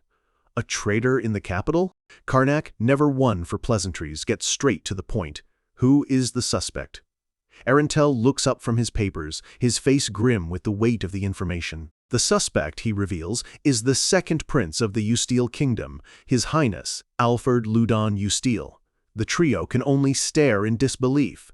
The prince himself? The investigation had just taken a dangerously explosive turn. The mission had suddenly spiraled into the heart of the kingdom's most dangerous secret, the bitter succession war for the throne of Usteel. A battle between the 2 sons of the current ruler, King Wiscott I. On one side, the first prince, Lloyd Ludon Usteel. On the other, the second prince, Alford Ludon Usteel. Normally, the firstborn, Prince Lloyd, would be the undisputed heir, but his claim to the throne was born from desperation. Years ago, the king's arranged marriage to Queen Melia had remained childless, threatening the future of 2 powerful families and the stability of the kingdom itself. Forced to secure an heir, the king took a concubine. Just 3 months later, she was with child. That child was Lloyd, the first prince. Overjoyed, the king immediately declared him the successor to the throne. But fate, it seems, has a cruel sense of humor. Just as the matter was settled, Queen Melia finally conceived a child of her own, Alfred, the second prince. The royal court was thrown into chaos. It became a battle of the eldest son versus the son of the true queen. With 2 powerful noble houses backing each prince, their claims to the throne were equally matched, making the question of succession nearly impossible to solve. The indecisive King Wiscott, unable to make a choice, simply postponed the problem, declaring he would decide only after they both came of age. Karnak inwardly scoffs. A king who just washed his hands of a problem that would clearly fester for decades. Back in the present, walking through the capital, Karnak finishes his history lesson. With a smirk, he points out that for the last 20 years, the 2 factions have been at each other's throats. He finds the whole situation fascinating. Barros lets out a loud laugh, calling it a complete mess. Sarathi, ever the pragmatist, wonders why they don't just pick the prince with the better personality or abilities. Karnak explains that by personality, the calm and collected Prince Lloyd seems the better choice, while Alfred is known for his arrogance and violent temper. But as for their abilities, they are still too young to have truly proven themselves. So why not just pick Lloyd, Sarathi asks. Karnak reveals the catch. Prince Lloyd is incredibly frail. He's been sickly since childhood, and despite years of sword training, he's apparently too weak to put any of it into practice. Prince Alfred, on the other hand, is a strong and gifted martial artist. Sarathi sighs. That certainly complicated things. Barros casually tosses an apple core, changing the subject. He asks who exactly reported that Prince Alfred was working with the cult. Karnak explains it was a spy planted by Prince Lloyd, who stumbled upon the information by chance. The first prince sent an informal, handwritten report directly to the king's order, which the Grand Master Arentel was able to recognize from his time as vice commander of the Imperial Knights. And that, Karnak concludes, is everything he knows. Their orders are to meet with a messenger who will provide the rest of the details. They arrive at a grimy, run-down tavern. Barros eyes the creaky sign, doubting this is the right place to meet a royal spy. Karnak just tells them to head inside. They push open the door, stepping into the dimly lit, dusty interior. Karnak's gaze immediately falls upon a single, cloaked figure hunched over a table. He can practically feel the nervousness radiating off the man. He walks straight over to the table and gets his attention. The man jumps, startled, and asks what they want. His acting, Karnak notes, is terrible. Karnak wastes no time, flashing the insignia of the king's order. He asks if he's the messenger from Prince Lloyd. The man flinches, but then, in an instant, his entire posture changes. The nervous energy vanishes, replaced by an aura of calm authority. He asks if they are the ones sent by Sir Arentel. Barros is taken aback by the sudden shift. The man ignores him, demanding they state their identities. Karnak wonders what game is being played here. The man says the only way he can prove his own identity is to show his face. He reaches up and slowly lowers his hood. The trio freezes in absolute shock. It's Prince Alfred. Karnak's mind races, trying to make sense of what's happening. The man who looks like Prince Alfred can see their confusion.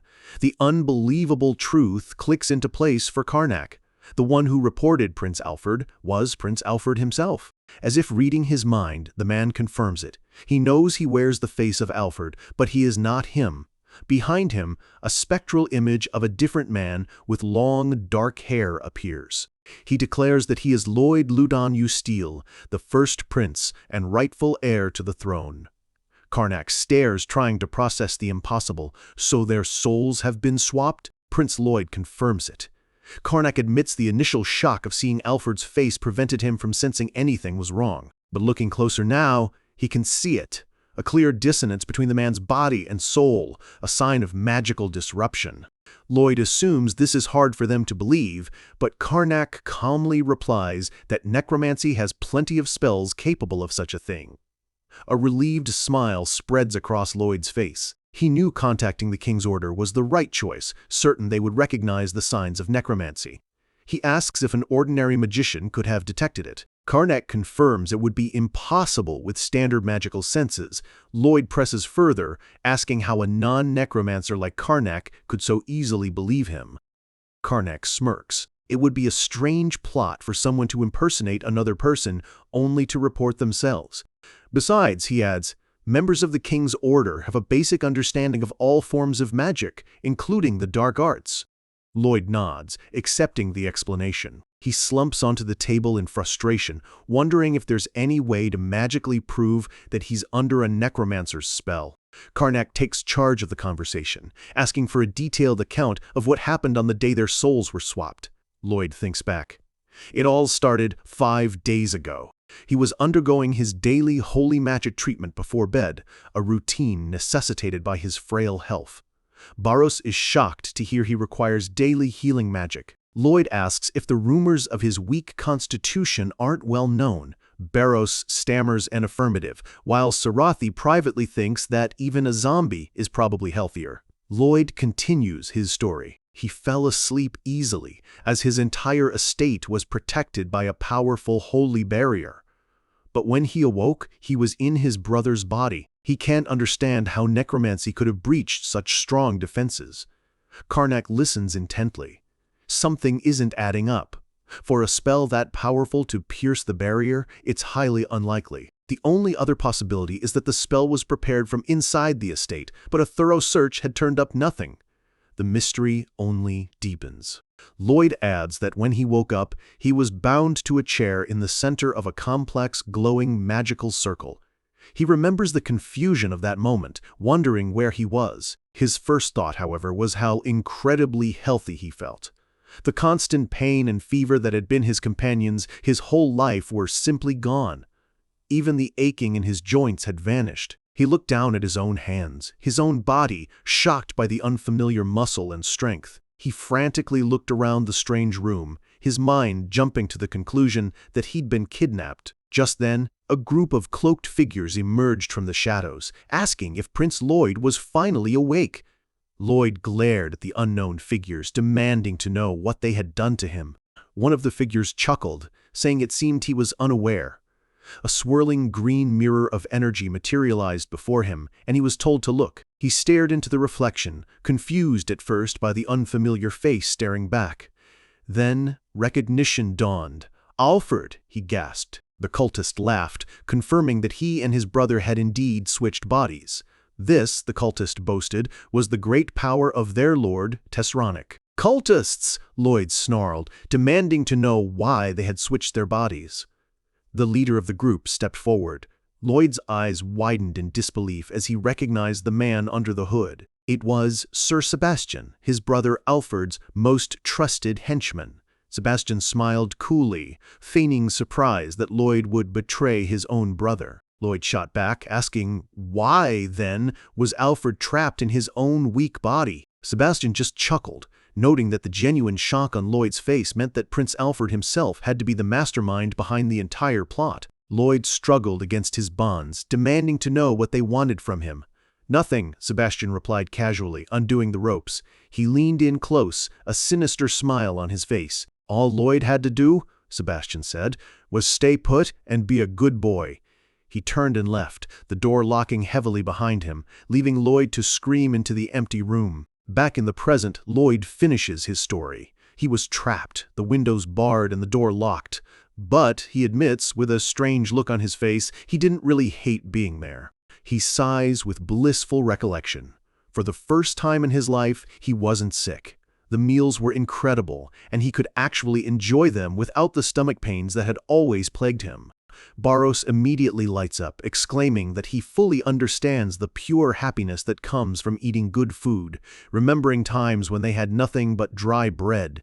Lloyd looks at them, confused by their shared past. Sarathi cuts in, trying to steer the conversation back to the important matter at hand. She asks how, then, he was able to escape. Lloyd hesitates, a slightly sheepish look on his face. He warns them that even after everything they've heard, they still might not believe his story.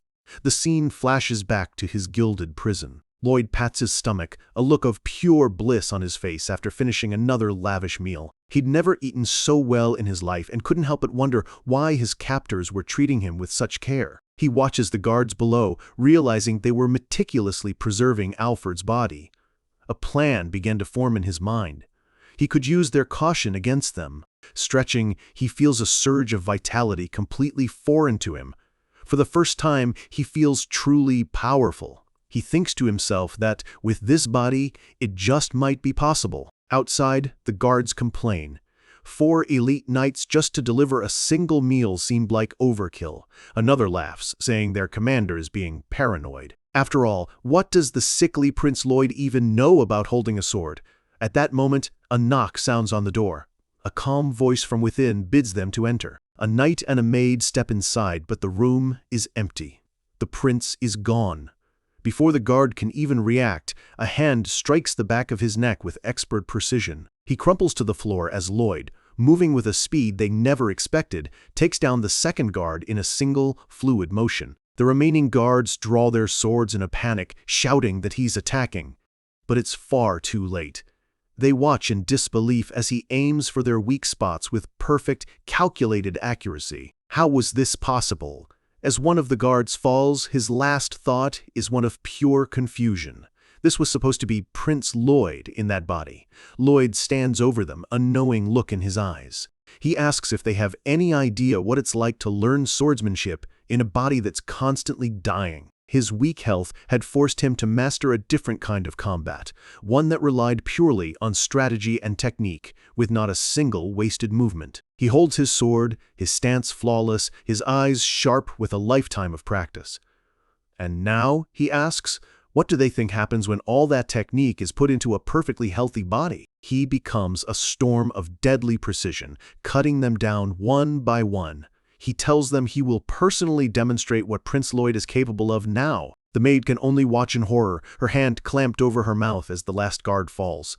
Lloyd stands in the center of the carnage, completely untouched. The maid lets out a terrified whimper. He turns to her, his expression softening into a gentle smile. He assures her that he won't harm her, but he asks her to stay put for a little while before closing the door and locking her inside. As he walks down the hall, he mutters his brother's name with disdain. He scoffs at the thought that Alfred was only considered strong because he was gifted with this body. Lloyd feels nothing but disappointment as he carefully makes his way out. Rounding a corner, he runs directly into another guard and prepares to fight his way out. But the guard simply asks where he's headed. He reminds Prince Alfred that it's mealtime. Lloyd freezes, confused. The guard isn't alarmed at all. And then it hits him. The regular soldiers have no idea that their souls have been switched. Back in the present, Lloyd explains that since only a few high-ranking cultists knew the truth, he was able to simply walk out, pretending to go for a stroll before hopping the wall. But now, he has nowhere to go. He can't return to his own people in this body. None of his servants would ever believe his story. So, he sought help from the king's order and went into hiding in the slums. And that, he says, is the end of his tale. Karnak nods. Their best bet is to capture the cultists responsible. The problem is, once they go to ground, they're almost impossible to find. He knows they've already abandoned the manor. With Prince Alfred still at large in Lloyd's body, they can't afford to waste time on a blind search. They need a way to make the necromancers come to them. Lloyd's expression hardens. He understands. He will have to act as bait.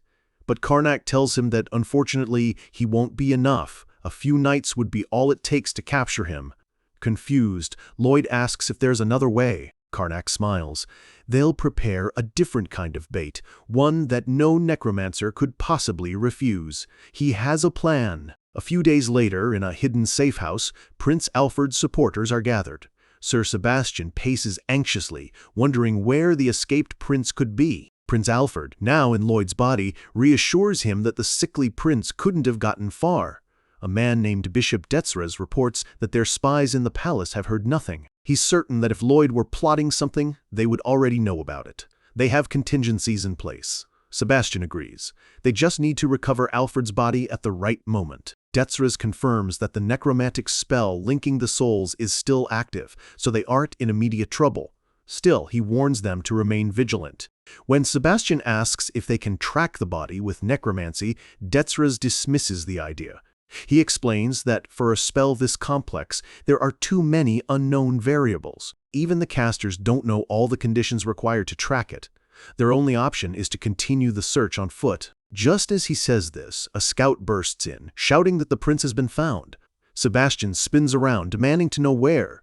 The scout reports he was spotted on Delane Street. Sebastian's eyes narrow. That area is a known stronghold for Prince Lloyd's supporters. He asks if he's made contact with them yet. The scout reports that it doesn't seem so. Relieved, Sebastian immediately dispatches the Crimson Flame Squad, Alfred's personal knights, to retrieve him. He thinks to himself that this is a relief. They can finally bring the prince back. He lets out a breath, a smug, confident smile spreading across his face. Meanwhile, on the moonlit cobblestones of Delane Street, a lone cloaked figure walks. It is Prince Lloyd, playing his part as the bait. He turns a corner and finds his path blocked. The Crimson Flame Squad surrounds him. Lloyd calmly asks if they have business with him. The squad leader steps forward, addressing him as Prince Alfred. They've come to escort him. Lloyd scoffs, asking if he truly looks like Prince Alfred. The soldiers murmur in confusion.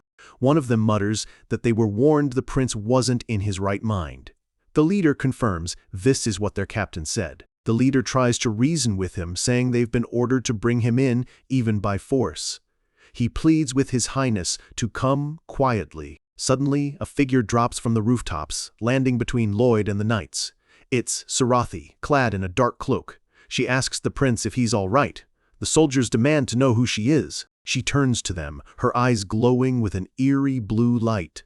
A swirling vortex of purple and black energy erupts around her as she dares them to try and take the prince. The soldiers recoil in horror, realizing he has a necromancer as an escort. The dark energy lashes out, tearing through their ranks. One of the knights screams in panic, wondering how he's supposed to report this, as Sarathi yells at the last remaining soldier to run. From the shadows, another attack is launched. A massive, grotesque tentacle, summoned by Baros, slams into a fleeing soldier. It crushes him instantly. The last survivor scrambles away, screaming in pure terror, as his comrades are impaled and destroyed around him. Prince Lloyd watches the carnage, a look of horrified awe on his face. He can't believe this is what magic is capable of. The scene flashes back again, to 2 days prior in Karnak's hideout. Lloyd asks Karnak to explain his plan for this irresistible bait. He sits at the table, eating with a refined grace that seems completely at home in the shabby room. Sarathi notes how quickly he's adapted. Karnak explains that necromancers are paranoid. They only reveal themselves to fight a powerful enemy. So, they'll give them one, a necromancer as bait. Lloyd nearly spits out his drink in shock. Karnak continues. The cultists will assume Prince Lloyd has allied himself with a rival necromancer and won't dare call the king's order. And since necromancers can steal power from each other, the chance to eliminate a rival and grow stronger will be a temptation they can't resist. Lloyd is still hesitant about collaborating with a necromancer, but Karnak assures him it will only look like he did. He claims they can use confiscated artifacts and magical illusions to fake the appearance of necromancy. Of course, he thinks to himself, that's a complete lie. He'll be using the real thing. Lloyd agrees to the plan and asks who will play the part of the necromancer. Karnak feigns a dramatic sigh, lamenting that the role falls to him. Sarathi thanks him for his noble sacrifice. Back in the present, Lloyd comments that the display was incredibly convincing, even though he knew it was just an illusion. Karnak smirks, relieved that it looked so real. Because, he thinks, it was. Lloyd confirms that he saw one soldier escape and asks if that's enough. Karnak assures him it is. That lone survivor will run straight back to his masters with a terrifying story. He smiles, a predatory glint in his eye. Now, all they have to do is wait for the real necromancers to take the bait. The bait worked. Back at the cultist's hideout, news of a rival necromancer sends a ripple of shock through the ranks. The lone survivor of the Crimson Flame Squad confirms the terrifying report. He saw it himself. Sir Sebastian, Prince Alfred's most trusted man, is left utterly speechless. He can't believe it. Has Prince Lloyd also made a pact with necromancers? Is this some twisted form of retaliation? An eye for an eye? Bishop Detzraz steps forward, flanked by his 2 acolytes. He smiles, his confidence unwavering. This, he says, is their specialty. He tells Sebastian to leave it to them. Sebastian considers it. The bishop's skills are undeniable. He agrees, entrusting the mission to them. Detzraz promises to retrieve the prince, and with that, he and his men depart. But as they walk away, a sinister grin spreads across the bishop's face. This new player took down an entire squad of elite knights. They must be powerful. He plans to take every last drop of that power for himself. Under the cover of darkness, Detzraz briefs his 2 subordinates. The plan is simple. This rival necromancer will be after their power, just as they are after his. He orders Olt and Kale to act as bait themselves, to draw their target out into the open where he can ambush them. He promises to share half of the stolen power as a reward. They agree, though one of them clicks his tongue in annoyance at being used as bait.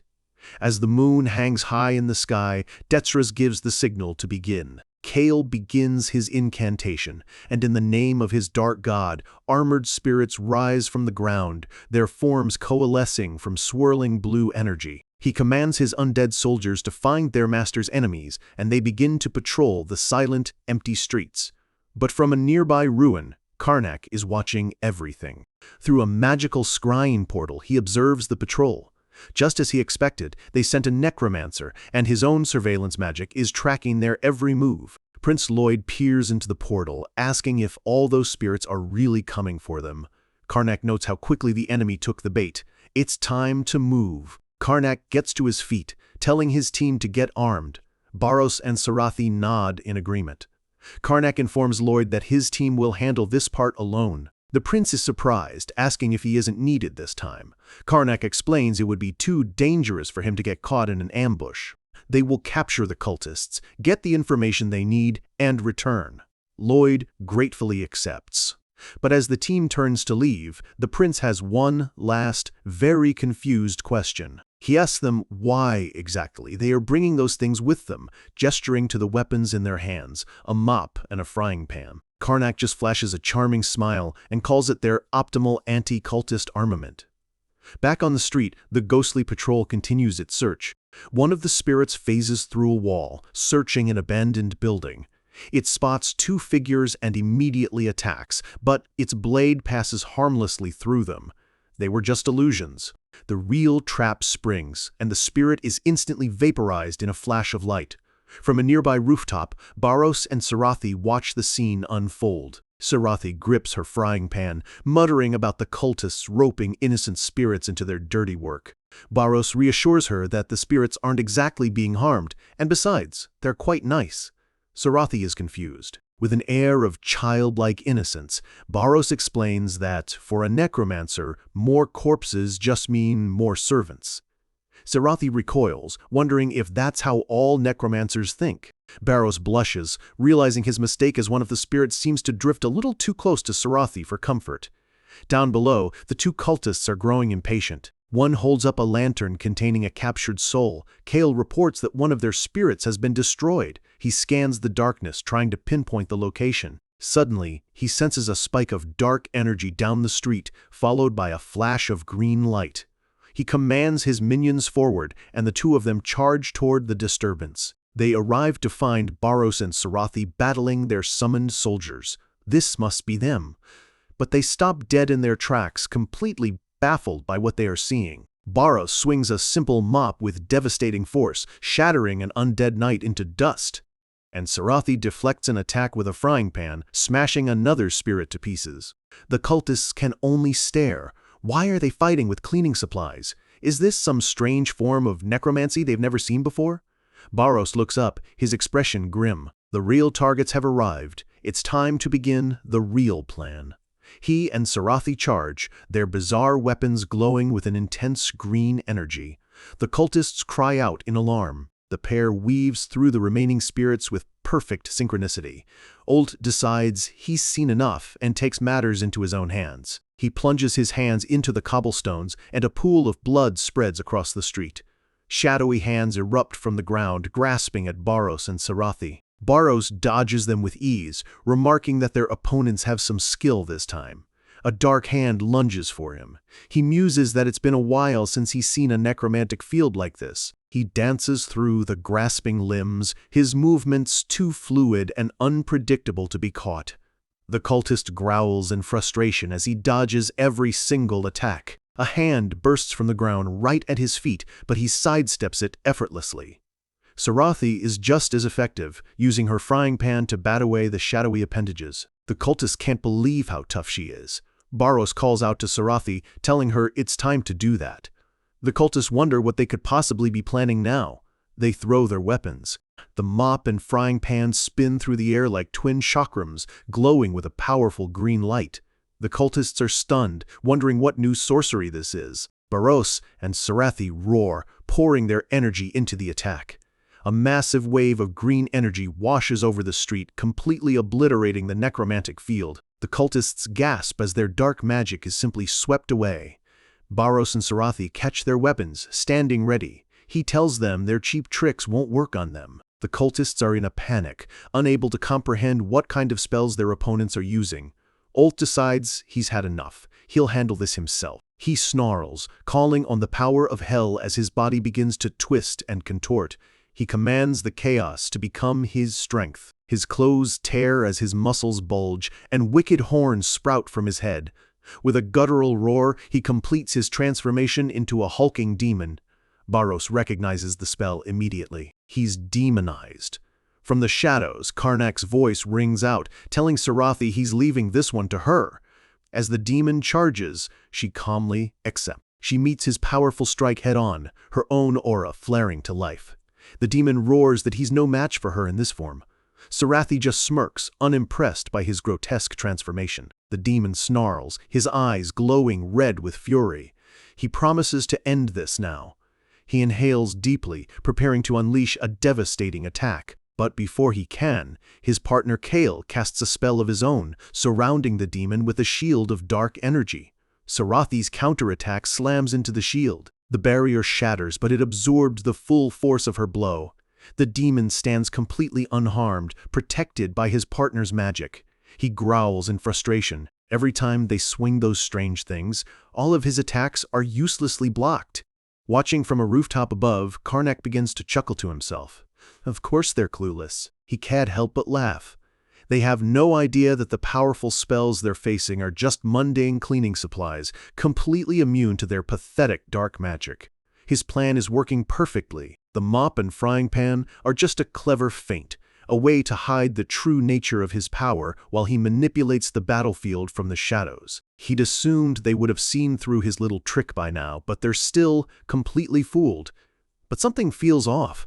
They're taking far too long to catch on. A sense of unease settles over him as he wonders what exactly is going on. Meanwhile, the cultists fighting Barros and Sarathi are finally getting suspicious. They realize the overwhelming death energy flooding the area isn't coming from the two warriors in front of them. The silver-haired necromancer, Kale, scans the rooftops, and his eyes lock onto a figure bathed in a green glow. The power is coming from over there. His face pales with furious realization. It's a misdirection. They've been played this entire time. He screams at his partner to stop wasting time on the decoys. Olt, still in his demon form, turns in confusion. Kale points dramatically to the rooftop, shouting that the real necromancer is up there. Annoyed, Karnak clicks his tongue. They finally figured it out. But he's not worried. In fact, it's time to finish this. He leaps from the roof, landing gracefully on the street below. Olt and Kale are now filled with a renewed sense of confidence. They believe they've finally unmasked the true enemy. They shout that the fool's tricks have been exposed. Convinced that all they need to do is take out the real necromancer, they unleash a massive, swirling blast of dark energy directly at Karnak. The attack explodes in a blinding flash. They laugh triumphantly, certain of their victory. But as the smoke clears, Karnak stands completely unharmed, protected by his own shimmering barrier. He looks at them with pity, sorry to break it to them, but he's perfectly fine. And just as they reel in shock, Karnak gives the signal. He thinks to himself that even if the weapons are ordinary, that doesn't mean they don't hurt. Barros and Sarathi leap into action. A loud, satisfying smack echoes through the street as their mundane weapons connect with their targets. The two cultists are thrown to the ground, bound by swirling tendrils of dark energy, completely defeated. Karnak's team stands over them, victorious. Barros prods them with his mop, telling them to wake up. The captured necromancers can only glare up in fury, spitting empty threats. Kale stares in terror, the sheer difference in their power levels finally dawning on him. This man is far stronger than anyone they've faced. He's certain now. This is a real necromancer. Karnak steps forward with a calm, almost friendly smile, suggesting they all have a nice little chat. But the two cultists are fanatics. Exchanging a look of grim resolve, they cry out to their dark god, Tesranik. They refuse to disgrace their order. In a horrifying instant, they are impaled from within by their own dark power.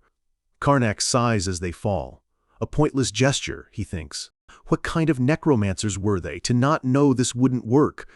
Their sacrifice was indeed pointless. As their bodies go limp, Karnak's magic, faster than death itself, reaches out. Glowing green tendrils snake out and snatch their departing souls right out of the air. The two spirits, now glowing blue and translucent, are caught mid-escape, looking down in terror. They scream in agony as the tendrils tighten. Karnak calmly turns to his team, suggesting they move to a quieter place to talk. Sarathi asks what to do with the bodies. Karnak coolly replies that they'll take them too. He's not leaving a single clue behind. Elsewhere, the operation's true leader, Bishop Detsras, watches from the shadows. He knows there's still one more enemy unaccounted for. Back with the team, Barros wonders the same thing, holding up a lantern now containing the 2 captured souls. Detsras grimaces. Everything happened too fast for him to intervene. He's in shock. He can't believe both of his subordinates were defeated so easily. He can't fathom how his elite underlings fell for such a simple, ridiculous gimmick. They must have let their guard down. Now, he's in a difficult position. He can't get a read on his opponent's true skill level. But he steals his resolve. He can't just let them escape with his subordinate souls. He will follow them and take all of their power for himself. He melts back into the shadows. Karnak's group arrives at an abandoned hall in the slums, the perfect place for a private conversation. With the 2 glowing souls floating before them, Karnak begins his interrogation, demanding they tell him everything. Under the pressure of his power, the souls comply, identifying themselves as direct subordinates of Bishop Detsras. They explain they were acting on the orders of a Cardinal Hudel, who oversees the kingdom for their order. Karnak probes for more information. They reveal that Bishop Detsras is a 5th Circle mage, as well as a necromancer, and he was the one leading their mission. A mage and a necromancer, that confirms it. He must be the one still hiding. But Karnak moves on to the most important question. How did they bypass the palace's holy barrier to curse the princes? The soul reveals a shocking truth. They never needed to. The target of the curse wasn't Prince Lloyd. It was Prince Alfred. Karnak is stunned. Alfred willingly cast a curse on himself? The soul explains the twisted logic. By cursing Alfred, they could place him inside the palace, in Lloyd's body, where he could advance their plans from within. But Karnak knows a curse requires consent. How did they get around that? The soul reveals the final piece of the puzzle. They used a magic mirror to project an image of Prince Lloyd, tricking the spell into thinking he was a willing participant. They used necromancy to patch the holes in the magic, performing an otherwise impossible curse. But one question remains. Why would Alfred want to switch into Lloyd's frail, weak body? What could he possibly gain? Just as the souls are about to answer, a new voice cuts through the silence, declaring that this is the end and they should surrender. It's Detsras, finally making his move. But Karnak's voice rings out, cold and sharp, asking exactly who he's talking to. Detsras is stunned. He was hidden, casting a spell. How did they know he was there? He looks down from his hiding spot to see the entire team staring right back at him. He can't believe they detected him. Karnak smirks, telling him he has good intuition. He knows this must be Detsras. The bishop realizes he's been completely outplayed. He needs to focus. These are no ordinary opponents. With no more need for stealth, Detsras unleashes his true power, summoning the shadows of the bitter cold to open the night of Acheron. A massive vortex of icy, dark energy erupts from him. The entire area is instantly plunged into a frozen wasteland. Massive icicles form on the ruins, and a biting frost fills the air. From the frozen ground, crystalline wolf-like monsters begin to rise. Sarathi looks around in shock. The very space around them has changed. Barros recognizes the technique. It's just like the one the necromancer Straff used.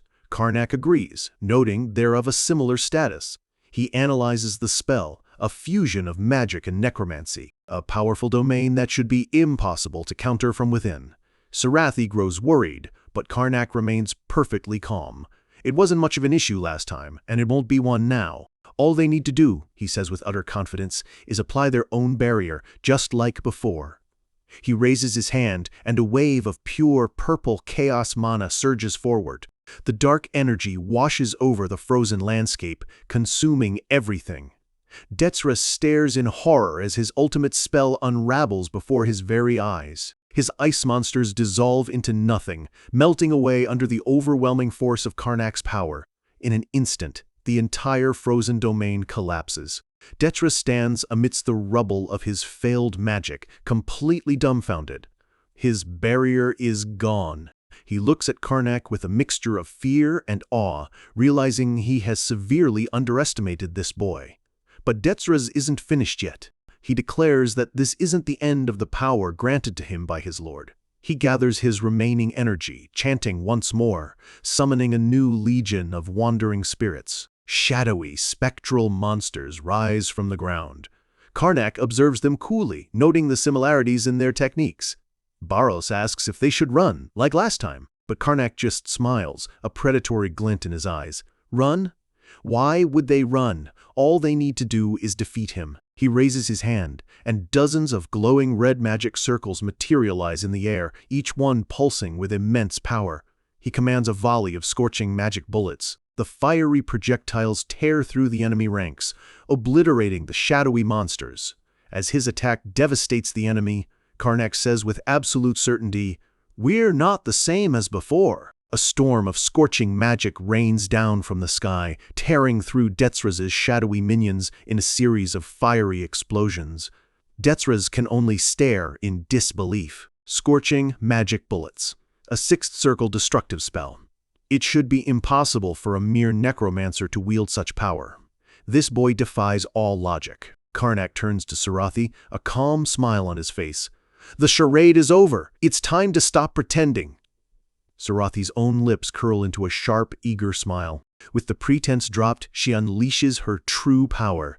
A brilliant red aura erupts from her sword. With a battle cry, she launches herself forward, a crimson blur of motion, slicing through the remaining spirits with a single, devastating swing.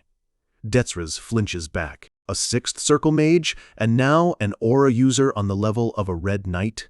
He's beginning to realize just how hopelessly outmatched he is. Karnak decides it's time to fight fire with fire. He commands his own nemesis ghosts to rise, and, from the shadows, skeletal specters answer their master's call. The two undead armies clash. Karnak's green spirits swarm. Detsraz's blue ones, tearing them apart with ease. His minions are being completely overwhelmed in a chaotic storm of spectral energy. Detsraz shouts in frustration, demanding to know how someone who doesn't worship his god can use both necromancy and high-level magic at the same time. But then, a grim determination settles on his face. This has to be another elaborate trick. He refuses to be fooled again. As Detsraz prepares his counterattack, Barros leaps into the fray, his mop glowing as he spins through the remaining spirits like a whirlwind. He watches Sarathi's elegant swordplay with admiration, wishing he could move like that. She just retorts, "That's rich coming from an aura user like him." Their light-hearted banter shows just how little they fear their opponent. Barros dismisses the remaining spirits with a contemptuous look, calling them foolish pagans. Pushed to his absolute limit, Detsraz decides to unleash his full power. He roars that he will show them the true teachings of his god, as a massive wave of energy erupts around him. Karnak senses the shift immediately, a fusion of necromancy and magic. This could be bad. Detsraz slams his hands to the ground, calling for the souls of the earth to arise. The ground trembles and cracks. With a tremendous roar, a hulking figure bursts from the ground.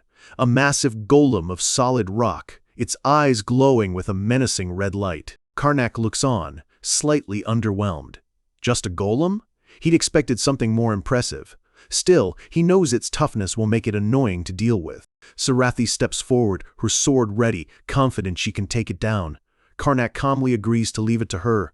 But Detsraz isn't finished. He summons a second being, a spectral suit of armor wielding a massive sword. Sarathi's confidence wavers. A non-physical enemy that can use proper swordsmanship is a far more difficult opponent. But Karnak reassures her, telling her not to worry. He knows its weakness. Detsraz calls upon his god one last time, begging for his blessing. The spectral suit of armor flies towards the golem, preparing to merge with it. The ethereal armor begins to fuse with the golem's rock body. The helmet attaches, followed by the gauntlets, until the transformation is complete. Detsraz grins, his eyes glowing with maniacal power. With this, he will end it. "Teach them a lesson, Golem Knight," he commands. The newly formed creature stands tall, a terrifying fusion of stone and death armor. The team feels the immense pressure. A powerful golem that can use advanced swordsmanship. This, Barros grimly admits, won't be easy. Detsras laughs, spreading his arms wide, telling them to witness the true dignity of a god. The Golem Knight raises its massive sword, channeling a huge amount of dark energy into the blade. It brings the sword down, unleashing a devastating wave of destructive power. Sarathi bravely leaps forward to meet the attack. Her red aura clashes with the golem's green energy in a brilliant explosion. She holds her ground, realizing the sheer force behind the blow is stronger than that of most high-ranking demons. Karnak decides to test its defenses, launching a volley of magic bullets. But they simply bounce off the golem's reinforced armor, completely ineffective. Karnak watches, unfazed. Barros turns to him anxiously, asking what they should do now. Karnak admits he hadn't planned for this. Just then, another wave of energy erupts from the ground, forcing them to scatter.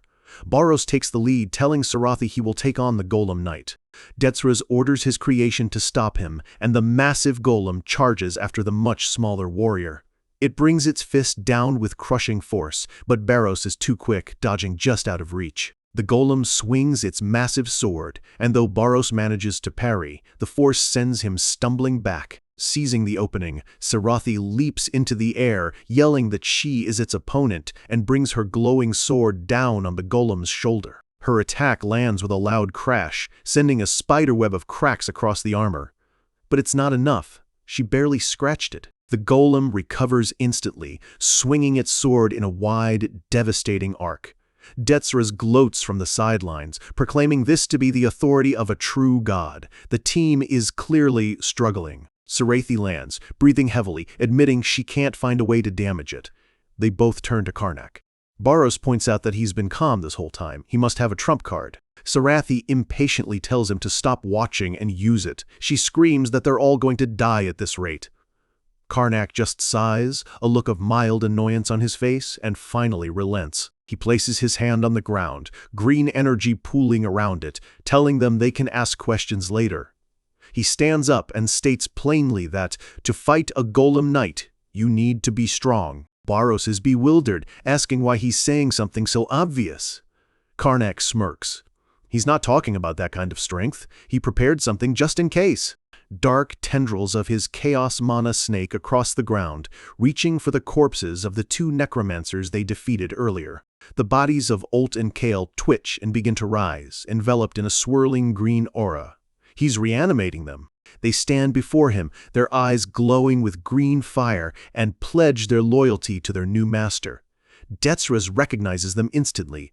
Karnak points to the reanimated corpses with a smug grin. If it's necromancy they need, these two are full of it. Detsras can only stare in horror, whispering their names in disbelief. Karnak's spell intensifies, forcing the souls he captured back into their bodies as he commands the cursed warriors to arise. Olt's body transforms again, growing larger and more demonic. Detsras is horrified. He can control dead necromancers? This boy can use spells of such incredible complexity? Karnak gives the order. My servants, defeat your master's enemies. Detsras desperately commands his own creation to kill them. The two opposing forces collide as the reanimated necromancers rush the Golem Knight. The undead Olt, now in his powered-up demon form, lets out a ferocious roar. He sinks his teeth into the golem's arm, tearing at its armor with primal fury. He manages to rip off a chunk of armor before the Golem Knight swats him away, sending him crashing to the ground. Detsras sighs in relief, thinking the threat has been dealt with. But he's wrong. Karnak and Barros watch, completely unfazed, as the undead Olt lies crumpled on the ground. A cruel sneer twists Detsras' face. He taunts them, saying their struggles are futile. Those two could never have matched him, even when they were alive. He is certain of his victory. But Karnak just raises an eyebrow, a hint of amusement in his voice. He asks what on earth Detsras is talking about. Does it look like they're the only ones here? As he speaks, red magic circles flare to life, and a storm of scorching bullets rips through the air, hammering against the Golem Knight. Don't just stand there, Karnak shouts to his team. Everyone, attack! A grin spreads across Barros' face. Finally, it feels like a fair fight. He and Sarathi charge forward, their weapons glowing as they rush back into the fray. While his team distracts the golem, Karnak turns his attention back to his reanimated servants, commanding them to vanquish their master's foes. A new wave of spectral warriors rises, swarming Detsras. He scoffs, thinking mere numbers can't stop him, and orders his golem to protect him. But the golem knight is pinned down, unleashing another powerful blast of energy.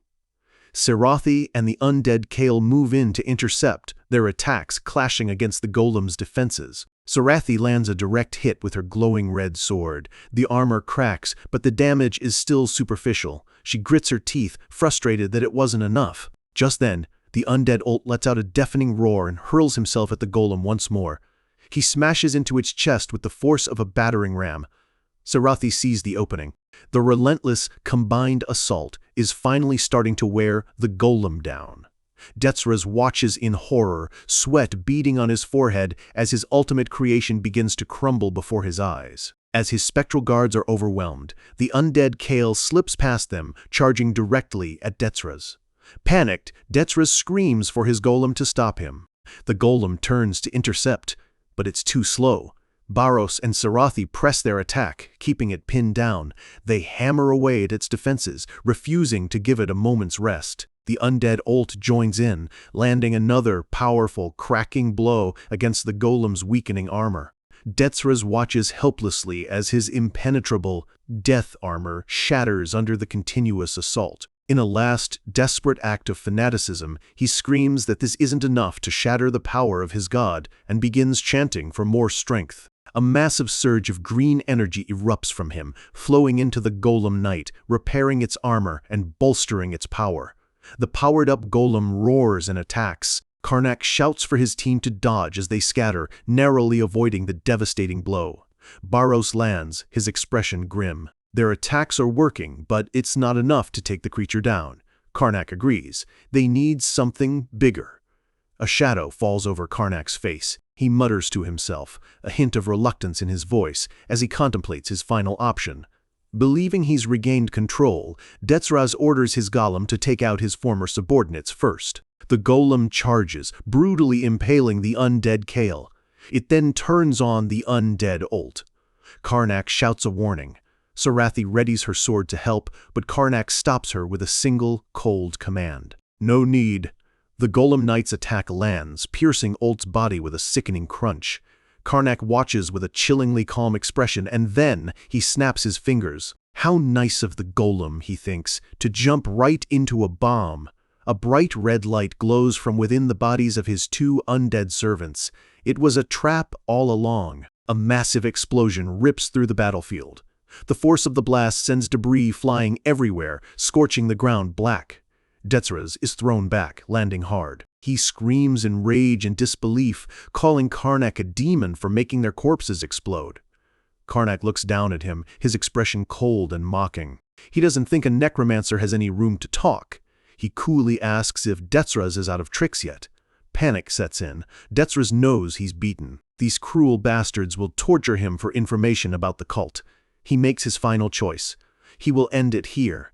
He begs his great god Tesronic to reap his soul. He performs the ritual, and a pulsing, bloody heart appears over his chest, ready to send his soul to his god and escape their grasp. The team watches in frustration. But Karnak knows this is meaningless to a true necromancer. As Detsras' body slumps over, a wave of green energy, Karnak's chaos mana, surges out and envelops his soul, hijacking the transfer. Karnak's eyes widen. It's a soul transfer contract designed to send his spirit directly to Tesronic upon his death, a countermeasure against capture. But his magic is stronger. The green tendrils fight against the ritual, pulling the escaping soul back from the brink. For a moment, it looks like they've failed. Sarathi yells in frustration as the last wisps of the ritual fade. Barros sighs. A big loss. But then Sarathi gasps and points. Emerging from a pool of blue energy on the ground is a translucent, glowing figure. It's Detsras' spirit. The spirit looks around in confusion, wondering why these scoundrels are here instead of his god. He can't understand why his soul ended up back here. Barros bursts into laughter, declaring the spell must have misfired. Karnak and Barros exchange a mischievous grin. A misfired spell, they muse. Karnak raises a hand, his own dark energy swirling around it.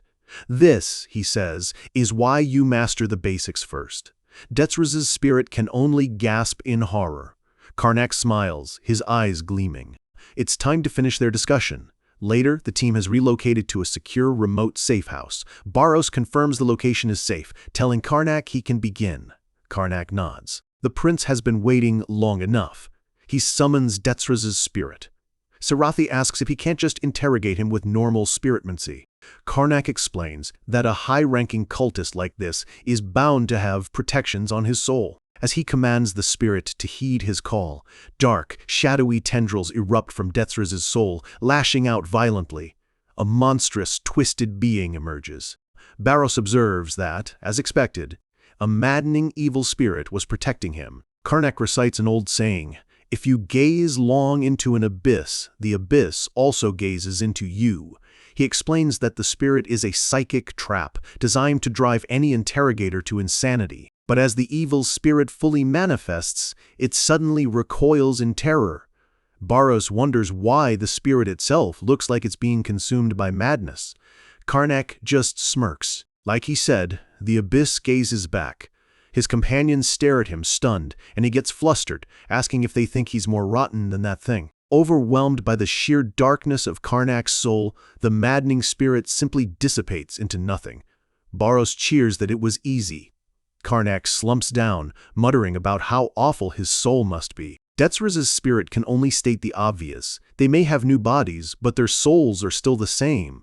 With all protections gone, Karnak gets down to business. He demands to know why the prince's bodies were swapped. Detzraz replies that the curse was merely part of Alfred's plan to become the rightful heir. The term catches Karnak's attention. "Rightful heir?" he repeats, leaning in closer. He tells the spirit to explain and to make it quick. Barros, equally intrigued, also repeats the words. The final piece of the puzzle is about to be revealed. Back at the safe house, Prince Lloyd paces anxiously. When the team finally returns, he rushes over, asking if anything happened.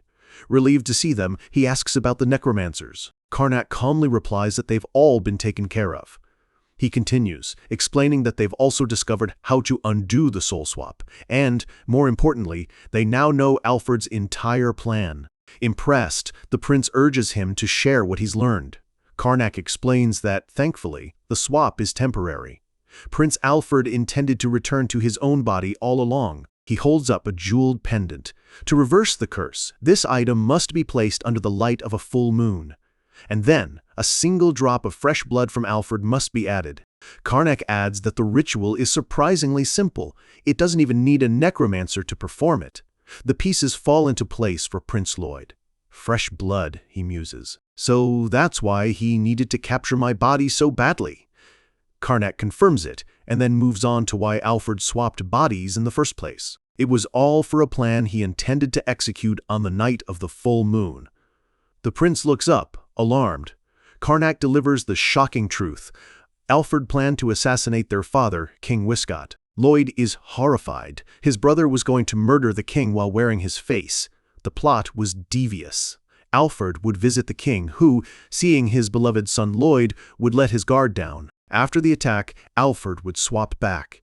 He would get away scot-free, leaving Lloyd to be framed for treason.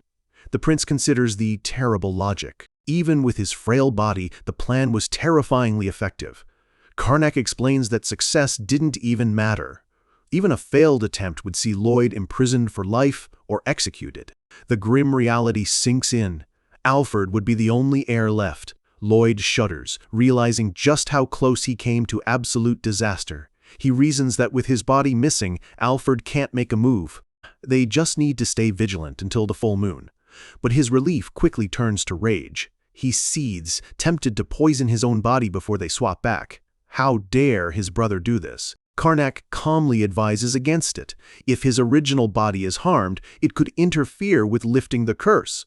The prince sighs, disappointed at the lost opportunity for revenge. However, Karnak isn't finished. He tells the prince that Alfred might not even realize his body is still missing. He explains that Alfred was hiding in Lloyd's own quarters, using the now-defeated necromancers as his only line of communication. In a magic mirror, he shows them an image of Alfred, trapped and isolated in Lloyd's frail body. With his messengers gone, he has no way to contact the outside world. Karnak poses a question. What will a man like Alfred do when he realizes he's been cut off? A normal person might delay their plans, but Lloyd knows his brother. He clenches his fist, his expression fierce. A sane man wouldn't have touched necromancy in the first place. He knows Alfred will push forward with his plan, regardless of the risks. Lloyd sighs, running a hand through his hair. What a mess! And no one would ever believe such a crazy story. Sarathi then asks a practical question. Does he even need his original body back? She points out that he's much healthier now. But Karnak shakes his head. It won't work. The body and soul don't match, and possession can only last so long. If they remain mismatched, the clash between body and soul will eventually drive him insane. Because they are related by blood, the swap can last up to 3 months, far longer than usual. The prince is shocked. 3 months means they have very few chances to reverse the curse, only on the night of a full moon. The pressure mounts. The prince grabs his head in frustration, wishing he could just break his own legs to stop his brother. There seems to be no way to stop him, but where the prince sees a disaster, Karnak sees an opportunity. He's already captured a high-ranking cultist. This is his chance to forge a golden connection with the royal family. He looks at the prince and asks simply if he wants to teach his brother a lesson. Lloyd's eyes light up with a vengeful fire. Of course he does. A charming, almost mischievous smile spreads across Karnak's face. Then, he has a plan. The scene shifts to the magnificent Usteel Palace. Inside, Prince Alfred, trapped in his brother's weak body, stumbles, groaning in pain. He clutches his head, cursing this frail body and wondering how his brother has managed to live like this for so long. He looks out the window, a determined glint in his eye. Today will be the last day.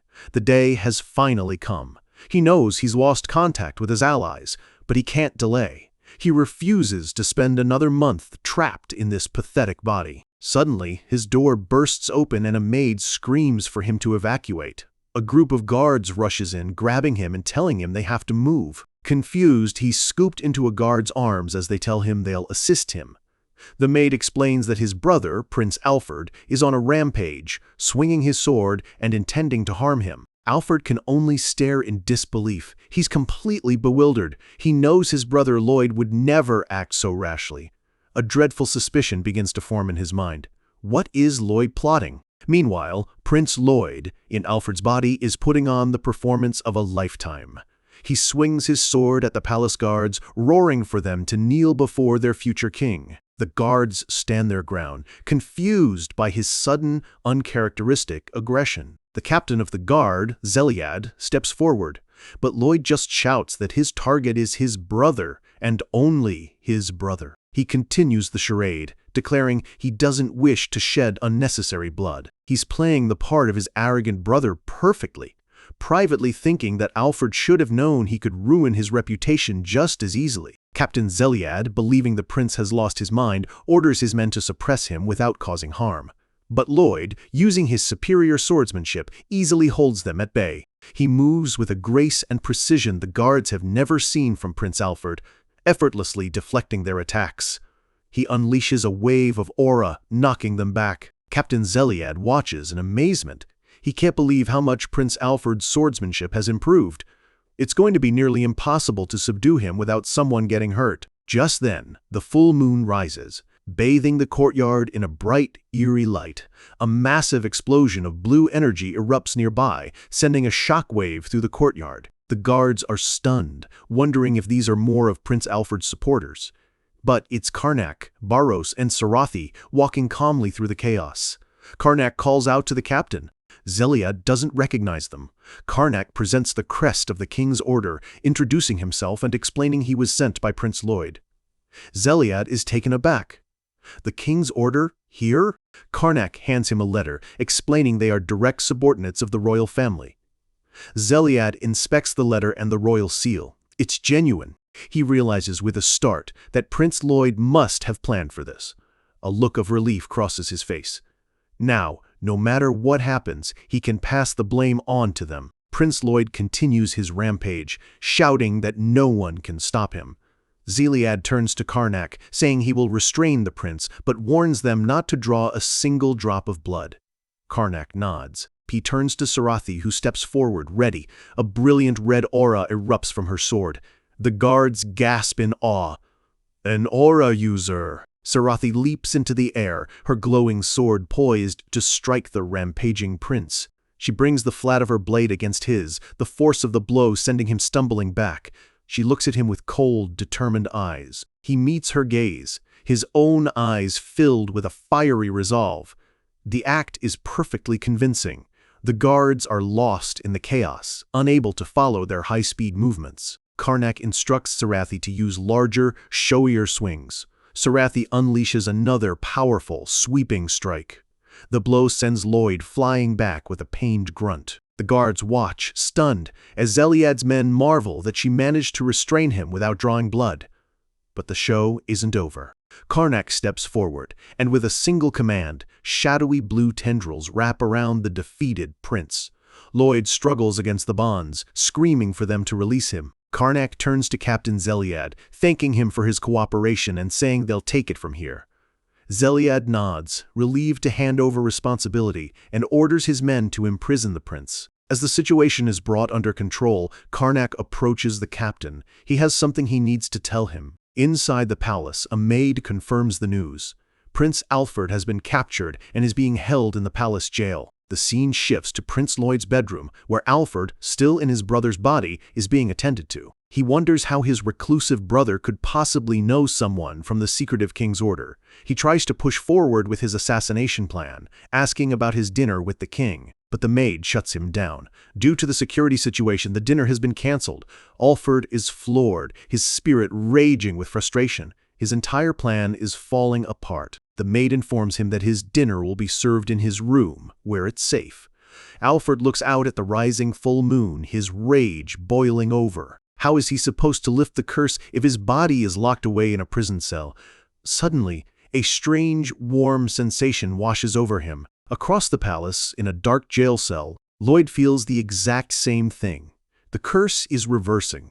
Alfred awakens with a jolt back in his own strong body, but now he's the one in chains. He can't understand how he returned. His eyes glow with fury as a horrifying thought dawns on him. That bastard Lloyd, he must know something. Just then, the cell door opens, revealing Karnak and his team. "It's good to finally meet you, Prince Alfred," Karnak says coolly. Alfred glares at them, demanding to know who they are. Karnak just smirks, a needle of green magic forming at his fingertip.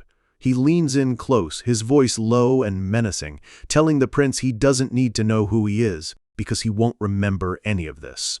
With a swift movement, he plunges the needle into Alfred's head, and the prince's memories of the cult begin to unravel and fade away. A few days later, Karnak and his team are summoned to the palace grounds to meet with the restored Prince Lloyd. The prince chuckles, pointing out that while they've met, this is the first time they're seeing each other in their proper bodies. He smiles warmly, thanking them for their help. Without them, he says, his brother's treacherous plan would have undoubtedly succeeded. Karnak replies with practiced humility, saying it was merely his duty. The prince explains that, thanks to the information Karnak provided, they were able to quickly round up all of Alfred's co-conspirators. "It's all thanks to them," the prince says, but he regrets that he can't properly reward them for their actions. At Karnak's request, the recent events are being kept quiet, so his accomplishments can't be officially recognized. Karnak explains that if the public found out about the necromancy involved, it would only cast suspicion on the prince, and he couldn't let that jeopardize his claim to the throne. Prince Lloyd is deeply moved by Karnak's foresight and loyalty. To think these people are so noble. Barros changes the subject, asking what happened to Prince Alfred. Lloyd delivers the grim official story. He hung himself in his cell. The prince explains that priests found traces of the darkness of the end on the body, making it clear the cult was involved. At this, Barros and Sarathi shoot Karnak a suspicious look, remembering the magic needle he used. They silently demand to know what he did. Karnak, sweating slightly, insists he just altered Alfred's memories a little to avoid raising suspicion. Unaware of the silent exchange, the prince asks if there's anything else he can offer to help their cause. Karnak sees his opening. He asks for the prince's authority to deal with the cultists without interference from other nobles. The prince smiles, impressed by Karnak's selfless request. He says that's precisely why he prepared something himself.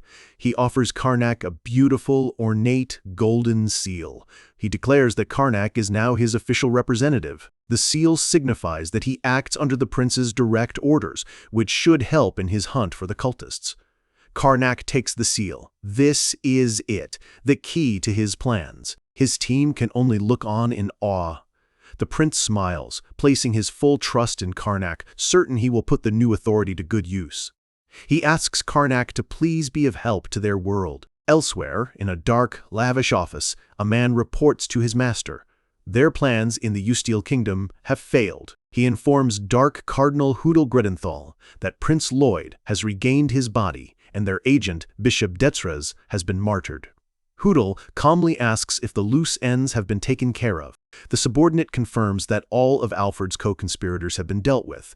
Hudal rubs his temples in frustration, wondering what fool is ruining his grand designs. The subordinate presents a small, black orb containing Prince Alfred's soul.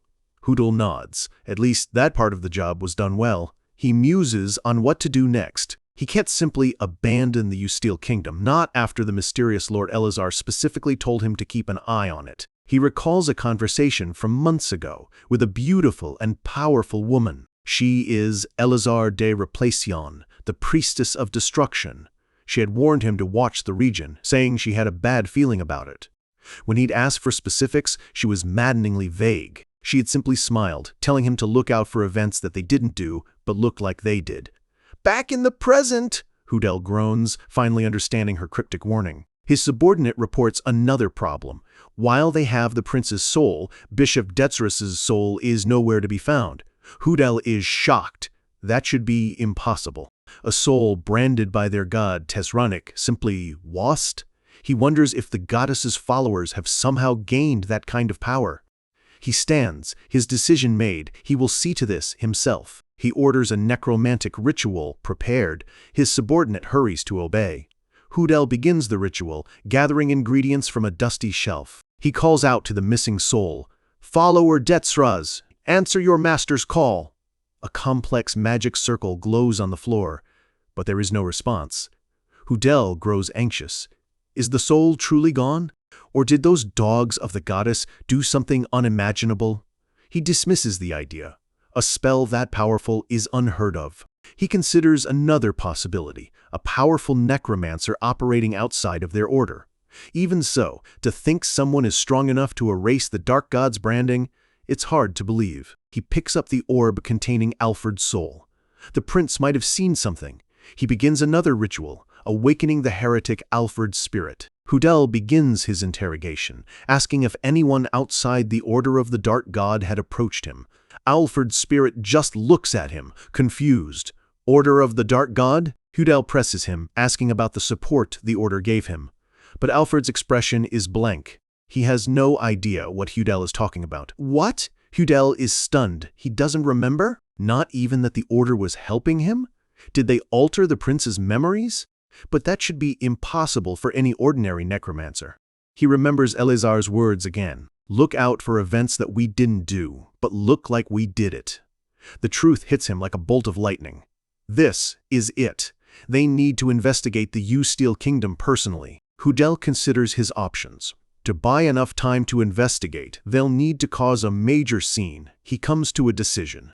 They will use the new weapon the main sect sent them, a wicked-looking chained dagger. His subordinate is hesitant, warning that they can't control it yet. Hudal just smiles. Is there any need to control it? When the wind blows, hidden reefs will be revealed. His eyes gleam with cunning malice. Whoever is behind this, they will find them. A few days later, at a lodge on the outskirts of the capital, a strange, purple energy surrounds a small house. Karnak is in the middle of his own interrogation, questioning the captured soul of Bishop Detsras. He finally learns the name of the mastermind. The Dark Cardinal, Hudal Gredenthal. He sits outside, contemplating this new, dangerous piece of information. A wicked smile spreads across his face. It looks like the Cardinal is planning something. If he keeps a close eye on him, he should be able to find out what. The game has just become much more interesting. His thoughts are interrupted by a cheerful call from the distance. Barros and Sarathi have set up a lavish meal, a rare moment of peace. Barros waves a piece of bread, telling his master to take a break and eat with them. Karnak walks over, his expression less than pleased, asking if they really think this break is for rest. He reminds them they're supposed to be using this time to gather resources. But seeing their hard work, he relents and asks if they found anything. Barros leans forward, excited. He's found information on Hudal Gradantal, a handsome 20-year-old dark cardinal from the Empire who operates on the western border. Barros is proud of his discovery, but Karnak reveals he's found something else. He pulls out a swirling orb of fused blue and green energy. He explains that while interrogating Detsras, he reverse-engineered the bishop's fusion magic. Now, he believes he can do it too. A few days later, after shutting himself away to research, Karnak calls his team to a secluded forest. He confirms that he's been figuring out how to use the fusion technique he took from Detsras. He explains that while his own chaos magic is made by removing death energy, this new technique is the opposite. It fuses mana and death energy together to create something new. Barros asks if he's figured it all out. Karnak grins confidently and tells them to watch. He raises his hand and commands the souls of the earth to awaken. The ground trembles as a massive rock creature begins to rise. A hulking golem stands before them, identical to the one Detsras summoned. Barros is amazed, assuming he's applying death armor just like the bishop did. But Karnak explains he can't do that. His casting method is too different. They look at him confused. That's why, Karnak says with a snap of his fingers, I'm doing this instead. The ground erupts around them. Not one, but an entire army of golems rises from the earth, their sheer numbers astonishing. Sarathi is stunned. There must be dozens of them. Barros adds that controlling so many at once should be impossible, even for an archmage. Karnak explains his shortcut. Instead of complex manipulation spells, he's inserting simple, residual thoughts into each golem and using his chaos magic to command them all at once. Barros understands immediately. He's taking the best parts of both magic and necromancy. Karnak confirms it, adding that it's safer as he won't have to expose the raw death energy. He clenches his fist, cyan energy crackling around it. He will develop more unique spells like this. It's how he'll get stronger. He admits the spell is so complex, it must have taken at least 3 archmages to create it. This makes Barros wonder why such powerful mages would delve into necromancy. Karnak reminds them of the terrifying truth. When you can use necromancy alongside other powers, your strength grows exponentially. Sarathi nods thoughtfully, realizing they all need to get stronger. She turns to Barros and asks how his aura awakening is going. He looks away, dejected, admitting he still can't figure it out. Karnak chimes in. While talking with Detsras, he figured out why Barros has been unable to awaken his aura. He looks at his friend with a serious expression. Barros, you used to be a necromancer. Barros is completely stunned. Him, a necromancer? He protests that he's wielded a sword his entire life. But Karnak explains that becoming a necromancer isn't about choice. It's about knowing how to manipulate dark energy. Barros argues that he's avoided it ever since they returned to the past. But the problem isn't his body, it's his soul. During his time as the Death King's Dark Knight, his soul was permanently stained by dark energy. His specialties were possession and a dark battle aura. How is that any different from a necromancer? The realization hits Barros like a physical blow. He was right. He stammers, asking if there's any solution. Karnak explains they should have cleansed his soul when they first returned, but now it's too late. At that, Barros collapses, wailing in despair. Everything has been wrong from the very beginning. He sighs, finally understanding. So that's why he couldn't awaken his aura. It means he'll have to find his own unique path to power. Karnak simply confirms his fear. Karnak turns to leave, telling Barros to figure something out now that he knows the truth. Barros is aghast, asking if he's just going to leave him like this. Karnak just calls back that he's sure Barros can figure it out on his own, leaving his friend to scream at the sky in pure frustration. A few days later, the team arrives back at the King's Order headquarters. Sarathi stretches, feeling refreshed and powerful after their break. She feels she could even take on a 7th Circle mage now. She glances at Barros, who is still moping in the corner. Karnak is shocked he still hasn't figured anything out. Barros sighs that he has no examples to learn from. Karnak groans. This is going to take a while. Just then, one of their subordinates runs up, telling Captain Karnak he's finally back. He pants that Commander Arantel is calling for him. He explains the grim situation. A blood-drinking monster has appeared in the kingdom's southern region. The number of casualties over the last 10 days has reached 500. The team is shocked by the staggering number. They are led to a briefing room where Grandmaster Arantel is waiting. He thanks them for gathering so quickly, his expression grim. Also present is the general of the 1st Battalion, a 7th Circle mage named Jikan, and his top subordinates, the Blue Knight Treve and the Red Knight Harris. Sarathi is surprised. Even the strongest battalion in the entire King's Order is here. This must be a serious crisis. Arantel begins the briefing, explaining the details. 10 days ago, in a small southern village called Mareda, people and cattle were found dead, their blood completely drained from their bodies, leaving them like dried-up mummies. The Order sent investigators, but they were all killed. The danger spread quickly, eventually reaching the capital, and surprisingly, the monster responsible was a young child wielding a cruel-looking greatsword. Arantel explains that the sword itself is the source of the evil, a sentient weapon that possesses a human host and forces them to self-destruct to fuel its own power. They've named it Mareda, after the village where it first appeared. Releasing such artifacts is a known tactic of the cultists, so the 5th Battalion of the King's Order was sent to handle it. However, Arantel says, his voice heavy with grief, last night, we received news that the 5th Battalion has been decimated. Barros is shocked. The entire battalion wiped out? Arantel confirms it. Sarathi realizes that's why the atmosphere at headquarters has been so tense. This is the worst incident since the King's Order was founded. They can't just sit back and watch. Jikan asks his aide if he could defeat an entire battalion on his own. Treve answers honestly that it would be realistically impossible. Arantel agrees. Even he couldn't do it. All of this is possible because of that one magic sword. Barros is confused. Commander Arantel is a purple knight, one of the strongest in the kingdom. How could a sword rival that kind of power? Karnak silently agrees. Even during his 800-year reign as the all-powerful Death King, he'd never seen or been able to create a weapon like that. Sarathi grows frustrated. Once again, something Karnak thought was impossible has happened. None of this makes any sense. Karnak knows that an ordinary human shouldn't be able to handle one of his 7 magic swords. Their bodies would crumble. There must be something else at play here. Arantel stands and makes an announcement. He will be joining them on this mission. The room erupts in protest. He's one of only 2 purple knights in the entire kingdom. Jikan argues it could be a trap set by the cultists, and that the combined might of the 1st and 7th battalions should be enough. They plead with him, asking him to trust in their abilities and leave this incident to them.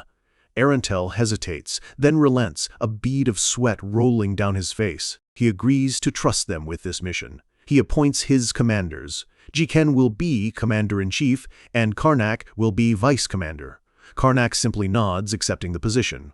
Arantel lays out the plan for the joint operation. Their one goal, defeat the magic sword, Mareda. The team responds in unison, leave it to us.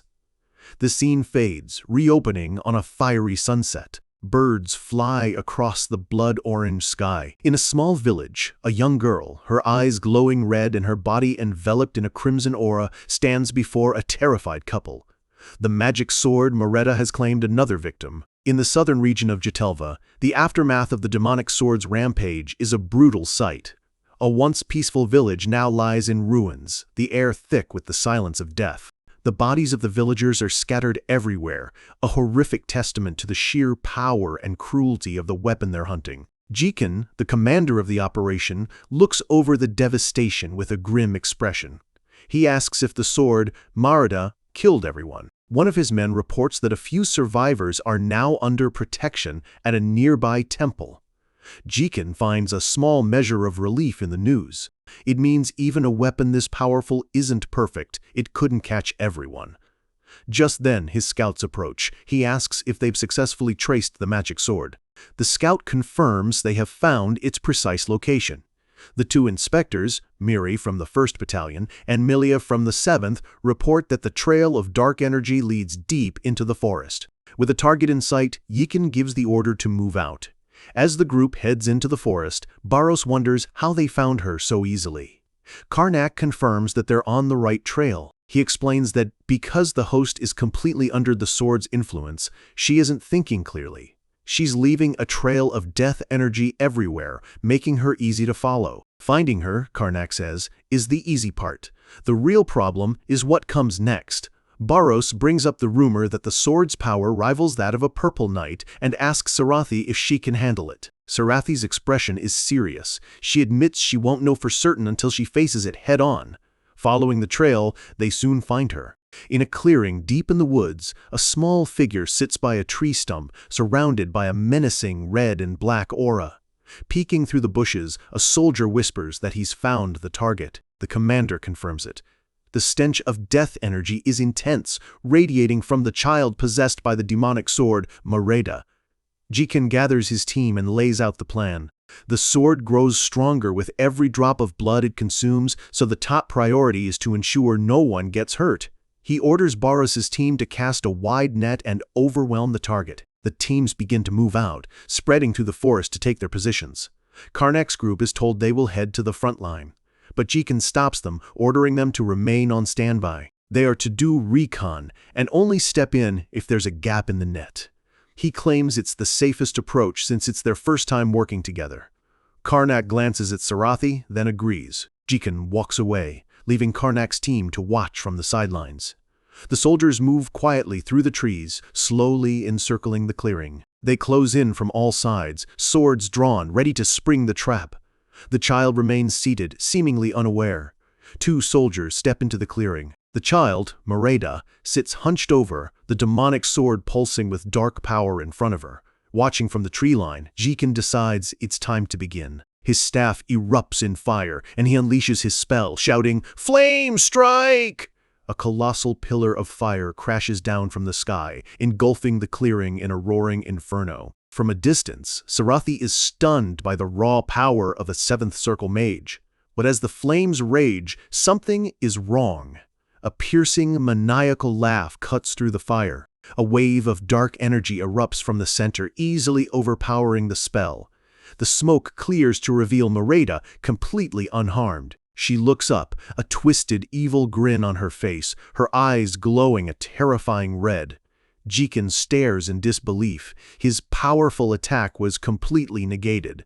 With a horrifying shriek, Mereda leaps into action, lunging at the surrounding soldiers with blinding speed. She moves like a blur of red and black, lashing out with dark energy and throwing a soldier back with a cry of pain. Her eyes burn with malevolent glee as she easily deflects a soldier's attack. She twists and dodges, her movements unnaturally fast, sending another soldier stumbling back. The battle descends into chaos. Mereda is a whirlwind of destruction. Jikin shouts for his men to follow her, but they can barely keep up. Realizing fire isn't working, he switches his strategy, channeling ice magic instead. He unleashes his ice spear, and dozens of sharp, magical spears shoot towards Mereda. The spears slam into her, piercing her body and encasing her in ice. For a moment, she's immobilized, her body riddled with frozen shards. But then, she lets out a soft laugh. A chilling smile spreads across her face. The ice hasn't done any real damage. Seeing their chance, the soldiers charge in while she's slowed, attacking from all sides. A flurry of magical and physical swords strikes rain down on her. She continues to grin maniacally, holding her ground against the onslaught. Jikin watches intently. Her movements have finally been sealed by the ice. With them on equal footing, he thinks, now is the time to overwhelm her.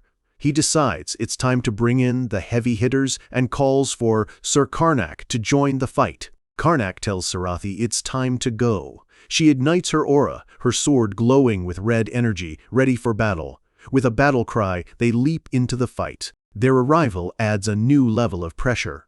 Sarathi's flaming sword and Barros's powerful strikes join the assault, pushing Mereta back. But even surrounded and under heavy fire, Mereta just keeps laughing, her mind completely lost to the sword's influence. Jiken watches with a confident smirk, believing victory is within reach. He gives his next command, calling for all mages, including Karnak, to advance.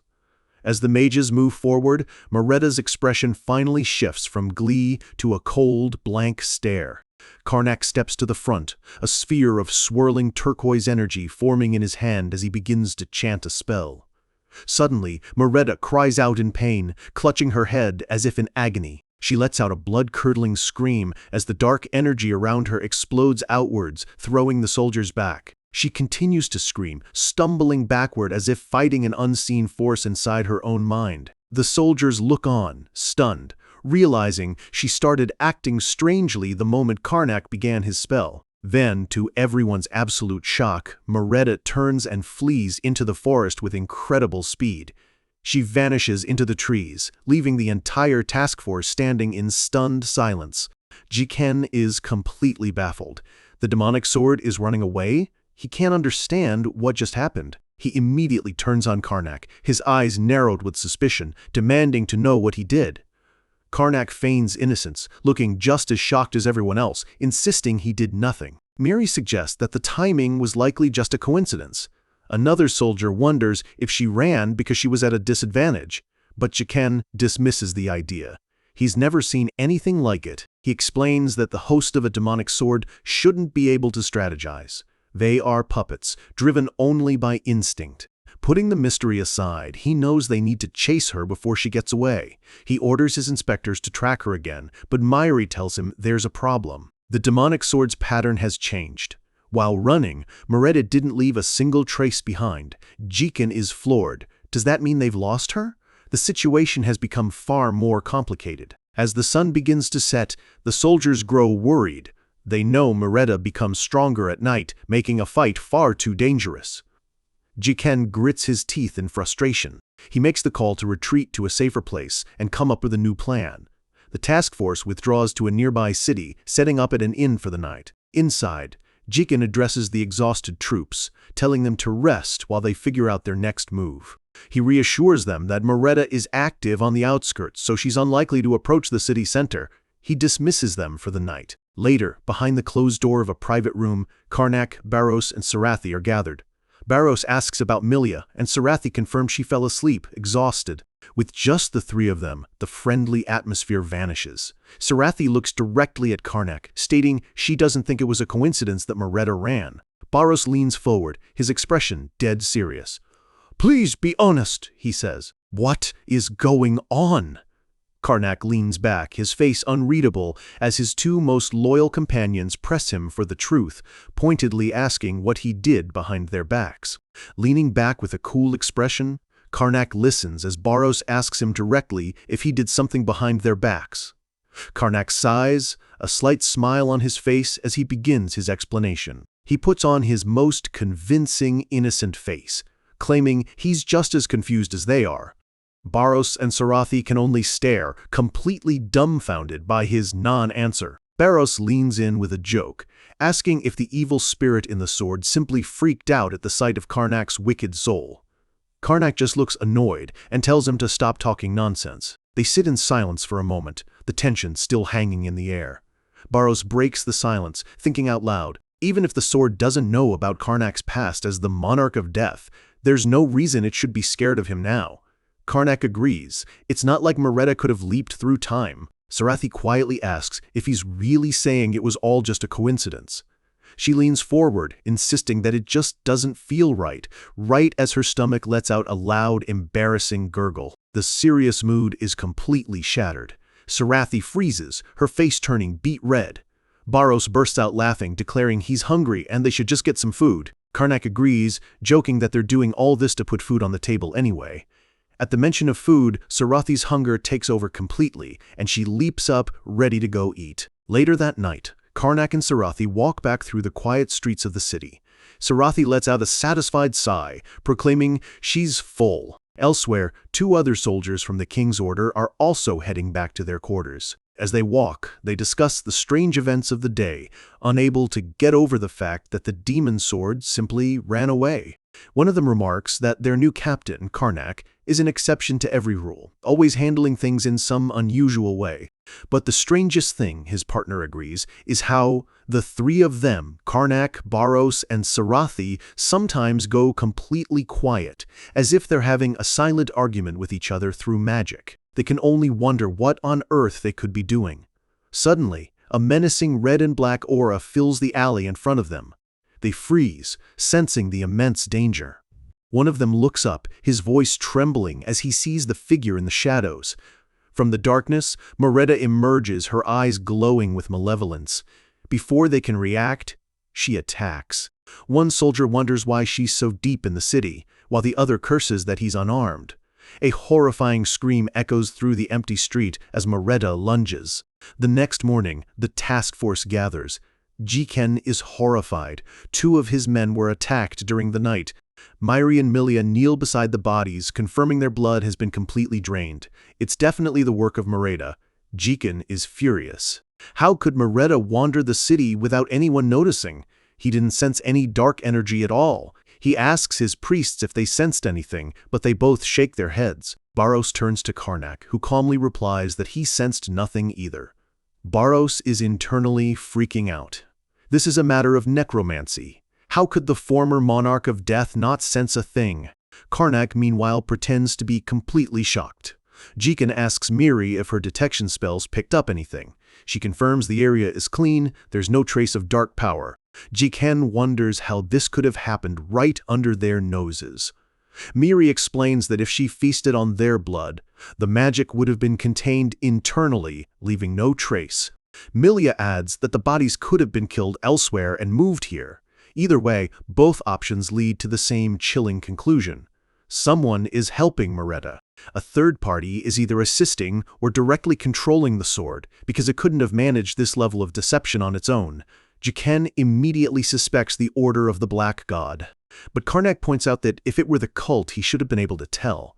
He wonders to himself if they could be using some method he's never seen before. The team is at a dead end. They have no idea how this happened, and Karnak didn't expect Merida to be the one to attack first. The situation is a headache. With no traces to follow, they can't track their target, who has now brazenly come into the heart of the city. Jiken feels that something is off. He guesses that they, the king's order, might be the direct targets. Another soldier points out that if they are the targets, then there's no need to go looking. They just need to be prepared for a surprise attack. Karnak adds that even if they aren't the primary target, Merida will likely strike a nearby village next, giving them a chance to track her. For now, he suggests they find a more suitable base. He recommends a location that allows them to respond to ambushes easily, while also providing access to the city's resources. The team agrees, and they set off to find a new base of operations. They soon arrive at a massive, luxurious mansion surrounded by lush gardens. Baros is impressed, saying it's the best place they could find. He asks if it's really okay for them to use a noble's residence. From a window, Jiken reassures him that it's fine. He reveals with a confident smile that this is his uncle's residence. It turns out Jiken is not just a captain, but a marquess's son. The team is amazed at how useful high society connections can be. Jiken explains that the entire city has been mobilized to provide them with supplies. The Merida incident has caused so much damage that everyone is desperate to see it resolved. This means the pressure is on them to end this threat quickly. Jiken instructs everyone to prepare and stay on high alert. The soldiers begin their training drills in the mansion's courtyard. Inside, the staff of the mansion go about their duties, keeping everything in perfect order. 3 days pass with no sign of Merida. Sarathi sighs in frustration, the waiting getting to her. She looks over and sees Karnak and Baros casually eating, their plates piled high. She asks how they can be so relaxed. Baros cheekily offers to take her plate if she has no appetite, prompting an angry reaction as she quickly defends her meal. Baros explains there's no reason to be on guard during the day. Sunlight weakens death energy, so its user can't take action. They only need to be cautious at night. Sarathi understands, but Karnak adds that even so, it's good not to be too relaxed. Barras wonders if the cultists are disguising their ambushes as the work of the sword, but Karnak dismisses it as too cumbersome. Suddenly, Barros stops mid-sentence, his face frozen in an ecstatic grin as a massive burst of fire erupts outside the window. He whips his head around in shock, and Karnak and Sarathi are just as stunned. Outside in the courtyard, chaos has broken out. The soldiers are in disarray, yelling for everyone to get on guard. One of the squad leaders orders them to find the target. A soldier spots something in the air and points, shouting for them to look. Floating in the sky above them is Mareda, surrounded by her signature dark aura. The soldiers are in disbelief. It's broad daylight. The demon sword shouldn't have any power during the day. But there she is, raising the demonic sword high. They realize the terrifying truth. Even under the sun, Mareda can still use her power. Dark energy lashes out, striking the soldiers on the ground and throwing them back. However, as the soldiers fight back, they notice something different. Her attacks are far easier to dodge this time.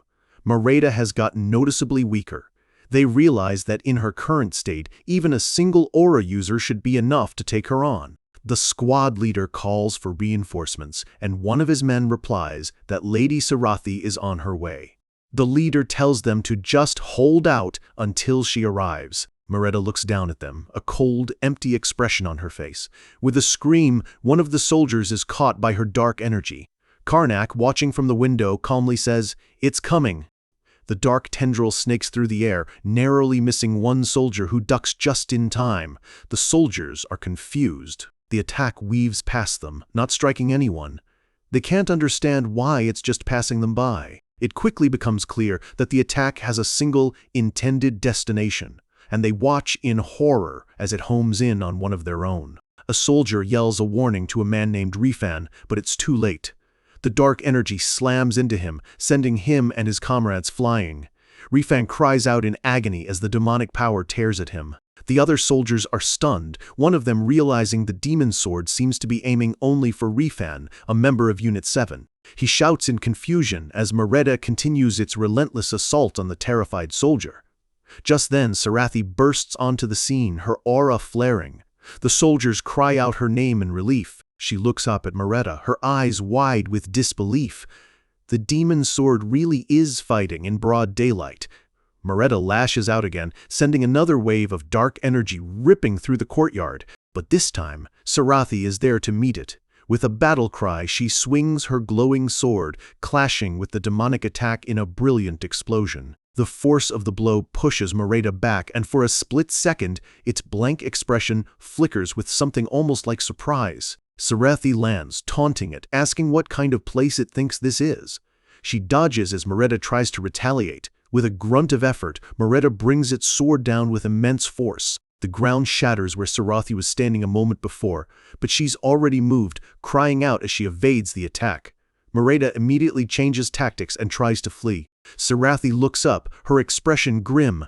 It's trying to escape again. She's not having it this time. She yells that she won't let it go as her aura intensifies. She leaps from rooftop to rooftop, a red blur against the sky, relentlessly pursuing the demon's sword. But then she stops, her eyes wide with confusion. Mareda is gone. It vanished into thin air, leaving no trace behind. Sarathi stands alone on the roof, staring out over the city in frustration. The battle may be over for now, but the mystery only deepens. Later, the team leaders gather for a debriefing. The soldiers are still reeling. Jiken asks the most important question: was anyone killed? Sarathi reports that the sword attacked when their guard was down, and fled the moment the tables turned. Jiken rubs his temples. An enemy that acts with such clear strategy couldn't possibly be a mindless beast. Clearly, Mareda has some level of intelligence. Karnak, however, remains skeptical, arguing it's too soon to say it can think for itself. Jiken sighs, frustrated by his stubbornness. In any case, Jiken concludes, it's certain that their target is the king's order. The question is, why? He turns to Karnak, whose insights are always valuable. Karnak recalls two strange things. Mareda attacked a training field full of soldiers, but only targeted Refan from his unit. and the 2 soldiers killed in the city were also from Unit 7. The pieces start to fall into place. Moretta first started acting strangely the moment Karnak, the captain of Unit 7, appeared. Could the sword have some connection to his unit? Jikin finds it hard to believe, but Karnak insists there's a definite correlation. Barros asks the logical next question, how can they prove it? Sarathi proposes a new plan. They'll change their quarters. She sketches out a diagram. They'll place the first unit on the outside of the mansion and put Refan, the bait, in the most secure interior room. By watching what Moretta does next, she's certain they'll find another clue. Jikin agrees. It's risky, but it's their best lead. As night falls, the mansion is on high alert. Soldiers patrol the grounds, their eyes scanning the darkness. Karnak stands watch outside, while others take up positions on the rooftops. Inside his designated room, Refan is sweating buckets, unable to believe his job is to just sit here and wait to be ambushed again. He sits on his bed, wondering what he ever did to the demon sword. In another room, the leadership team keeps watch, certain Moretta will strike again. Jikin tells his men that since Moretta can attack day or night, all they can do is keep a constant lookout. Refan, still on edge, calls out to his captain, asking if they're sure they haven't made a mistake. He suggests that maybe he was just targeted randomly. As he speaks, the plaster on the ceiling above him begins to crack. The ceiling explodes inwards as Moretta crashes through with a piercing shriek. It found him. It lands in the room, a sinister grin on its face, its red eyes glowing with predatory hunger. Jikin is in disbelief. Moretta came straight here? It's unbelievable, but it confirms their theory. The sword really is going after Refan. He and Sarathi leap into action, their glowing red blades clashing with the demon sword. The 2 knights fight in tandem, a deadly dance of red light and dark energy. They coordinate perfectly, trying to box it in. Moretta snarls in frustration, realizing it's being outmatched. It smashes through the roof and tries to escape into the night sky. The 2 knights immediately give chase, shouting that they won't lose it this time. Moretta lets out a cackle, easily dodging their leaping attacks. It continues to laugh maniacally as it flies higher, effortlessly weaving around their strikes. Sarathi knows they have to close the distance, and she and her partner resolve to catch it. They both let out a battle cry and push themselves to their limits, chasing after Moretta. But Moretta turns and unleashes a massive wave of dark energy. Sarathi warns her companion to bring up his aura shield. The power is overwhelming, and the 2 knights cry out in pain as the attack hits them full force. The blast sends them hurtling back towards the ground. They crash hard, grunting in pain. Moretta lets out a final, triumphant laugh before disappearing into the night. The night goes quiet once more. Sarathi gets to her feet, bruised but determined. They lost the demon sword again, but at least they confirm their theory. She tells her companion that it was definitely going for Refan. With this new information, it's time for one more test. Back inside the mansion, they prepare their next trap. Refan sits nervously in the center of a large, glowing magic circle. Sarathi explains the plan. They're going to completely erase any outside trace of Refan. With him hidden inside the circle, Moretta shouldn't be able to find him. Karnak elaborates. The last time, Moretta seemed to be sensing Refan's scent or a trace of his soul. This magic circle is designed to cut off any of that. Jikin tells Refan to bear with it, explaining that it should be safer this way. Refan agrees with a tearful sigh, saying it's no different from being locked up in prison. The night passes, and a new day dawns. In the dining hall, the other soldiers are eating. Someone asks about Refan and is told he's been locked up in his room. Another soldier, also from Unit 7, remarks how boring that sounds and says he's glad Moretta isn't coming after him. The words are barely out of his mouth when a blinding flash of red energy erupts right in front of him. The dining hall explodes. Tables and chairs are sent flying as Moretta appears in a blast of smoke and dark power. Everyone is completely baffled. Wasn't it aiming for Refan? Isn't he in a different room? Why is Moretta here? Amidst the destruction, Moretta floats with a wicked, triumphant grin. The trap didn't just fail. It seems Moretta knew exactly what they were planning. Without warning, it lashes out. A whip of pure dark energy slices through the air, aimed directly at the soldier from Unit 7. The soldier cries out as the attack shatters the table in front of him, sending splinters flying. He's thrown to the ground, barely dodging the lethal strike. The room is pure chaos. Meretta lets out a high-pitched, insane laugh, clearly enjoying the terror it's causing. But then, the tendril of dark energy changes direction mid-air, swerving away from its initial target. It now barrels towards another soldier, Frost, who freezes in fear as he realizes he's next. He stumbles backward, crying out that it's too fast. He knows he can't dodge it. But just as the attack is about to hit, a flash of red light intercepts it. Sarathi has arrived, her sword clashing with Meretta's dark power. She tells her fellow knight Triv to focus on Meretta first. He activates his own blue aura and agrees. Meretta grits its teeth, frustrated that its attack was blocked. It turns and smashes through the wall of the mansion, trying to flee. The knight Triv yells out in frustration as it escapes. He curses, wondering how it can disappear so fast every single time. Standing in the rubble, Jiken grimly confirms that it seems Meretta was targeting the 7th Battalion members again. He's tired of this. That was the 4th target. There's no way it's a coincidence. He turns to Karnak, hoping for some insight. But Karnak, keeping up his act, simply says he has absolutely no clue. Just then, Frost, the soldier who was just attacked, steps forward. He tells the commander he has an idea, even if it sounds crazy. Jiken turns to him, and Frost nervously admits that his idea may be a stretch. But Jiken is out of options. He tells Frost to just say it. Frost lays out his theory, asking Karnak if it's possible the targets are being chosen based on how close they were standing to him. He explains that Meretta first ran away when it saw Karnak in the forest. After that, it began hunting the members of Unit 7 in the exact order of their proximity to Karnak during that first encounter.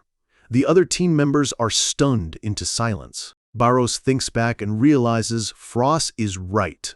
Frost quickly backpedals, saying he knows it sounds stupid. But another knight points out that whether they believe it or not, it's the only clue they have. They have to test it. He asks who was next closest to Karnak. Frost remembers it was a soldier named Krant. They decide to confirm their suspicions with the next attack. Jiken agrees. They'll set up another trap, using Frost as a decoy but keeping the real bait, Krant, in the dark to ensure the test is accurate. That night, the trap is sprung. Meretta attacks again, screaming as it bypasses the decoys completely. The soldiers watching see the dark energy soar over the mansion walls. It's true. Just as they suspected, Meretta went straight for Krant. The terrified soldier collapses to the ground, certain he was about to die. Karnak watches, the truth now undeniable. It really does have something to do with him. Jiken admits he has no clue why Meretta is targeting the 7th Battalion, or what its connection is to Karnak. The mystery continues under the pale moonlight. Back in the library, Jiken states that they now know Meretta's actions follow a predictable pattern. If they use this knowledge, they can control the fight. The new plan is set. They will use this information to lure the demonic sword into a trap. Now that they know who the next target will be, setting the bait should be easy. Sarathi points out that they need to get out of the city. The buildings give Meretta too many places to hide and escape. Jiken concurs. A wide open field would be the perfect stage for the final confrontation. He tells them there's an open field to the north. They will camp out there and wait. With the new strategy decided, Jiken orders everyone to prepare to move out by the end of the day. The entire task force relocates to the open field, where Jiken explains the new plan to his troops. He tells them they will use the next soldiers on the list, Leffen and Frost, as bait within their ranks. Nearby, at a ravine, a trap is prepared. Once Meretta appears, they'll use magic circles to hide their presence and lure her towards it. The goal is simple. Lure the demon's sword, save the little girl it possesses, and destroy the weapon itself. A younger soldier asks if it wouldn't be easier to just defeat the host, but Jiken explains that as the king's order, it is their sworn duty to save every life they can. His words stir a sense of pride in his soldiers. Even Barros and Karnak are silently impressed. Karnak agrees with the plan, but for a more pragmatic reason, things could get complicated if the girl becomes an undead. Jiken gives his final orders. They will wait for the demonic sword to appear. Everyone is to go to their assigned positions and stay on guard. As the sun begins to set, the camp is tense with anticipation. Around a campfire, some of the soldiers sit anxiously, one of them asking Karnak when he thinks Mereta will appear. Karnak calmly replies that since she's been attacking every day, it shouldn't be much longer. Right on cue, a lookout shouts that she's here. Mereta has appeared. A streak of red and black energy soars across the twilight sky, heading straight for them. Mereta lets out a maniacal laugh as she descends upon the camp. Chikane's voice rings out across the field, ordering everyone into combat positions. The plan is in motion. The first line of defense, with the bait among them, moves out. The squad leader reminds his men of their objective. They are the first line of defense. They cannot let the sword take their blood. Their job is to focus on defense and force Mereta to waste her energy. With a unified battle cry, the soldiers charge forward to meet their target. Mereta swoops down, a whirlwind of dark energy clashing against a line of determined soldiers. The battle is joined. Mereta lashes out, but the soldiers hold their ground, slowly pushing her in the direction they want her to go. Barros yells for them to hold their positions and not push too hard, letting her move towards their target. The soldiers work together, their swords flashing as they try to contain the powerful demon sword. Mereta brings her sword down in a powerful arc. Barros, seeing the immense power behind the attack, shouts for everyone to get back. The demonic sword slams into the ground, unleashing a massive shockwave of dark energy. A wave of red and black rips through the soldiers' formation. Barros and the others are thrown back by the force of the blast. He looks up at the sky and curses. The sun has completely set. Fighting Mereta head-on now will be extremely dangerous. He shouts new orders. With the sun down, Mereta will be stronger. They need to focus on her blind spots. A knight's sword flashes, trying to create an opening. 2 aura users leap into the air, striking from above. But Mereta is too fast. She dodges effortlessly and catches one of the knights, slamming him into the ground.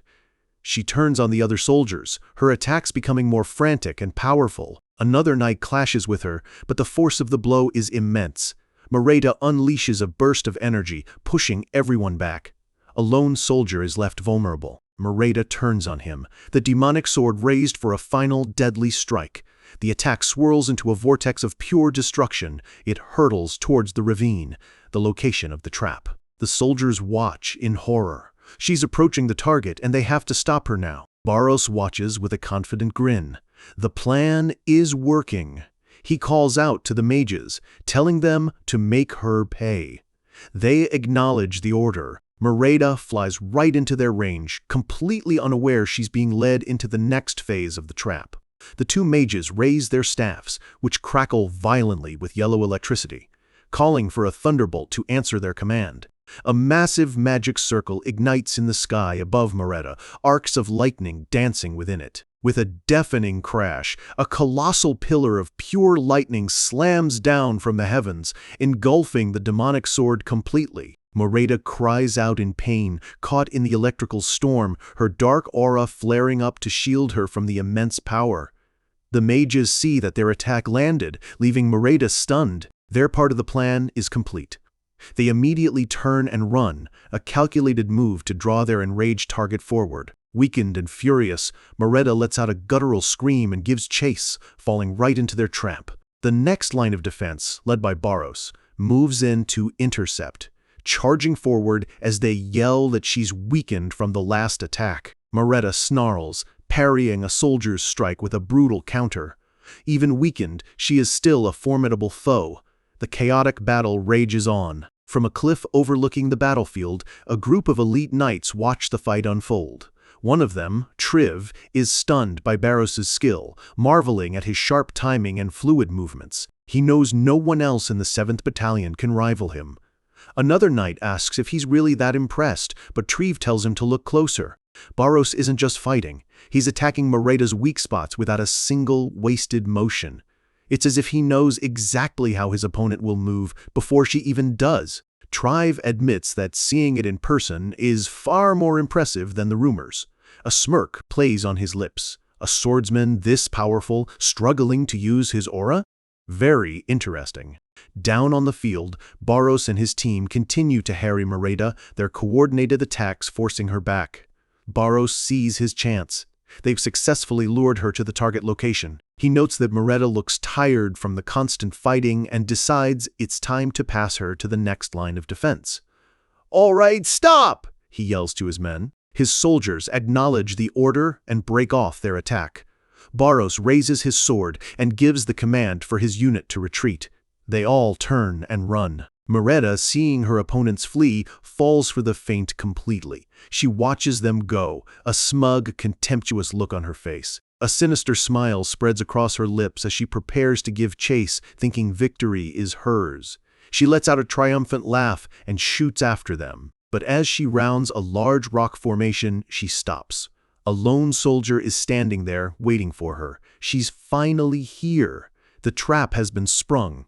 "All right, it's our turn now," Sarathi says, her aura flaring to life as she declares she'll go first. With a powerful battle cry, she launches herself at Mereta, her red sword a blur of motion. The demonic sword meets her attack head-on, and the resulting clash sends a shockwave of red energy across the ravine. Mereta grunts, the force of the blow pushing her back. With two elite knights fighting in tandem, it seems their plan to weaken her has worked. Barros yells at them not to stand around, but to move according to the plan. He gives the order to Froze, the bait, telling him to head towards the final trap. While Sarathi and her partner keep Mereta busy, Froze breaks into a dead sprint towards the ravine. Mereta is right behind him, her dark energy lashing out, but the knights intercept her attacks, covering his escape. Froze runs for his life, panting and screaming as he tries to make it to the designated spot. He finally dives over a ridge and into the narrow canyon, gasping in relief that he made it. Sarathi yells for him to hide inside the magic circle and conceal his presence. A brilliant blue magic circle glows to life on the canyon floor. Frost leaps inside just as Mereta's attack slices through the empty air where he just was. Mereta lands in the canyon, shrieking in frustration as she realizes her attack missed. She strikes at the magic circle, but her attack is deflected. The circle is protecting him. Mereta looks around, confused. She's lost her target. Sarathi watches from above, noting that she's reacting just as they planned. Now that Mereta is trapped in the ravine, there's only one step left. From his position on the cliff, Jikan gives the next command. It's Leffen's turn. The next soldier in the sequence steps out from his hiding spot. He steps onto another magic circle, making himself the new bait. Mereta's head snaps in his direction, her eyes gleaming with malice as she finds her new target. She lunges towards him, and the final phase of the plan begins. A soldier cries out a warning that she's already inside the trap. Jikan yells for Leffen to stand back as a massive wave of blue water erupts from the ground, a powerful spell aimed to pin her down. The two forces, red demonic energy and blue magic, collide in a spectacular explosion. Mereta is caught in the blast, but she fights back, her power clashing against the spell. She overpowers the water spell, but the knight Trive is already there, his aura-infused sword ready. She shrieks as she charges forward, and the true ambush begins. Jikan unleashes another spell, followed by a fire lance from another mage, bombarding her from all sides. She deflects the lightning with her demonic aura, and smashes the fire lance with a wave of her sword. She lets out a piercing shriek, enraged by the constant attacks. Trive, seeing an opening, charges in, his aura flaring a brilliant blue. He meets Mereta head-on, but her power is still immense. He grunts as their blades clash, the force of the blow shaking him to his core. He grits his teeth, wondering how she can possibly still be this strong. His sacrifice bought time for the rest of the elite knights to arrive and surround Mereta. Trive declares that this is the end. The demon sword is cornered, trapped, and facing the full might of the task force. Mereta snarls, her face a mask of pure fury. She tries to escape, lashing out at Sarathi, but the knights are holding her back. Jiken is preparing the final sealing spell, a glowing blue cube forming in his hands. He yells for them to hold her off for just one more moment. The knights give it their all, their red auras clashing with Mereta's dark power. But Mereta is too slippery. She weaves through their attacks, letting out a wild cackle. Sarathi curses her. Trive sees an opening and yells for them to finish this now, charging forward with his blue-flamed sword. Mereta meets his charge with a demonic shriek. The two attacks collide, and Triv is thrown back, crying out in pain. Merida has broken through their lines. She lets out a triumphant scream and shoots towards the ravine exit, about to escape. She laughs, thinking she's won. But suddenly, she freezes mid-air. A calm, authoritative voice cuts through the chaos. "Stop! Where do you think you're going?" At the mouth of the ravine, a figure stands there, perfectly calm, blocking her path. It's Karnak. He was waiting there the whole time. Merida stares at him, her manic grin gone, replaced by pure, unadulterated fear. She's completely paralyzed. Karnak looks up at her, his expression cold and unreadable, and asks the one question that changes everything. "What the hell are you?" Merida can only let out a choked gasp, trembling under his gaze. She shrieks in fear and immediately retreats, flying back into the ravine. Jikin, seeing this, knows the plan has worked. He breathes a sigh of relief. Having Karnak hide ahead of time was the right call. Now, with Merida cornered, Jikin begins to chant, calling upon the brilliance of crystal to become his enemy's prison. He unleashes his spell, Crystal Labyrinth. Beams of pure magic shoot from the ground, forming a cage of shimmering blue walls around Merida. Merida cries out, trapped inside the magical prison. She smashes against the walls with an enraged scream, but the labyrinth holds strong. She ricochets off another wall, completely unable to break free. It worked. The demonic sword is trapped, but they have to hold her down. Another mage tells Karnak, the rest is up to him. The mage begins his own chant, calling upon chains of power to bind their enemy. "Chain of arcane force," he shouts, and massive, glowing golden chains erupt from the ground. The chains shoot towards Merida, wrapping around her. They coil tightly around her body, binding her completely. Merida struggles, but the chains hold her fast. She lets out a piercing shriek, suspended in the air. But the mage curses in frustration. The ground is too weak. The chains aren't stable enough to hold her for long. With a roar of pure rage, Merida begins to shatter the magical chains with her demonic power. The ground around them cracks and explodes as she fights back. The soldiers cry out Karnak's name in panic. The trap is failing. But Karnak remains perfectly calm. He knew this would happen. He raises his hand and calls for the spirits of the earth to awaken. From the ground of the ravine, massive stone golems begin to rise, their eyes glowing with red energy. Trive stares in absolute shock. He summoned multiple golems at once. Jikin is equally stunned. He'd heard rumors of a genius in the kingdom, but to see this level of power firsthand is something else entirely. Karnak gives his command, "Servants of mine, defeat my enemy." The giant stone hands of the golems reach out and grab the failing magical chains, pulling them taut. With the golems now anchoring them, the chains hold firm, and Merida is once again completely immobilized, screaming in fury. Karnak sees his moment. "This is it, go in," he yells. Sarathi acknowledges the order, telling her partner she'll hold Merida down. She leaps forward, her sword clashing against the demon sword's dark energy. She grabs the possessed child, holding her tight as she struggles. Trive understands. They need to sever the connection between the sword and its host. He leaps into the air, his own sword glowing with blue aura. He channels all his power into his blade. "Land! Smash!" he roars, bringing his sword down in a massive, earth-shattering blow aimed directly at the demonic sword. Jikin unleashes the final part of the spell, calling on the brilliance of the crystal to subdue her. A blinding flash of light erupts from the labyrinth, overwhelming the demonic sword. The red aura around Merida begins to fade. The spell has finally taken hold. The battle is over. Jikin approaches as Sarathi gently lays the now unconscious girl on the ground, confirming she's uninjured. It's a perfect victory. Their plan worked. The girl is safe. Jikin fires a magical signal into the sky, a brilliant blue firework telling the rest of the troops the mission is a success. All they need to do is wait for the priests to arrive and seal the sword. But one of the soldiers points out that something feels odd. The girl is abnormally fine for someone who just fought their entire force. Tribe agrees. Aside from being a little dirty, she's perfectly okay. They wonder if the demonic sword had any effect on her body at all. Suddenly, the girl's eyes snap open. But they aren't the eyes of a normal child. They are wide, alert, and glowing with an eerie light. She sits up, letting out a pained gasp as if waking from a nightmare. Jikin remarks that she's awake, but Treve senses something is terribly wrong. A powerful, violet aura begins to radiate from the girl. She looks up, her eyes glowing, and whispers a single word. "Human!" The aura explodes outwards. "Save them!" she screams, her voice filled with anguish. The soldiers are blown away. She's an aura user, but it's not just any aura.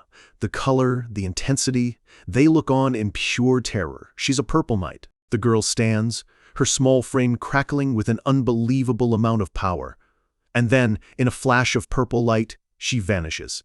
She reappears instantly, right in front of Treve. Before he can even react, she lands a devastating blow to his gut, sending him flying. His eyes go white as the force of the punch knocks the air from his lungs. Jikin is stunned. He can't believe how fast she moved. She's already onto her next target, another soldier, who cries out as she strikes him down with blinding speed. The entire situation has descended into madness. "Human, protect!" she yells as she lunges for Jikin. She lands a brutal punch, sending the commander staggering back. She turns her attention to Sarathi, calling her servant. Sarathi is completely baffled. "Kill them!" the girl screams, her face a mask of rage as she attacks. Sarathi stares at her, shocked. "Servant, does this child somehow know her secret?" The girl moves with incredible speed, her purple aura flaring. She creates multiple clones of herself, surrounding Sarathi and attacking from all sides. Sarathi grits her teeth, feeling the intense bloodlust coming from the girl. But she notices her movements, at least, are easy to predict. She dodges the attacks, but the girl's focus suddenly shifts, her eyes locking onto someone else. Karnak is completely lost, asking Sarathi what on earth is going on. But the girl just stares at him, her expression changing from rage to something else. She lets out a blood-curdling scream, her voice filled with a strange mix of fury and recognition. Karnak is frozen. She knows his name. A massive beam of pure purple energy shoots from the girl, aimed directly at him. He throws up a defensive spell, but in his panic he unintentionally uses necromancy, and a shield of green energy erupts in front of him. The two forces collide, and the green shield blocks the purple blast, saving him.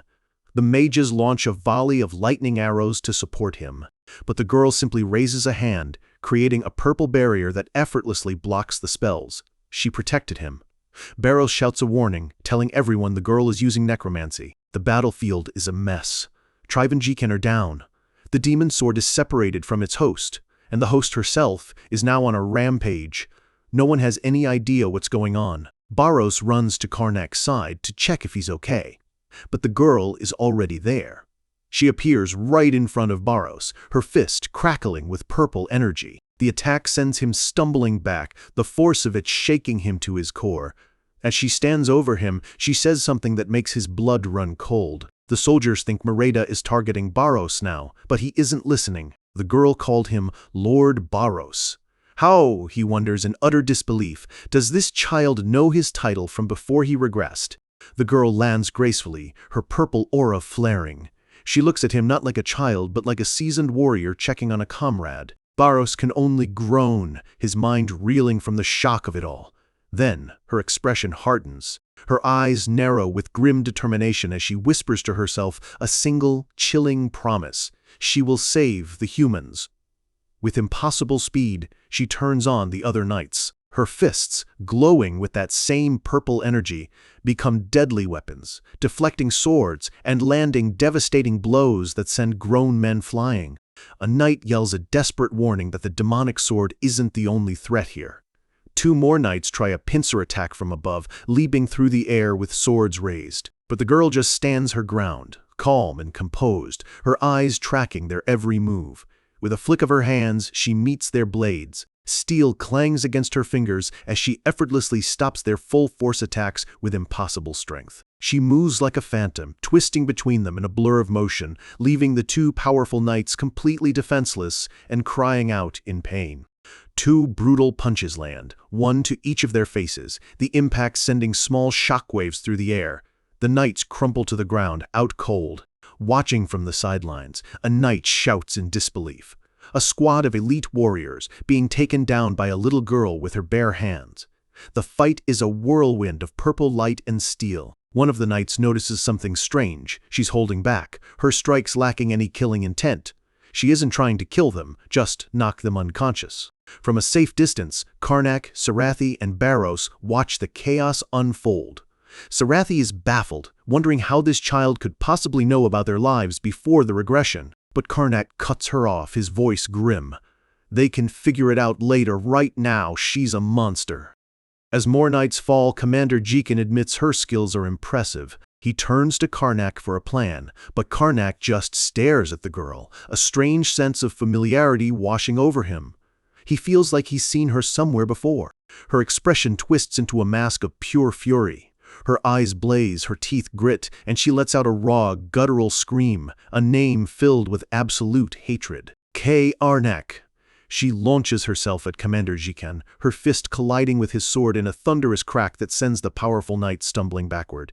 Another blow lands, and Jikan's sword shatters in his hand. He cries out in shock, one of their strongest fighters disarmed in an instant. Then, she does the impossible. In one hand, a sword of pure blue aura manifests. In the other, a shield of swirling orange energy. The knights can only gasp. To manifest two different aura types at once is unheard of. One of them realizes the terrifying truth.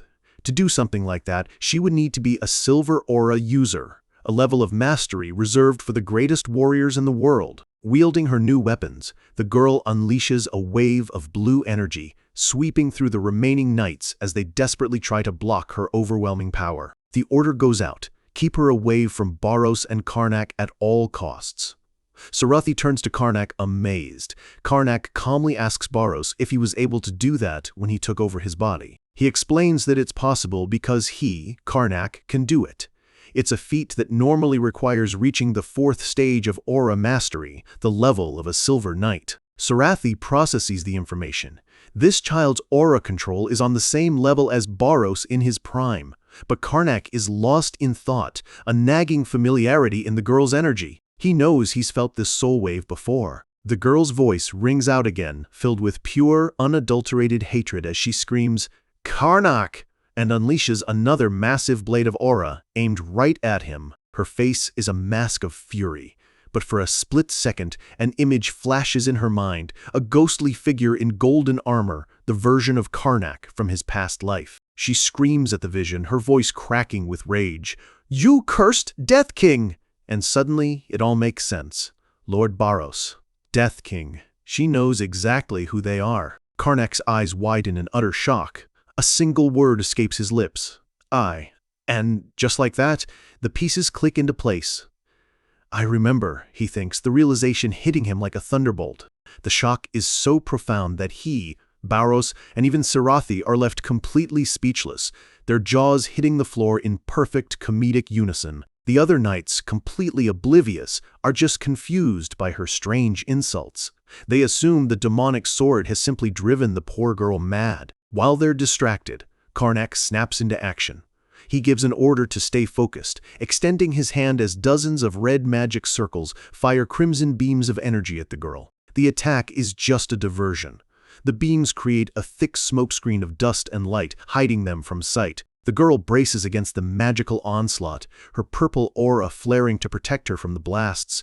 One of the knights smirks, thinking they finally have her cornered. But as the dust begins to settle, his victorious look turns to confusion. Barros, Karnak, and Sarathi are gone. They've vanished without a trace, leaving the knights alone with their powerful foe. A little ways off, two of Karnak's subordinates from the 7th Battalion look on, completely unfazed. One sighs, remarking how they've run away again. The other adds that they always do this without talking to them first. While a newer knight looks worried, the veterans of the 7th Battalion just laugh it off. This is classic Karnak. They assure him not to worry, he'll be back with a plan. Hidden away from the battle, Karnak is already putting that plan into motion, beginning to cast a new spell. He chants an incantation for a barrier of chaos, designed to fool the eyes of their enemies. A translucent, hexagonal barrier shimmers into existence around them. Safely hidden, they watch the battle rage on. Karnak confirms they're invisible now, but coughs from the strain. Sarathi immediately demands to know who the girl is. Karnak's face is pale with shock as he finally answers. "That's Rapicel! Why is she here?" Barros is equally stunned, but Sarathi is just confused by the name. Karnak looks at her, exasperated. She should know the name. Rapicel is the fourth martial king. Sarathi protests that no one by that name exists among the current kings. Karnak flusters, clarifying that she becomes the martial king in the future. He trails off with a nervous sweat drop, realizing he's just revealed far too much about what's to come. Sarathi is aghast.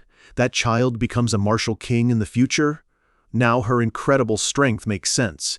Karnak can only give a grim confirmation. He explains that she is Rapicel Crotium, the king of Cyprus, one of the four martial kings. In his past life, she became the youngest martial king in history and was his greatest rival until the very end. Barros adds that, now that he thinks about it, Rapicel always did have an unusually intense grudge against him. A tiny, furious Sarathi glares at Karnak, demanding to know what he did to earn such hatred. A tiny, guilty-looking Karnak just waves his hands dismissively, refusing to even talk about it. But Barros spills the entire horrifying story. He explains how the young master took Rapicel's own mother and master and twisted her into an undead soldier to fight against her. And when Rapicel refused to give up, he took her apart, bone by soul by body, and turned each piece into a grotesque guardian for his fortress. Sarathi is horrified. No wonder Rapicel is acting this way. But then she turns on Karnak, demanding to know why she's being targeted. Karnak coolly replies that it's probably because she's the cheap human who sold her soul to him. Sarathi can only say, "Oh," as if that somehow explains everything. Karnak gets them back on track. He wonders if Rapicel's soul traveled through time just like them, ending up in her younger body. Barros agrees it seems likely, but has no idea how she could have followed them. Karnak dismisses the question. They can figure that out later. They look back at the fight, where Rapicel is still methodically taking down all the knights. Sarathi wonders why she's only knocking them out if she claims she wants to protect them. Barros explains that, based on her future memories, it's the only way to stop people from being mind-controlled by Karnak. Of course, he's sure she's pulling her punches. Sarathi gives Karnak a deadpan look. All of this is because of his past actions. Karnak just clears his throat, avoiding her gaze. As another night falls, Sarathi admits Rapicel's battle sense is on another level. She turns to Barros, remembering he was on par with the martial kings before he regressed. Barros immediately gets defensive, insisting he was stronger. Sarathi clarifies her point. It's strange that both of their souls return to the past, but only Rapicel can use her aura like she used to. Barros deflates, looking away sullenly. Karnak steps in, saying her situation is different. For now, they need to focus on the sword. Suddenly, Karnak's eyes light up with an idea, a solution.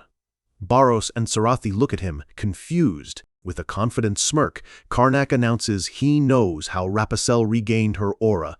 Barros leans in, intrigued. Karnak is certain Rapicel didn't regain her power on her own. He lays out his theory. At this age, Rapicel shouldn't have her powers. She hasn't even met her master yet. Power resides in the soul, so for her to evoke her old strength, she needed a catalyst. There's only one answer, the demonic sword. It flooded her with its dark energy, and she, a genius of aura manipulation, converted that dark power back into her own. Sarathi is skeptical, but Barros nods grimly. Rapicel was always a savvy fighter, finding ways to break through impossible problems. He remembers how much they struggled against her. Karnak continues with his plan. Since her power comes from the demonic sword, it's a finite resource. If they can make her burn through all of her energy, she'll be powerless.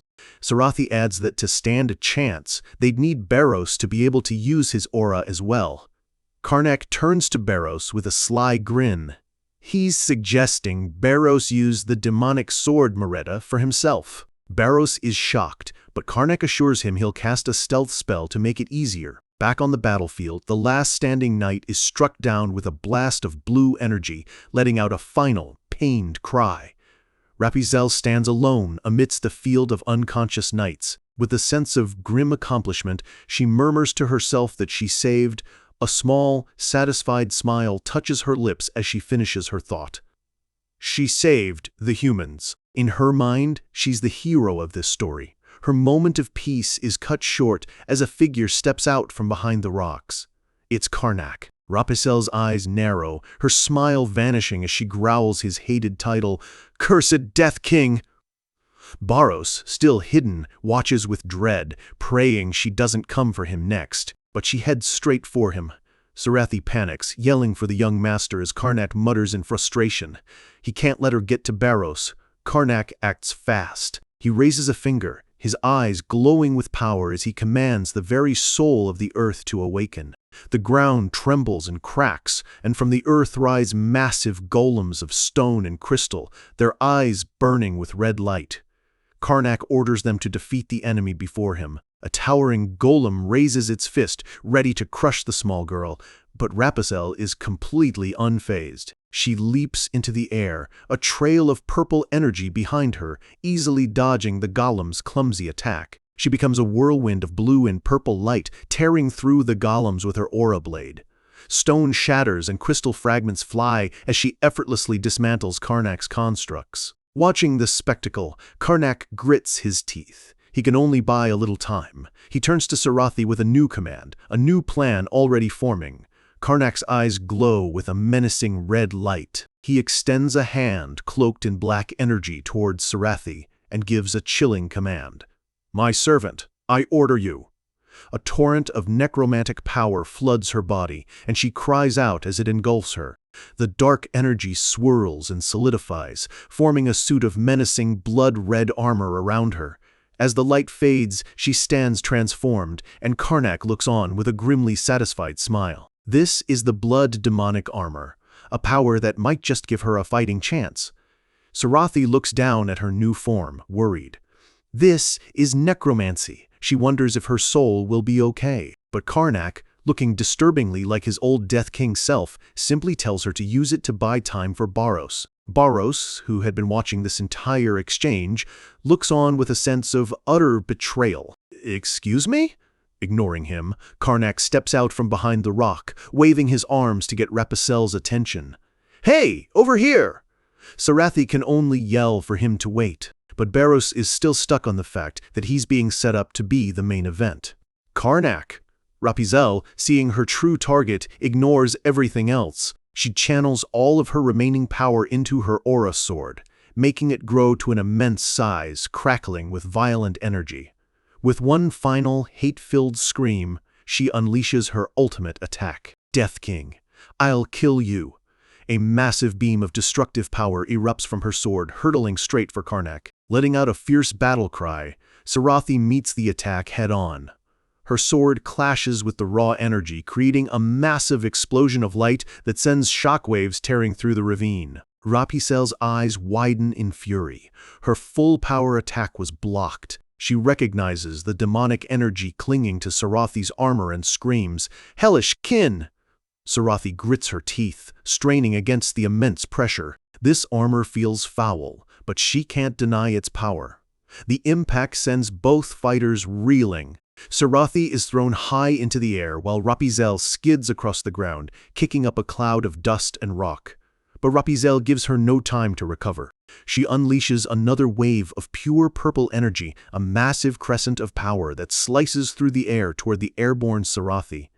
Sarathi cries out as the blast hits her squarely. The demonic armor flares, absorbing what it can, but the force is still overwhelming. She barely manages to bring her sword up to block, the red energy of her armor cracking and splintering under the relentless assault.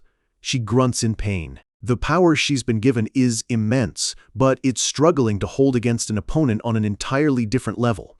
Rapicel follows up with an even more powerful blast. Sarathi is engulfed in the explosion of purple light, screaming as she's slammed back into the hard rock wall behind her. Lying in a crater, Sarathi pants for breath, her demonic armor flickering like a dying flame.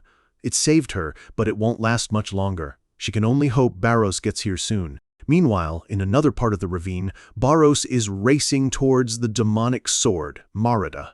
He glances back at the explosions lighting up the sky, seeing the chaos unfolding. His expression is grim and determined. He knows he's their last real hope. He has to hurry. He arrives to find Marida lying on the ground, still bound by holy chains and surrounded by pools of blood. Kneeling down, he wonders if this will be enough. He reaches out, his hand hovering over the hilt. The chains glow with holy power, fighting against the sinister red and black aura radiating from the blade.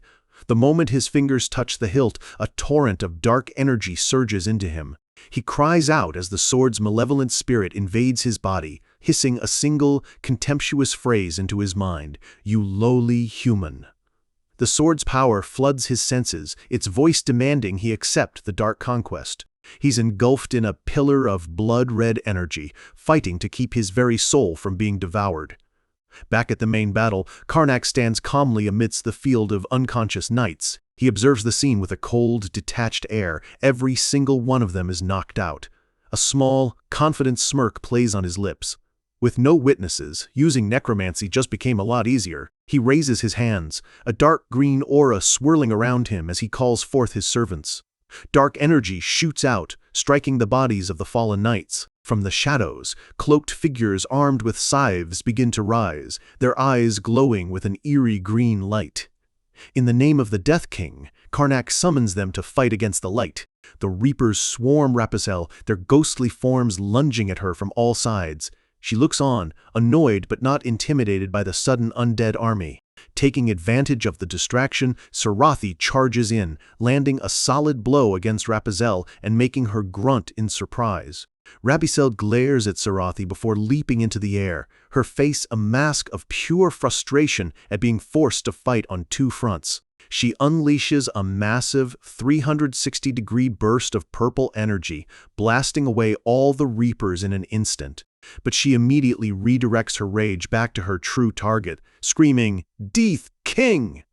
as she sends powerful slashes of aura flying toward Karnak. Sarathi watches in horror. The attack is too fast and too wide to block. This is bad. She screams for Karnak to dodge as Raphael's attack closes in. The attack slices right through Karnak, who seems to cry out in pain. Sarathi screams his name in terror. But as the dust settles, the Karnak that was hit dissolves into blue light. It was just an illusion. Raphael groans in frustration, realizing she's been tricked again. The battlefield is littered with these holographic clones. The real Karnak, hidden safely away, thinks to himself that it's a good thing he prepared for this. He almost died. He stands beside another clone, a confident smile on his face. Now, they just have to wait for Baros to return. Just then, another one of his illusions is sliced apart. Raphael is losing her patience. She glares at the remaining illusions and screams that she'll just kill them all. She unleashes a flurry of attacks, her purple aura beams crisscrossing the battlefield, destroying illusion after illusion in a spectacular light show. Sarathi sighs in relief, realizing it was all just a trick. But she wonders where the real Karnak is, just as a familiar voice calls her name. The real Karnak is hiding right behind the rock with her. He puts a finger to his lips, whispering for her to keep looking forward and not give away their position. But Raphael's voice cuts through the air, cold and knowing. She found them. As another attack hurtles toward their hiding spot, Karnak sighs that at least the illusions worked. Sarathi looks worried. Raphael has been fighting non-stop since sunset. When will her power finally run out? Karnak reassures her that she's already weakened. The aura around her is much thinner now. She should collapse soon.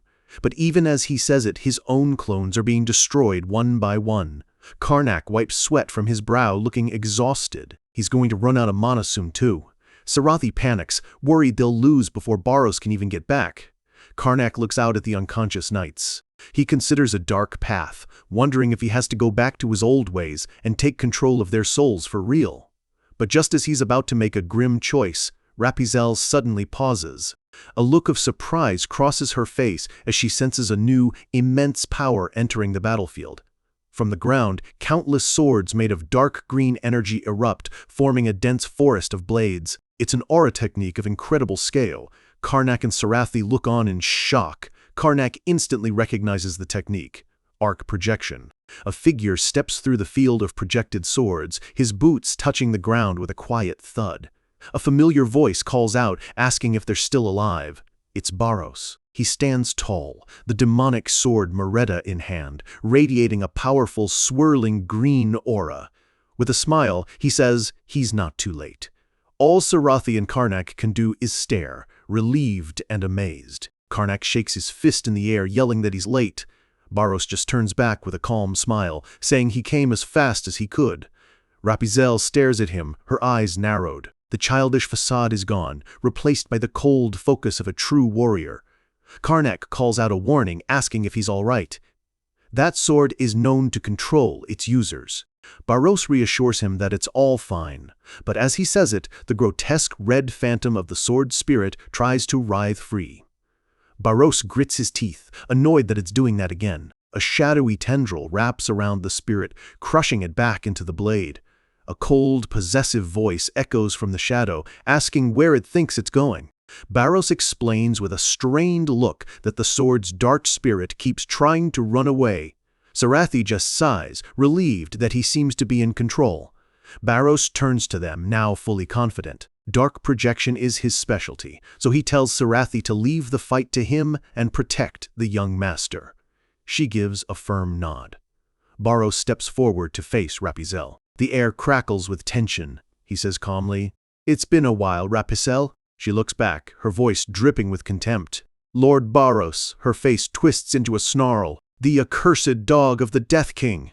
Without another word, they charge. Purple and green auras clash as they leap at each other, ready to finally settle their ancient rivalry. Their blades meet in a titanic explosion of energy.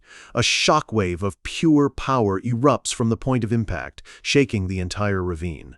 Both fighters grunt, pushed back by the sheer force of the other's blow. They are perfectly, terrifyingly matched. Barros lands and immediately unleashes a blast of jagged green energy from his sword. Rapunzel counters with several sweeping arcs of her own purple aura, deflecting his attack with ease.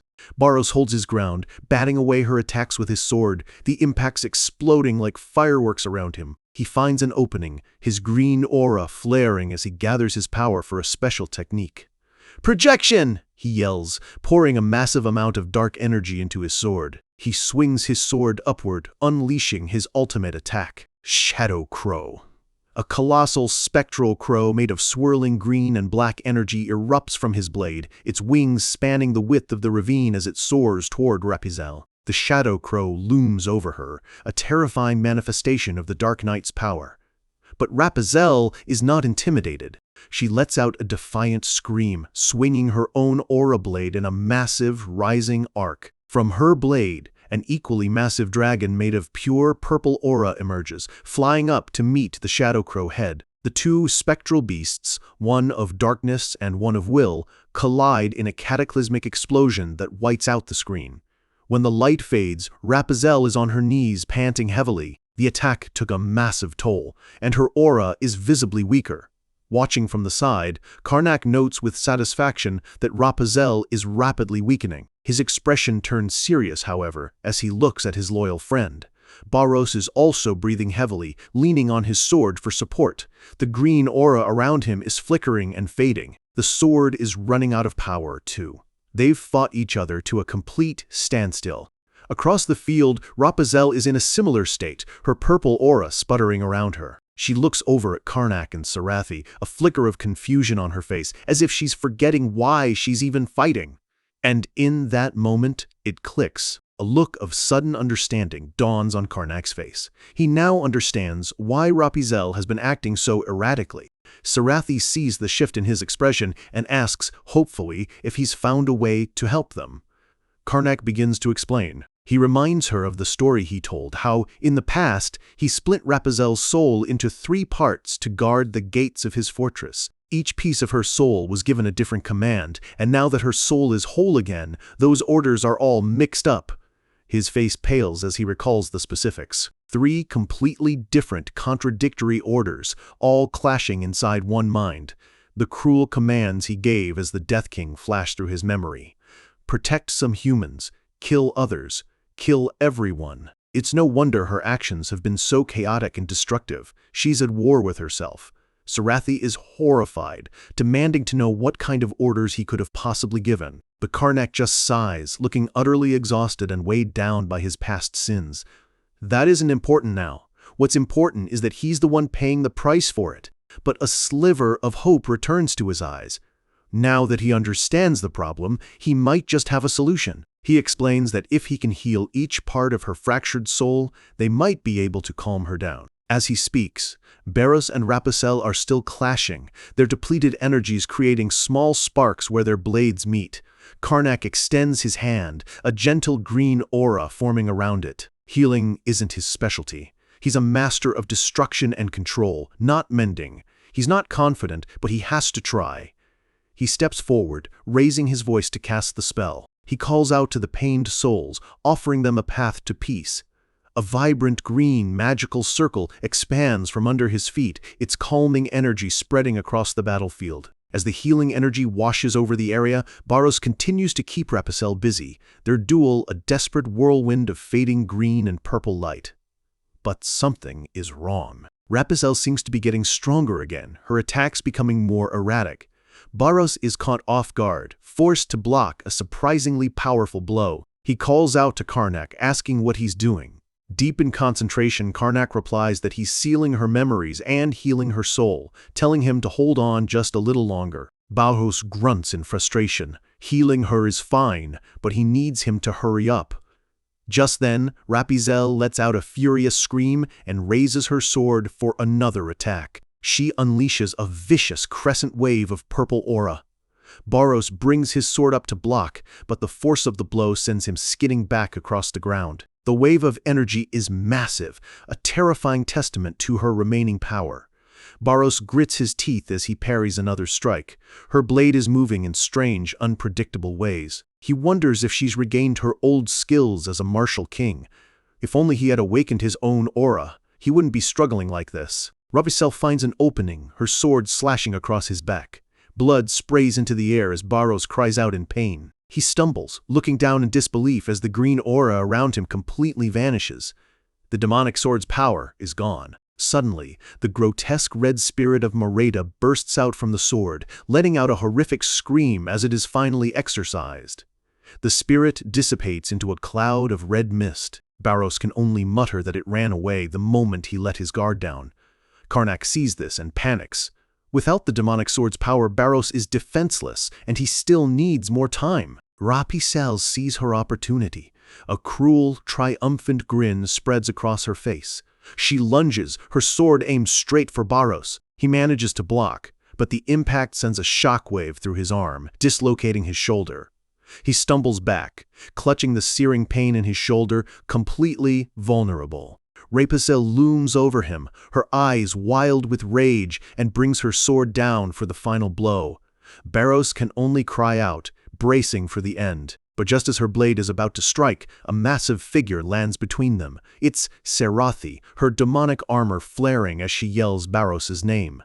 With a furious roar, Serathi throws herself at Rapicelle, engaging her in a desperate flurry of blows to buy them more time. Their swords clash with a deafening clang, and Serathi cries out in pain as she's forced to block another powerful strike. Rapicelle spins, unleashing a sweeping attack that Serathi can't fully dodge. She meets the blow, but the force is too much. The demonic armor on her arm cracks under the pressure. The attack sends her flying, and she crashes hard into the ground. Rapicelle leaps over her, bringing her sword down again. Serathi just barely manages to roll out of the way, the blade slamming into the ground where she just was. Barros watches, clutching his injured shoulder, a look of awe on his face. She's a genius, perfectly wielding the dark aura as if it were her own. Regret fills him.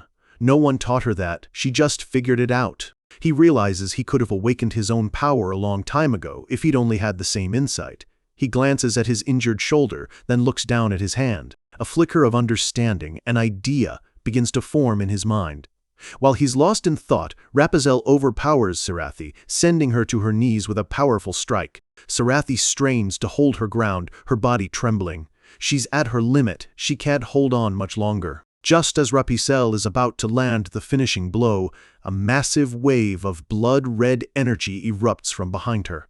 The blast slams into Rapicelle, sending her flying. She lands hard, grunting in pain, completely caught off guard by the sudden attack. She looks up to see Barros, standing tall, his sword now glowing with a brilliant, blood-red aura. He chuckles to himself, a new power flowing through him. So this is what it feels like. Serathi and Karnak stare in disbelief. Karnak calls out, demanding to know if that bastard finally awakened his power. Barros lets out a triumphant laugh and charges, his newfound energy surging around him. Rapunzel screams as his red aura slams into her, the raw power completely overwhelming her weakened state. He lands a powerful punch, sending her flying across the ravine. She coughs up blood, struggling just to stay conscious. Barros presses his advantage, his red blade clashing against her purple one. He can feel it now, her aura is starting to diminish. He parries her strike and counters with a powerful downward slash. Finally, he roars, bringing his full weight into the attack. Go down! His red blade cuts deep. Rapunzel cries out as her own aura shatters around her. Karnak sees his chance. A wicked grin spreads across his face as he declares her soul has collapsed. He unleashes his spell, commanding the Lord of Pain to sleep.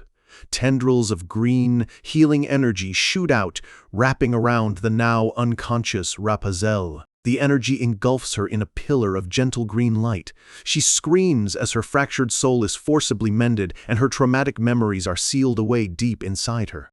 The light fades and the green tendrils retreat. Barros stands over her, his own red aura dissipating. She lies still, her eyes closed, looking like nothing more than a sleeping child. Barros lets out a long breath, sweat beading on his forehead. That was too close. Sarathi rushes to his side, calling his name. He turns to them. Karnak immediately asks the question on everyone's mind. How did he finally awaken his aura? Barros looks down at his hand with a small, pleased smile. He guesses he can thank Rapunzel for helping him awaken it, leaving Karnak and Sarathi completely baffled.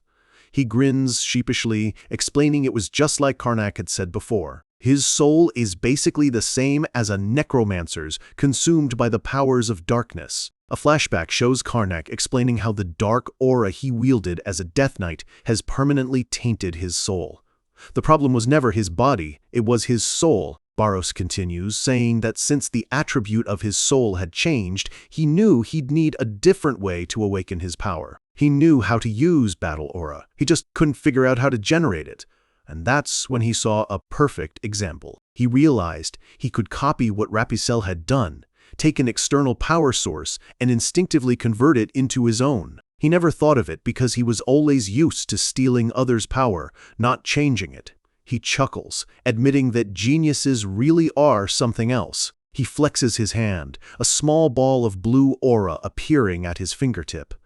Once he understood the concept, he could do it immediately. He still needs training, but he's back. Sarathi is amazed he figured all that out just by watching once. Barros puffs out his chest, pouting playfully. He may not look it now, but he used to be the Death Knight Lord after all. Sarathi just gives him a skeptical look. She smiles, genuinely happy for him. Barros grins, his confidence restored, ready to build up his power again. Just then Rapunzel stirs, sitting up slowly. Sarathi panics, wondering what they should do now. Karnak, ever composed, reassures her. It's fine. He sealed her memories. She won't remember a thing. The three of them put on their most convincingly friendly and slightly creepy smiles. Karnak leans in, asking if she remembers who they are. Rapunzel just stares at them, her eyes wide and completely blank. Their creepy smiles freeze on their faces as an awkward silence washes over them. Finally, she asks, her voice small and timid, "Who are you?" The three of them let out a collective sigh of relief. Sarathi thinks to herself that she was sure the girl recognized them. Karnak leans in again, his creepy smile back in place, telling her not to blow their cover. He asks if she remembers who he is, silently praying that she doesn't. The girl looks at him, confused, and then murmurs her own name.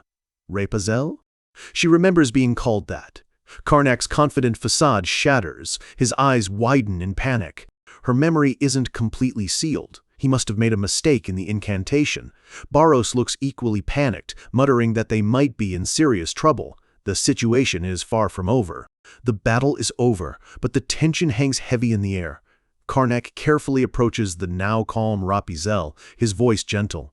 He asks if she remembers anything at all, besides her name. Sarathi kneels beside her, holding out the dormant demonic sword and gesturing to the unconscious knights. But Raphael just looks at the scene with wide, confused eyes, whispering that she isn't sure if she was the one who did all this. She looks up, lost and vulnerable. "I don't remember anything besides my name. Who am I?" The terrifying martial king is gone, replaced by a scared, amnesiac child. Karnak breathes a quiet sigh of relief. She only remembers her name, but he can't shake a deep feeling of unease. Something about this doesn't feel right. Raphael's gaze lands on Karnak, and she asks him directly if he knows her. Both Karnak and Barros freeze, a fresh wave of panic washing over them. She continues, her voice soft and hesitant. I think I know you." Karnak stammers, terrified that the memory seal has already failed. "Me?" Raphael looks at him, her eyes filled with a storm of emotions she can't understand. She tells him that when she looks at him, her heart beats so fast it hurts. Barros lets out a tired sigh. Of course her heart hurts. He did try to kill her just a few minutes ago. This is a mess. "You seem to be a very important person to me," she says. Karnak breaks out in a cold sweat, while Sarathi dryly thinks to herself that he's definitely important, as her mortal enemy. With hopeful, pleading eyes, Raphael looks up at Karnak, clutching her chest. "So I was wondering, could I stay by your side?"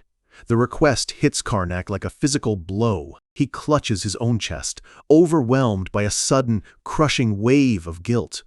Barros can only watch in horror, imagining her as a baby bird imprinting on the very person who destroyed her life. A small, sarcastic voice echoes in Karnak's mind, congratulating him on taking one step closer to understanding human emotions. He struggles to compose himself, trying to gently let her down. He explains that they can't decide something like that so easily, not when she doesn't even understand the situation. He softens his tone, promising they can talk again once everything is cleaned up. Raphael looks down, disappointed but accepting. Later, Barros asks what the plan is. Karnak explains they need to keep her close for a while to make sure the memory seal holds. It would be a disaster if she regained her memories. Sarathi points out that they'll need a good excuse to keep her around. Just then, Raphael lets out a huge yawn, the ordeal having completely drained her. The next day, the camp is slowly coming back to life. The knights are waking up, feeling surprisingly refreshed. They're all confused, wondering how they could feel so rested after fainting in battle. None of them have any memory of Karnak's healing spell, leaving them to marvel at their miraculous recovery. Inside the command tent, the leadership is being debriefed on the incident. Commander Jikin listens to the fabricated report, puzzled. He never sensed the demonic sword spirit entering the girl. Another officer confirms the official story. The evil spirit possessed her, which is why she showed so much power. Now that it's gone, she's fine. Sarathi realizes the genius of Karnak's plan. By leaving just a trace of corrupt energy on the sword, he made the entire story believable. Jiken is thoroughly impressed, praising Karnak for his quick thinking in summoning golems to defend them. He calls him a genius and commends his great work. He then turns to the camp's healer, Milia, who is examining Raphael, and asks how the child is doing. She finishes her examination, confirming that the evil presence is completely gone. The girl is fine. Karnak asks what happens now. Milia explains that the demonic sword must be sent to the Grand Temple for further investigation. As for the child, since she can't be identified, she'll be sent to a nearby temple. Karnak thinks to himself that this is how it should end. But he has other plans. He gives Sarathi a subtle, meaningful look, reminding her of his orders. She nods in understanding. Sarathi steps forward and asks if it would be all right if they took the child in. Milia looks surprised by the request. Karnak smoothly interjects, putting an arm around Sarathi. He explains that the girl seems to have a talent for the sword, so he wants Sarathi to raise her as a squire. Milia's face lights up. She thinks it's a wonderful idea and better for the child as well. Raphael looks up, her eyes sparkling with hope. Commander Jiken smiles approvingly. He felt terrible for the girl's situation, and under Dame Sarathi, she's sure to become an excellent knight. Raphael is overjoyed, her arms spread wide as if she's about to take flight. "All right," she cheers. "I'll try my hardest." The entire tent seems pleased with this happy resolution. Later, Karnak approaches Commander Jiken privately. He tells him he has a favor to ask. Jiken anticipates his request, assuming he wants to be left out of the official report. He places a hand on Karnak's shoulder, telling him he doesn't need to give up his contributions. He's not so petty as to be envious. But Karnak shakes his head. Jikin insists that Karnak was the one who took care of the demonic sword. Karnak cuts him off, saying they just finished what Jikin started. Jikin is still confused. He asks why he would want to stay out of it. Karnak explains that his rapid promotions have already caused a lot of trouble, and he doesn't want to make things worse. Jikin nods in understanding. It's true, he's faced a lot of envy, but he feels uneasy about manipulating the report to hide what happened to the child. Karnak insists they have to tell the truth about that part. Then, Karnak plays his trump card, appealing directly to Jikin's pride. He asks if they really need to document the fact that the king's order fell for a pagan trap, letting everyone know about their failure. It would only get in the way of their future missions. Jikin considers this, then concedes. He agrees to report that he and his vice commander took care of it. Karnak smiles. His plan worked perfectly. Rapunzel will be kept out of the public eye, and the attack on his battalion will go uninvestigated. Jikin tells him he's in his debt and to ask if he ever needs anything. Karnak smiles warmly, having just secured a powerful and unwitting ally. A few days later, at the King's Order headquarters, rumors are flying. The demonic sword Mereta has finally been stocked. The news spreads like wildfire. The story is that while the 1st and 7th Battalions fought it, it was Commander Jikin and Vice Commander Treve who ultimately defeated it. The knights are in awe. Just the two of them took it down. Meanwhile, they figured the 7th Battalion must be feeling pretty down about it. The false narrative has taken hold. Meanwhile, Barros is being congratulated by his fellow knights. He's finally an aura user. They're all amazed he didn't have it before, given his skill. Barros thanks them, still giddy with excitement. So, this is what it feels like. The knights are buzzing. 2 aura users and a 6th circle mage as their commander. The name of Jestard is growing brighter every day. As they celebrate, Karnak and Sarathi arrive. Sarathi asks if he's finished his meeting. Karnak nods, explaining he managed to get a small vacation. Sarathi is surprised he got another one so soon. Karnak explains he has something to check on with Rapunzel. Sarathi is relieved. She was getting nervous, leaving the girl alone at the inn. Karnak muses that it probably isn't safe to keep a kid there alone. Maybe they should get a house. He's already laying the groundwork to keep his rival under his thumb. At his mansion in the capital, Karnak instructs Sarathi on Rapunzel's training, reminding her that the fundamentals are the key to the sword. In the courtyard, Rapunzel practices her sword swings under Sarathi's watchful eye. Sarathi praises her good posture. Hidden behind a tree, Karnak and Barros are spying on them. Barros startles Karnak, asking what he's doing. Karnak jumps, asking why he's watching them so intently. He explains he was just checking to see if the memory seal was working properly, which it appears to be. Barros, ever practical, just asks why he's hiding. Karnak looks away, a guilty expression on his face. He admits he feels too guilty to even talk to her. Barros nods in understanding. Karnak's expression turns serious. They still need to figure out how she traveled back in time. He has a suspicion. He reveals his terrifying theory. There might be another person who knows how to use time regression magic, someone who arrived years before they did, twisting the world from the shadows. Barros is skeptical. Time regression was something Karnak only succeeded at after decades of research. Even the Empire's 3 great mages couldn't have figured it out. The other powerful figures of their time are out of the question. He asks Barros if he remembers the altar of time regression they used. Of course, Barros remembers the massive, intricate stone tablet. That, Karnak explains, might be the problem. He never took care of it after they left. He always assumed that once they changed the past, everything in the future would be erased. His eyes darken with a chilling thought. But what if he was wrong? What if, even after they came here, that future still exists as a parallel dimension, with the altar just sitting there, waiting for someone else to use it? He remembers the other powerful figures he left alive in his time as the Death King. The Martial Kings, the 3 great mages. He left their minds intact so he could use them more efficiently. It's entirely possible one of them studied the altar and figured out how to use it. If that's the case, Barros is shaken. He glares at Karnak. This is his fault, again. Karnak just looks away, muttering, "That's why he's trying to fix things now." He continues his line of thought. If his theory is correct, they probably sent Rapunzel first as a test subject. That would make the most sense. Now he just needs to figure out how to verify his theory. The scene shifts to a lavish room where a man named Hoodle Grenthal is reporting to a beautiful woman lounging on a sofa. He's found the individuals she marked as suspicious. She is Eleazar de Replacion, royal mage of the Empire, one of the 3 grand mages, also known as the Priestess of Destruction. She looks over his report. The report contains pictures of Commander Jiken and Vice Commander Treve.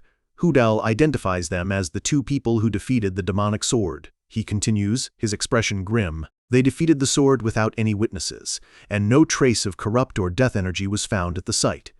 We see his full title, Hoodle Grenthal, the Dark Cardinal of the Order of the Dark God. He states his suspicion plainly. He believes they may have secretly used necromancy. Eleazar looks up from the report, her eyes sharp and intelligent. It's not definitive proof. She asks what his plans are. Hoodle replies that they are both too renowned to make a move against directly. He'll keep digging and leave the rest to her. Yes, Eleazar. Suddenly, Eleazar's eyes widen as she reads another part of the report. The demonic sword killed hundreds of people in just a few days? She looks at Hoodle, demanding to know if the report is accurate. He calmly confirms it is. The power of the sword they bestowed was truly amazing. A sinister smile plays on his lips. They just gave it to an orphan girl, and she was able to spread the teachings of their god to hundreds. Eleazar is intrigued. They gave her a powerful sword, but this result far surpasses its capabilities. She wonders if there was something special about the spirit inside. She gives him a new order: retrieve the demonic sword. He looks surprised. The sword has lost its spirit and its power. It's just a regular sword now, Eleazar insists. Even if they can't figure anything out, she wants it. Her expression turns grim. She has a very bad feeling about this. The new enemy has taken the bait, and their investigation is now pointed directly at Karnak's unwitting pawns.